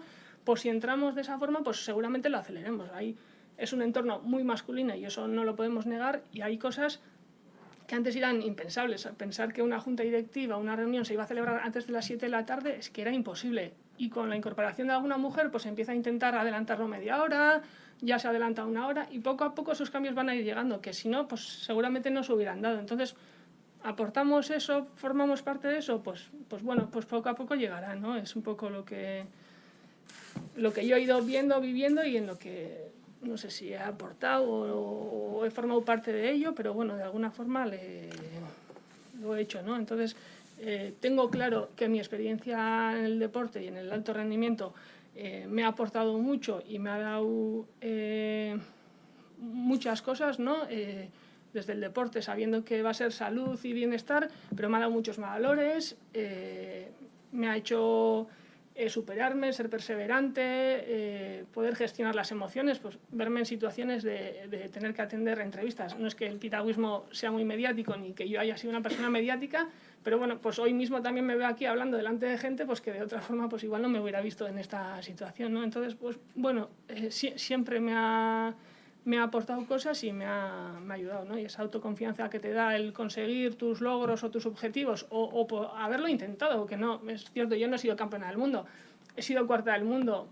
¿Ha sido suficiente? ¿No ha sido suficiente? Pues bueno, con lo que he hecho y he llegado ahí, estoy satisfecha, ¿no? Y cuanto más pasa el tiempo, pues más satisfecho estás de lo que has hecho y cómo lo has hecho, ¿no? Entonces, estoy contenta en ese sentido y creo que el deporte me ha dado mucho, y en la faceta laboral, pues evidentemente también, ¿no? Desde la experiencia, los conocimientos y las vivencias que has podido tener tú como deportista, pues cuando ahora estás en un puesto donde diriges y tomas decisiones, evidentemente tu experiencia pesa y en función de eso vas a tomar decisiones o vas a intentar que haya cosas que tengan que cambiarse, ¿no? Entonces, pues bueno, es aprovechar esas oportunidades que tenemos, afrontar los retos que se te presentan, que a veces son de forma involuntaria, pues bueno, llegan en el momento que llegan. A mí la Federación Española me propuso entrar en la Junta Directiva a los 2 meses de mi maternidad y siendo madre primeriza. Sabía que no iba a asistir a la primera Junta Directiva que convocaban, que iba a tener, pero bueno, dije sí y luego pues ya veremos hasta dónde podemos llegar, ¿no? Prefiero hacer las cosas o empezar a hacerlas y luego, pues en función de lo que tenga, el entorno que tenga, las herramientas que tenga en el momento, pues ir haciendo esas aportaciones o intentar aportar, ¿no? O sea, yo creo que siempre va a ser aportar, y yo si algo creo que he podido aportar, pues sobre todo mi experiencia, mi interés, mi trabajo o dedicación que haya podido tener, e intentar tener esa empatía, ¿no? Al final, cuando tú has tenido unas vivencias que crees que tienen que cambiar, pues lo intentas que no vuelva a suceder o que eso vaya progresando, ¿no? Entonces, bueno, estaría ahí un poco, ¿no? Entonces, yo sobre todo he sido siempre muy cabezona, he tenido mucha convicción en lo que hacía, porque si tú mismo no crees en lo que tú haces, nadie te va a apoyar ni nadie te va a seguir, ¿no? Entonces, pues bueno, esa convicción es lo primero que tienes que tener tú para que eso prospere, y sobre todo trabajo. Está claro que si no trabajas no vas a conseguir nada, ¿no? Pero bueno, y luego sobre todo verlo todo como un reto, ¿no? Porque en el momento que es una amenaza, ¿no? A mí sí que hubo un momento en el alto rendimiento que me pasó que de tener retos pasaron a ser amenazas, ¿no? Y es muy fácil de visualizarlo, ¿no? Tú tienes un reto de acudir a un campeonato del mundo, tienes una ambición inicial, pero luego puede llegar a transformarse y ser una amenaza, ¿no? Porque lo que al principio era un reto conseguir, mejorar, pues luego en un momento dado puede ser que te cueste estar en ese punto o incluso puedas empeorarlo, ¿no? Y cuando pasa de ser ese reto a esa amenaza de ver, y si no lo consigo, y si no me clasifico para ir, y si no, era lo que al final pesó mucho, ¿no? Y hizo que dejara de tener su esencia, que era el retarte, el mejorar, el conseguirlo. Y cuando pasó eso fue un momento de inflexión de decir, así no quiero seguir así, no es lo que yo quiero para el deporte y tiene que cambiar, ¿no? Y es cuando decidí que el alto rendimiento y mi carrera como deportista iba a acabar. Luego pues he tenido nuevos retos como técnico, como entrenadora, sobre todo como miembro de juntas directivas o en este caso de presidenta del club, y lo he hecho. Y en la federación lo mismo, llegué como directora técnica en algo que no existía y que tenía que crearlo, que eso tiene cosas buenas, porque no hay ningún precedente, pero también tiene su peso de que no tienes con quién consultarlo, en quién apoyarte, con quién trabajar, y bueno, esa soledad pues a veces también puede pesar, ¿no? Pero bueno, yo creo que intentamos hacerlo lo mejor posible y es eso un poco lo que yo puedo decir de mi empoderamiento, no lo sé, sí. Muchas gracias, Solange. Y bueno, ahora damos paso a Ainhoa. Vale, bueno, como bien os ha dicho María José, bueno, yo soy matemática de estudios y sí que me costó con 17 años elegir entre el deporte y las matemáticas. Se me daban bien las matemáticas y fue una decisión un poco complicada porque no veía muy bien la salida con el deporte, no veía bien claro hacia dónde quería ir o me gustaría llegar, ¿no? Desde ese camino. Sí que me gustaba o me hubiera gustado como deportista entender un poco más la fisiología, pero en ese momento no veía tanto qué estudio me iba a facilitar un poco ese entendimiento, ¿no? Por lo menos aquí. Luego ya posteriormente sí que he visto centros en Inglaterra que, digamos, están más especializados pues, en ese ámbito, ¿no? Por ejemplo. Pero bueno, yo decidí seguir mis estudios de matemáticas, seguía compitiendo, empecé en cadetes y seguía compitiendo en senior, bueno, con mis resultados en campeonatos de España, también he sido parte de la selección española como remera, pero un poco, digamos, iban estas dos partes en paralelo, ¿no? Una estudios un poquito más profesional y en ese momento, bueno, pues el deporte era, bueno, pues mi tiempo libre, ¿no?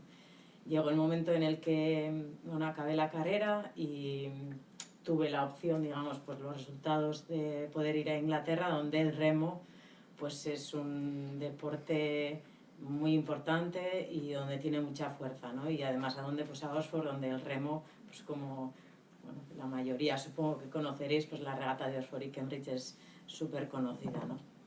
Entonces me encontré hasta entonces, yo haciendo un poco de memoria pues de la situación que yo había vivido como mujer, ¿no? En el deporte, en el club no había tenido ninguna diferencia a lo que bueno, algún compañero podía tener. Por los resultados siempre tuve facilidades a la hora de asistir a otras regatas, tener facilidades para entrenar a un alto nivel.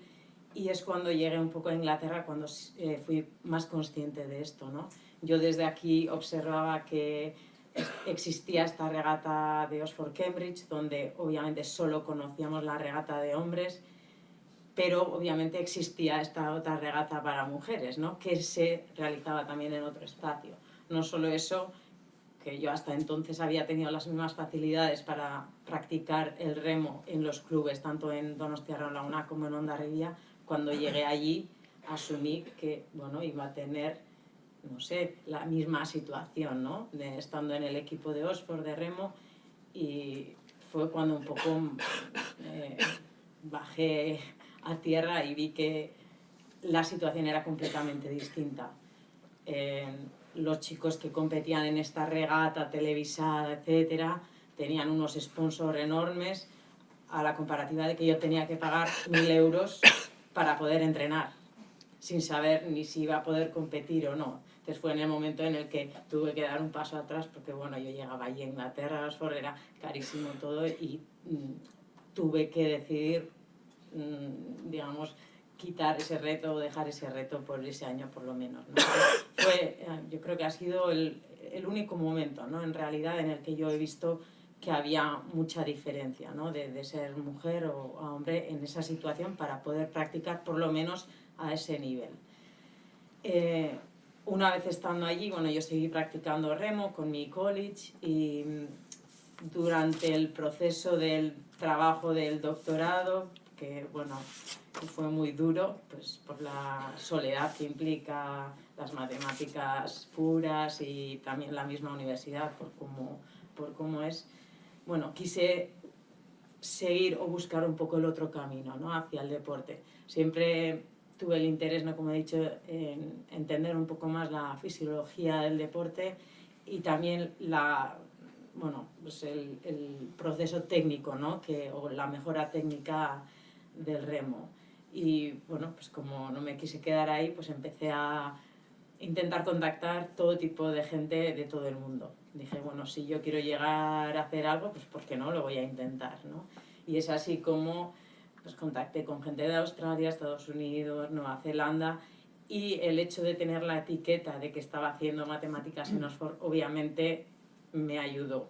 Entonces, después de llevar 2 años en Oxford, me dieron la opción de ir al Centro de Alto Rendimiento de Auckland, en Nueva Zelanda, donde empecé a trabajar con la selección de Nueva Zelanda de remo, con el equipo sub-23, y es donde empezó un poco mi camino paralelo, profesional, digamos, en el deporte. Digamos, desde cero empecé a trabajar y a conocer un poco las bases de la biomecánica y los sistemas que se podían utilizar para este trabajo, para este análisis.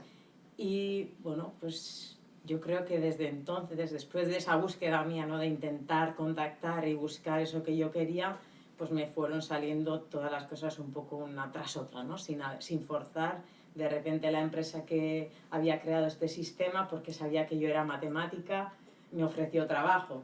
Y en vez de quedarme en Auckland, volví a Cambridge, donde empecé a trabajar y conocer desde la profundidad, digamos, estos sistemas de mediciones, ¿no? Bueno, pues volviendo ahora a Cambridge, bueno, pues yo seguía con mi tesis también, el trabajo de biomecánica en esta empresa, y entonces, bueno, en todo momento he seguido, pues eso, mi trabajo, digamos, más profesional, que ha ido dirigido a acabar la tesis de matemáticas, volver aquí a trabajar en la universidad, pues siendo profesora de matemáticas e ingeniería, pero a la vez siempre teniendo este contacto, ¿no? Una vez que volví y dejé la empresa de biomecánica en Cambridge, bueno, pues me han ido surgiendo oportunidades, ¿no? Para seguir un poco en relación al remo. Bueno, pues congresos donde la gente quería conocer estos sistemas porque eran desconocidos. Yo también he ido a la Federación Española para, por favor, esto se está moviendo en el mundo, tenemos que estar al día, nos estamos quedando atrás, traer a gente de fuera para que estos sistemas también se fueran utilizando aquí poco a poco. Y así, pues el mismo club donde yo empecé, pues me empezó a pedir también que colaborara con ellos, pues ayudando a entrenar a diferentes equipos, ¿no? Entonces, los últimos años han sido, aparte de mi trabajo de matemáticas, que mucha gente piensa que el trabajo está conectado, no, matemáticas, digamos, puras y remo aparte.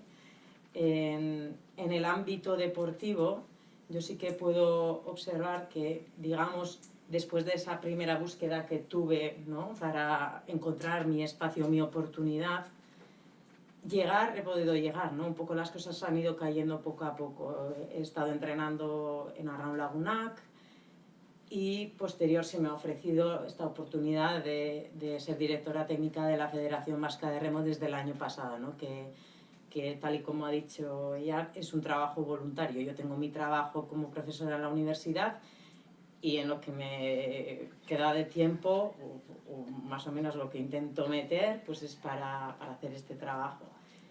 Las dificultades que he podido ver como mujer no han sido el llegar, sino luego el trabajar en unos ámbitos donde son muy masculinos, ¿no?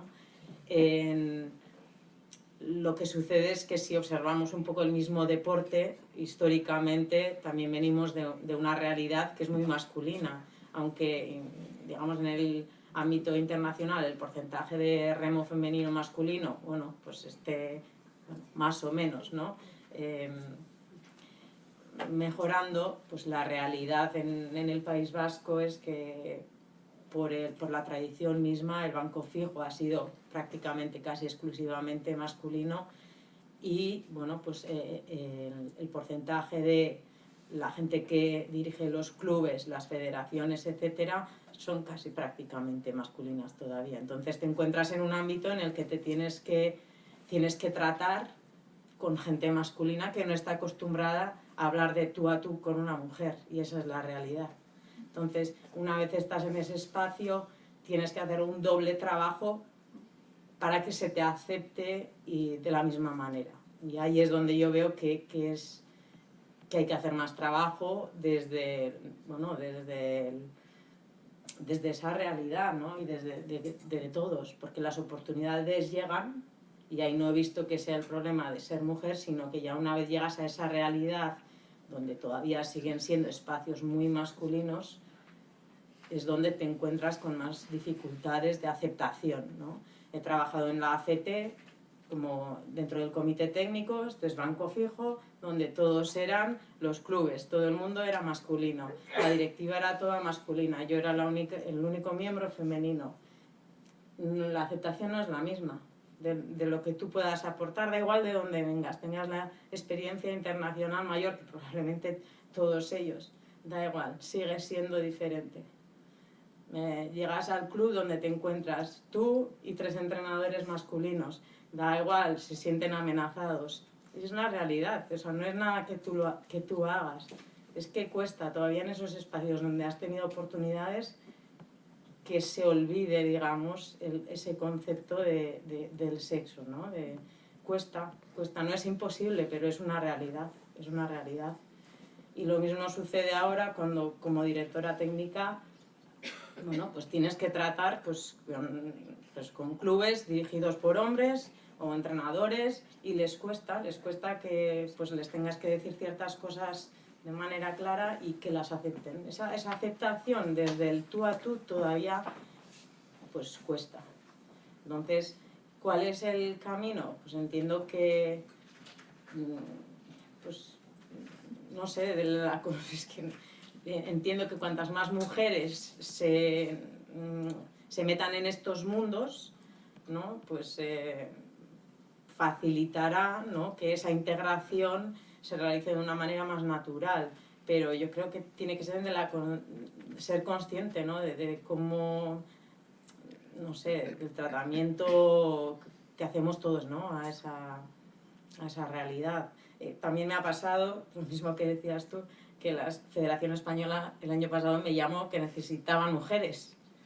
Pero mi sensación es que soy un número más, que en realidad no quieren mi experiencia ni mi opinión. O sea, es añadir un número más. Pues bien, ¿cuál ha sido la razón por la que he aceptado? Es porque yo pensaba que podía aportar algo, ¿no? Y dices, bueno, soy consciente de que acepto esto porque bueno, necesitaban a una mujer, pero bueno, podían haber llamado a otra, voy a ver qué puedo aportar, ¿no?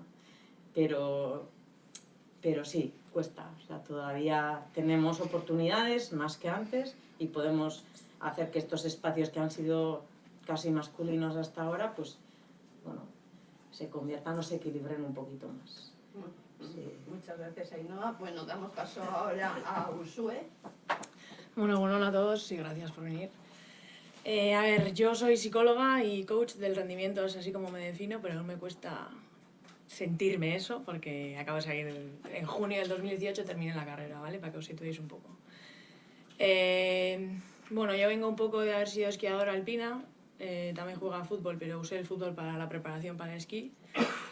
Esquiando me encontré con un mundo muy masculino, desde la directiva, los entrenadores, a los compañeros de equipo, pero empezábamos un grupo, una generación de chavalas que íbamos, bueno, pues creciendo.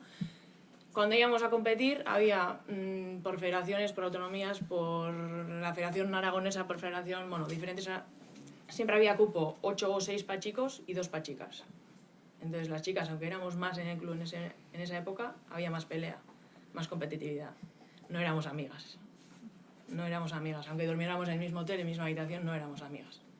Y los chicos estaban mucho más tranquilos, más unidos, porque al final, si eran 10, entre uno que tenía un examen y no podía ir y el otro lesionado, pues 8 entraban fácil. Pero claro, de 16 chicas eran 2 y era pelea carrera tras carrera. Entonces, bueno, a nivel deportivo, la dificultad que he tenido ha sido un poco esa.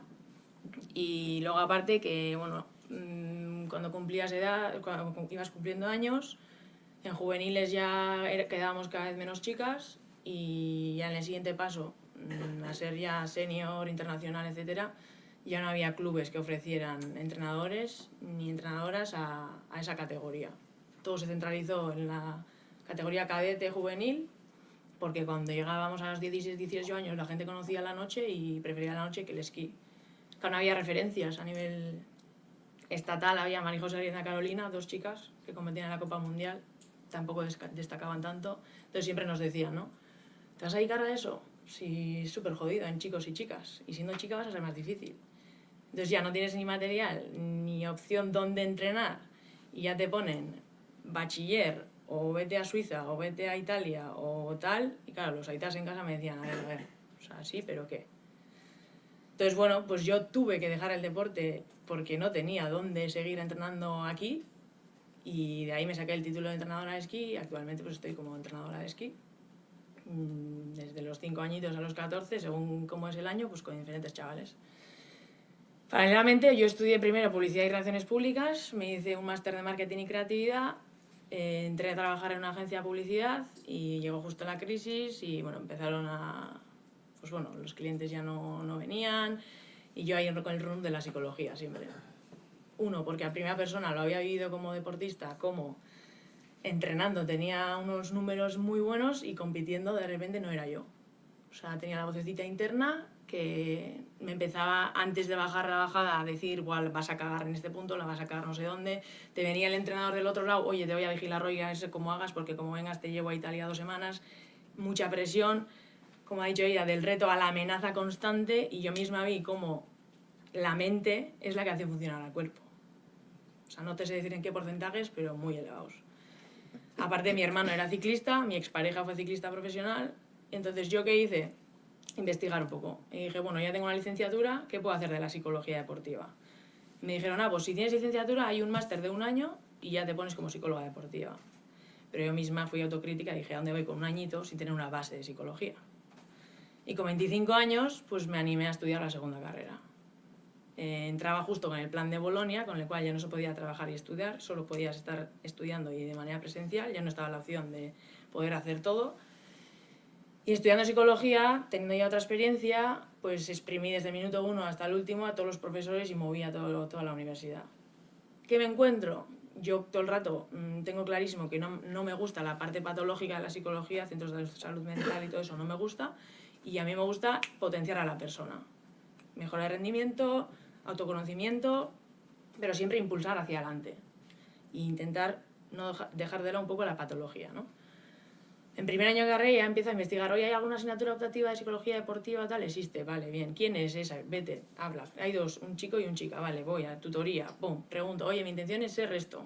O sea, me estoy sacando la carrera, pero quiero ser psicóloga deportiva. 2 respuestas. Olvídate, no vas a sacar dinero de esto. Y siendo mujer, menos. Y si en algún lado te abren la puerta, por ser mujer tendrás que demostrar que eres la mejor. Bien, me entra, me sale. O sea, tal cual. Digo, vale, ¿dónde? ¿Cómo se mueve? ¿Qué bibliografía hay? ¿Dónde hay? Me encuentro que a nivel estatal casi no hay nada. En España, psicólogos deportivos. Hay, pero muy tradicional. Y muchos con la bata blanca, como yo digo. Entonces yo me desvinculo de ahí. Digo, yo tengo una creencia de la psicología muy diferente a lo que estoy encontrando y leyendo. Y te sientes muy, muy sola. Muy, muy sola. En casa, ¿qué? Pero vas a tirar por ahí, pero que ya tienes 25, que ya tienes 27. Tus amigas independizándose, comprando casa, embarazo, hijo, yo aquí con agenda y estuche, como siempre digo. Wow, ¿qué hago? ¿Qué hago? Pero algo de mi interno sigue. Entonces, yo uno de los consejos que me los he dicho y me gusta trasladar es, no esperes a que llegue, búscalo. Y aburre a la gente. Porque es donde yo he ido encontrando huecos. Entonces, yo en tercero de carrera veo una oportunidad, un concurso del gobierno vasco, presenta un vídeo, un texto sobre el deporte y tal, con la relación del Río de Janeiro. Me presento, gano y tengo un billete para las Paralímpicas de Río de Janeiro. Claro, yo hice la vía, o sea, tenía estudiado Publicidad y Relaciones Públicas y damos algo de periodismo, me presenté, gano y éramos 7 elegidos, 8 elegidos, 4 fueron a las Olimpiadas y yo a las Paralimpiadas, me tocó. Oye, yo ahí empiezas primero a todo, yo, selección Argentina, ven aquí. ¿Tenéis psicólogo? ¿Cómo lleváis el tema de la psicología? Empecé a preguntar a todas las federaciones que podía. Me encuentro que a nivel Sudamérica tiene mucha fuerza la psicología deportiva y el psicólogo en general. O sea, la gente está en la calle y dice, oye, que a las 5 tengo psicólogo, nos tomamos el café a las 7. No hay problema, no hay estigma social como aquí.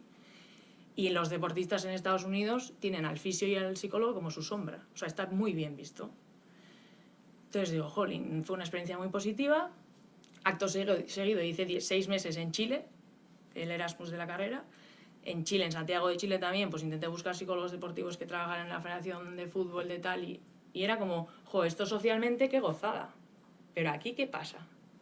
Entonces yo retrocedo y por pues la cercanía que tengo con el ciclismo, empiezo a preguntar a amigos muy, muy, muy amigos y los que no son tanto, pues gente que corre el Tour de Francia, el Giro de Italia, a ver cómo viven el tema de las emociones, el estrés, la ansiedad precompetitiva, cómo ven la figura del psicólogo. Y claro, me empiezan a decir que una vocecita pequeña y a mí a solas en una esquina ahí donde nadie nos ve, sí, pues sería súper importante porque yo tengo todas las muelas hecho polvo por el estrés, no duermo casi nada el día anterior.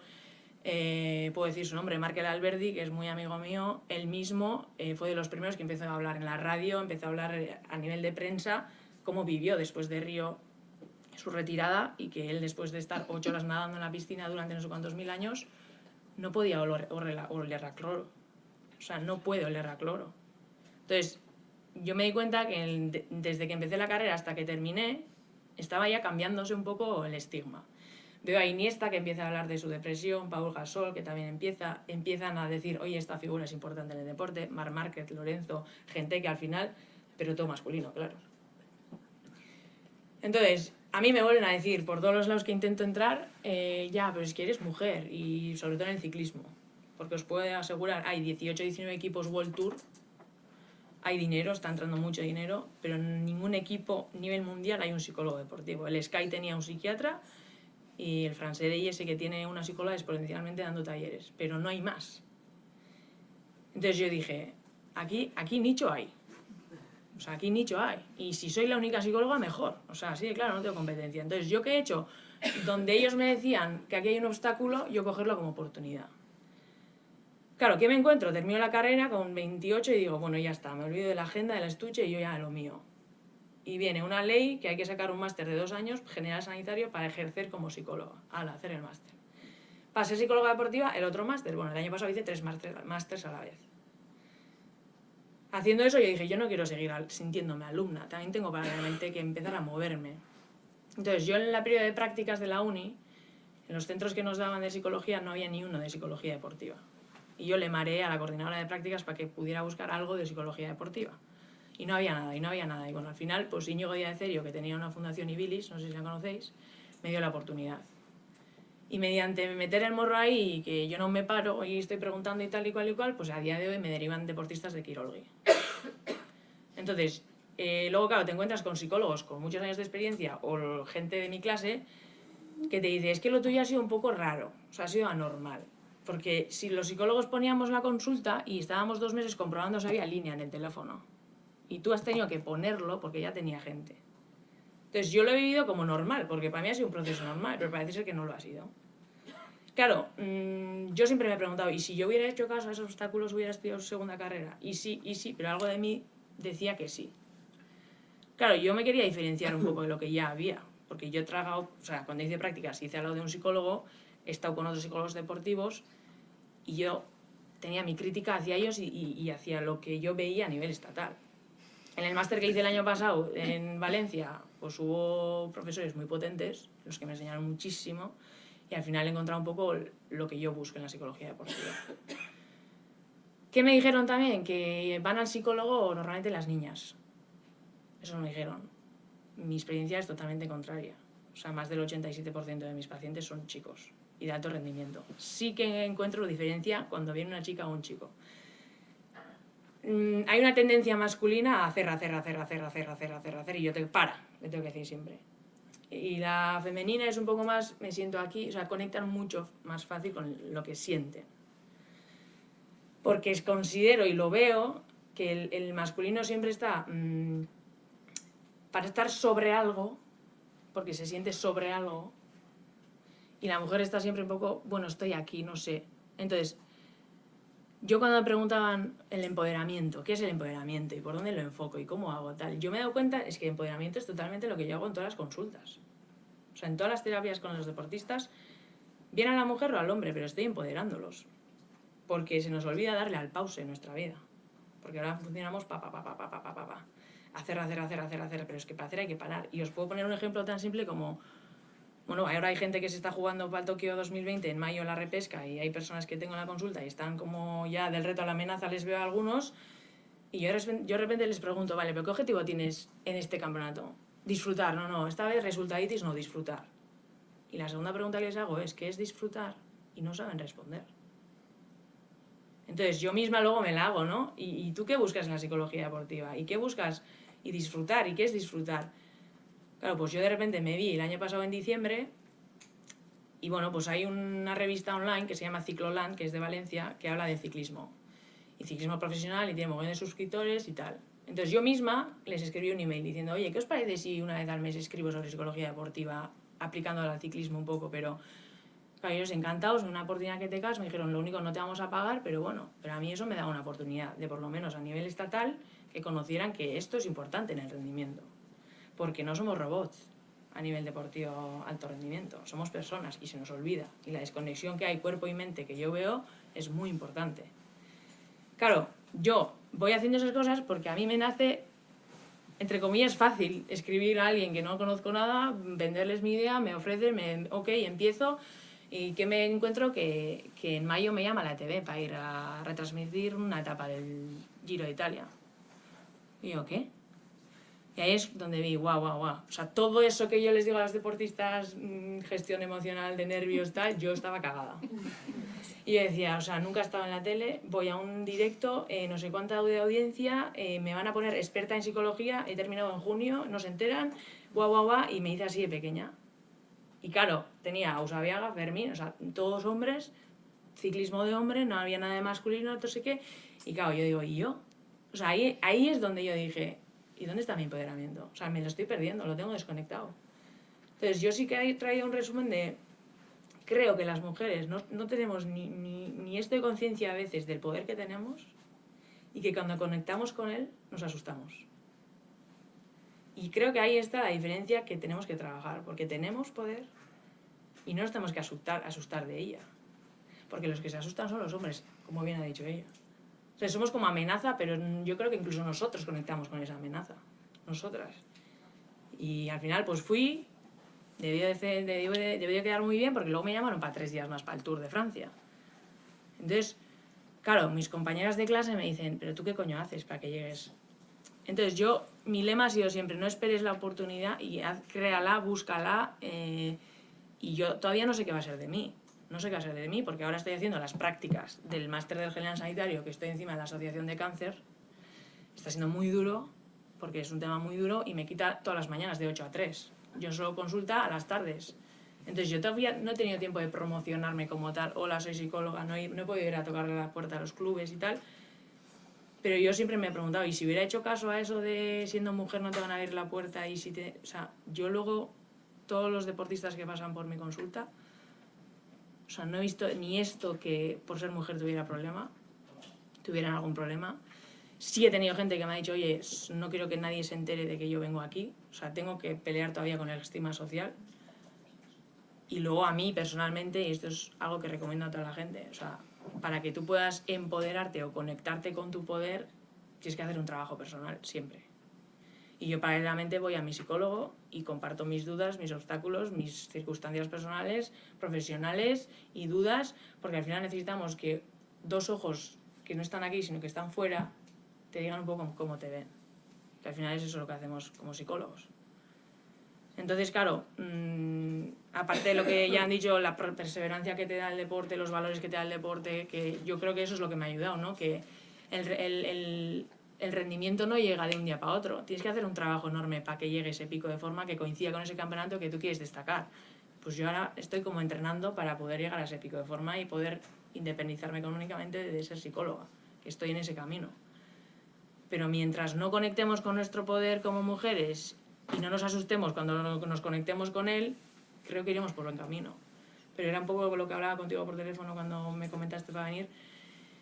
Y ya es una crítica y me podéis echar el chorreo que queráis, pero yo siento a nivel social, y el último 8 de marzo ha sido súper potente, ha habido mucha inmovilización, pero aún creo que estamos mucho en la queja sin pasar a la acción. Porque nos podemos quejar del poder que tienen los demás, pero no nos tenemos que olvidar del que tenemos nosotros. Entonces creo que ahí todavía queda mucho trabajo por hacer. Pues no sé. Pues eskerrik asko. Bai. Eta orain, bueno, Patri nahi badu zerbait esan, edo komentatu, edo... Vale, supongo que no hay mucho tiempo porque No. ya nos hemos alargado. Sí. Así que yo ya de pelota os he hablado antes cuál fue mi proceso de empoderamiento, mi trayectoria a nivel como pelotari. Y os voy a contar otra pequeña historia de otros tipos de cursos que doy yo en el medio natural. Doy cursos de orientación en la montaña y escalada a mujeres en casas de empoderamiento.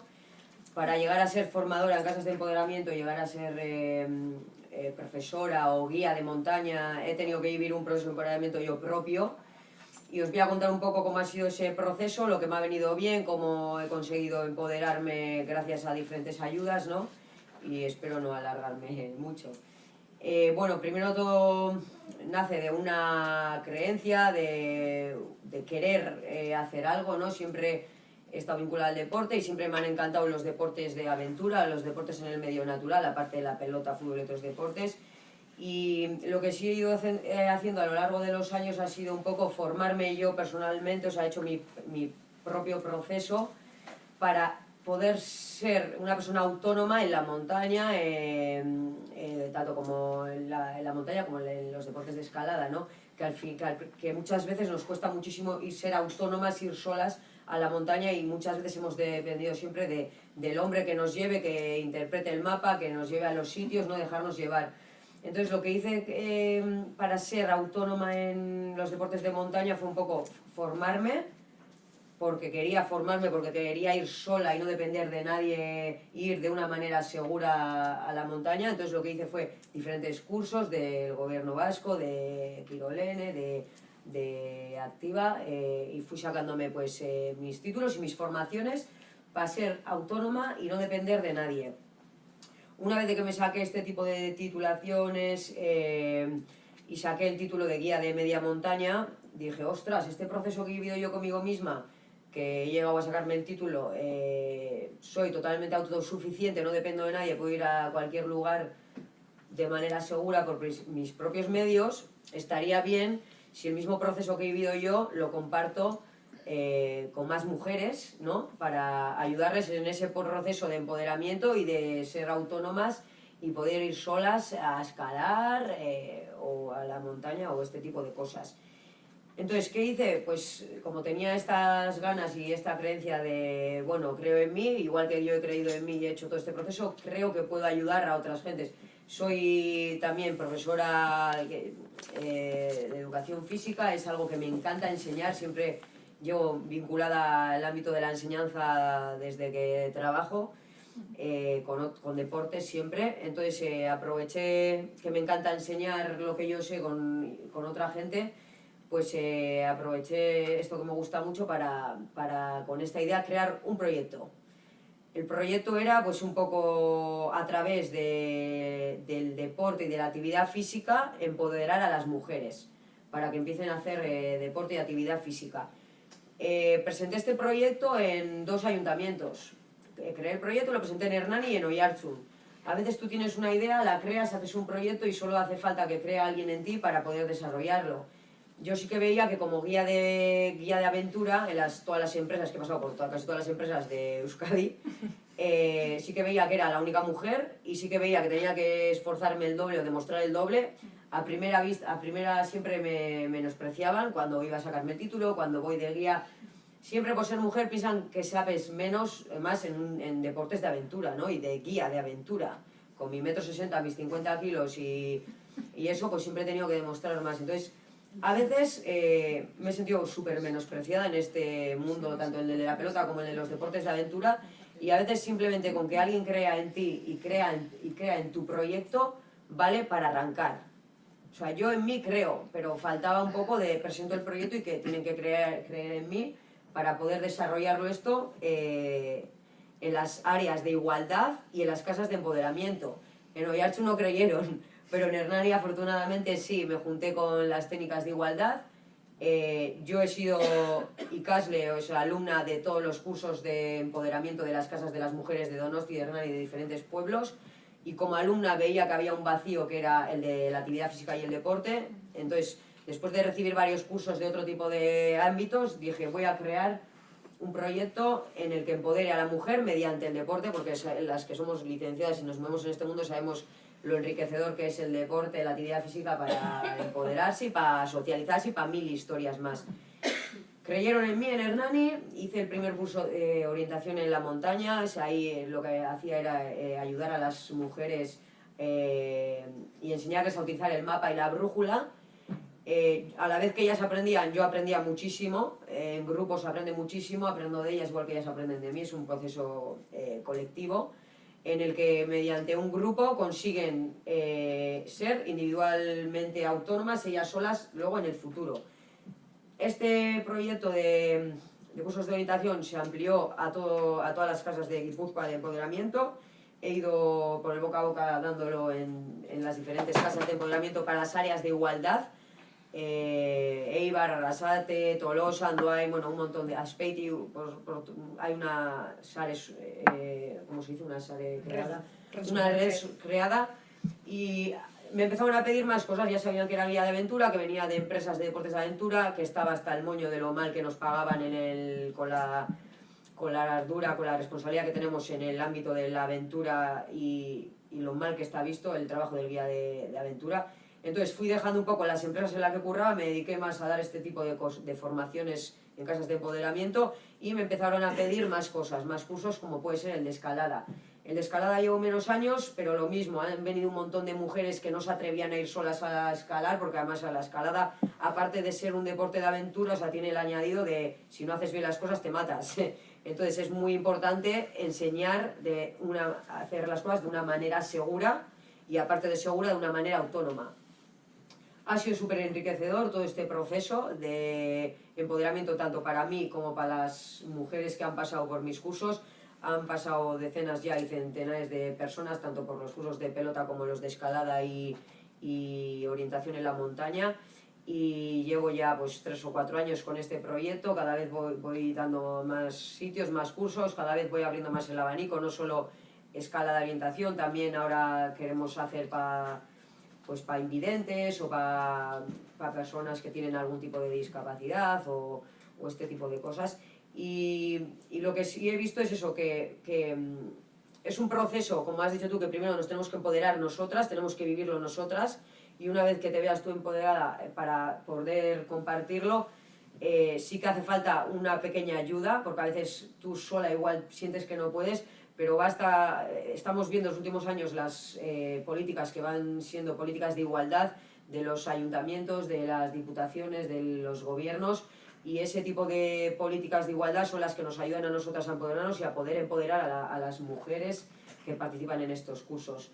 Pero veo importante eso, que las políticas de igualdad y las ayudas que estamos teniendo en los últimos años para esto. Esto igual hace 10 años, 20 años no hubiese sido posible. Hoy en día, gracias a este tipo de apoyos, igualdad, grupos feministas, yo me intento siempre vincular y apoyarme de grupos feministas, gente que busca la igualdad y otra gente que, pues como podéis ser vosotras, que está siendo súper enriquecedor escucharos, pues para seguir elaborando este tipo de proyectos. Y esa era un poco la idea que quería compartir también con vosotras. Eskerrik asko, Patri. Bueno, ya denbora ya gutxi edo bai, nahiko beranduta, baina bakoitza edo nahi badut zue galderatxo bat edo zerbait. Quería comentar a Usue esto de las nuevas generaciones que venís con mucha energía. Te animo a que cojas el tren con toda la potencia, porque yo empecé psicología del deporte en 1992, el siglo pasado, cuando, si tú ahora te encuentras con todo este tipo de dificultades, figúrate tú, tras las Olimpiadas del 92, la demanda que había en la Federación Española de Atletismo, que estuve yo trabajando 10 años dentro de servicios médicos, pues todo este mundo que estáis comentando de entrenadores, médicos, directivos, realmente en aquellos tiempos fue muy duro, pero yo desde luego mi experiencia fue de todo enriquecedora, porque tuve la gran fortuna, la gran suerte de dar con personas que creyeron en mi trabajo. Otros ni se acercaban, porque ¿qué va a ser esto de la psicología del deporte? Que no sepa yo, muchos entrenadores, pero había que hacerse valer, había que, con los resultados, dar a entender de que realmente era un trabajo complementario, accesible, y no fue fácil, pero realmente después de los años, hoy es el día en el que aquellos atletas con los que trabajé, aquellos olímpicos, hoy son entrenadores o son padres de deportistas. Hoy es el día en el que ellos se forman en aspectos también con coach, no sé qué, trabajo un poco de valores con los hijos, con los colegios, y es un ámbito en el que se ha ido enriqueciendo, y yo he tenido la gran fortuna de trabajar con deportistas de alto rendimiento, en el ámbito formación, en otros aspectos, y la verdad es que ha sido nada fácil, pero que yo si ahora resurgiera en estos tiempos en los que estás tú, me encontraría con unas puertas maravillosas y con un montón de opciones que antes no había. Para empezar no había ni ordenadores. Para encontrar información, encontrar un libro en inglés que teníamos que conseguir en Madrid, que nos venía de América, traducirlo, las técnicas, los profesores, bueno, era todo un mundo teníamos que tener una fortaleza especial y pero todo eso ha desarrollado que, bueno, que hemos estado sembrando al menos el área del ámbito de la psicología aplicada al deporte, y que hoy en día pues le está dando bastante cabida, y por lo menos ya no se dice lo de vas al psicólogo es porque estás un poco medio chalán a un deportista, sino que ya se ve como un trabajo multidisciplinar, ya se considera que entre los deportistas, como ahora comentaba José, que en los ámbitos de deportistas lesionados, en la formación, en el deporte escolar, en la investigación, la formación, hay muchas cabidas, y yo te animo, vamos, para cualquier cosa yo dispuesta a echarte una mano, porque pena me da que no hayas dado en manos o que hayas conocido psicólogos de deporte como los he conocido yo, con los que he trabajado, donde realmente ha sido, ya te digo, difícil, pero han sido los pioneros y los que de alguna manera, pues gracias a ellos, pues hoy todo esto tiene este planteamiento, pero que todo es, no sé, todavía hay mucho que hacer, y bueno, con toda esa fuerza que traéis, no dudo que será todo un éxito. Ánimo. Gracias. Silvia. No quiero que me odiéis mucho, así que un minutito rápida. Pero bueno, sí que le quería agradecer a Olach y a Ainhoa haber puesto encima de la mesa el tema de las cuotas, ¿no? De la acción positiva. Me ha salido en algún otro momento de la mañana. Vergüenza cero, porque la cuota es una medida jurídica que está precisamente fundamentada para superar las desigualdades sociales que por ellas solas van a tardar un montón de años, y que no estáis por ser una cuota.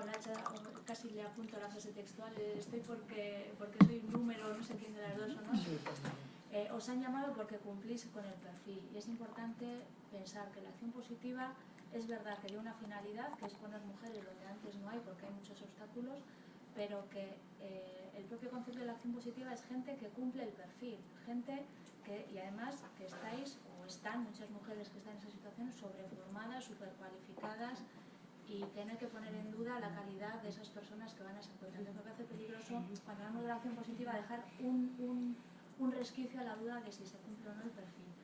Y sí que diría que tienen que ser ellos los que tienen que plantearse también por qué están ahí, ¿no? ¿Por qué nosotras tenemos que hacer la referencia, pensar si somos capaces, si me han llamado por un número tal? Porque ha habido y hay muchos hombres ocupando puestos de decisión que no valen para ello, pero nadie ha puesto esa duda, ¿no? Y que si tenemos la posibilidad de ocupar posiciones por una cuota y nos apetece y nos pone, hay que decirle que sí, que no nos dé vergüenza luego defender que nos han dicho que es por un número, ¿no? Hay que entrar, lo que decía Olach, yo entro, lo que decía Ainhoa. Me voy a encontrar dificultades, un ambiente que igual no es propicio, maternidades, horarios que no encajan, pero es que desde dentro yo no se pueden cambiar las cosas. La gestión tiene género, y solo si participamos de la gestión vamos a poder cambiar cosas.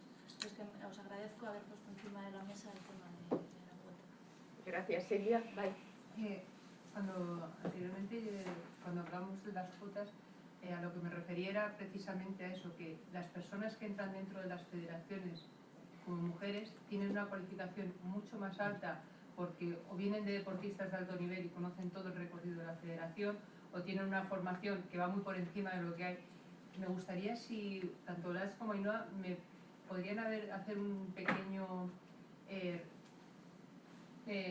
una pequeña visión del resto de directivos o de las formaciones que tenéis en vuestras federaciones, la formación de los presidentes, de los directivos más actuales y demás.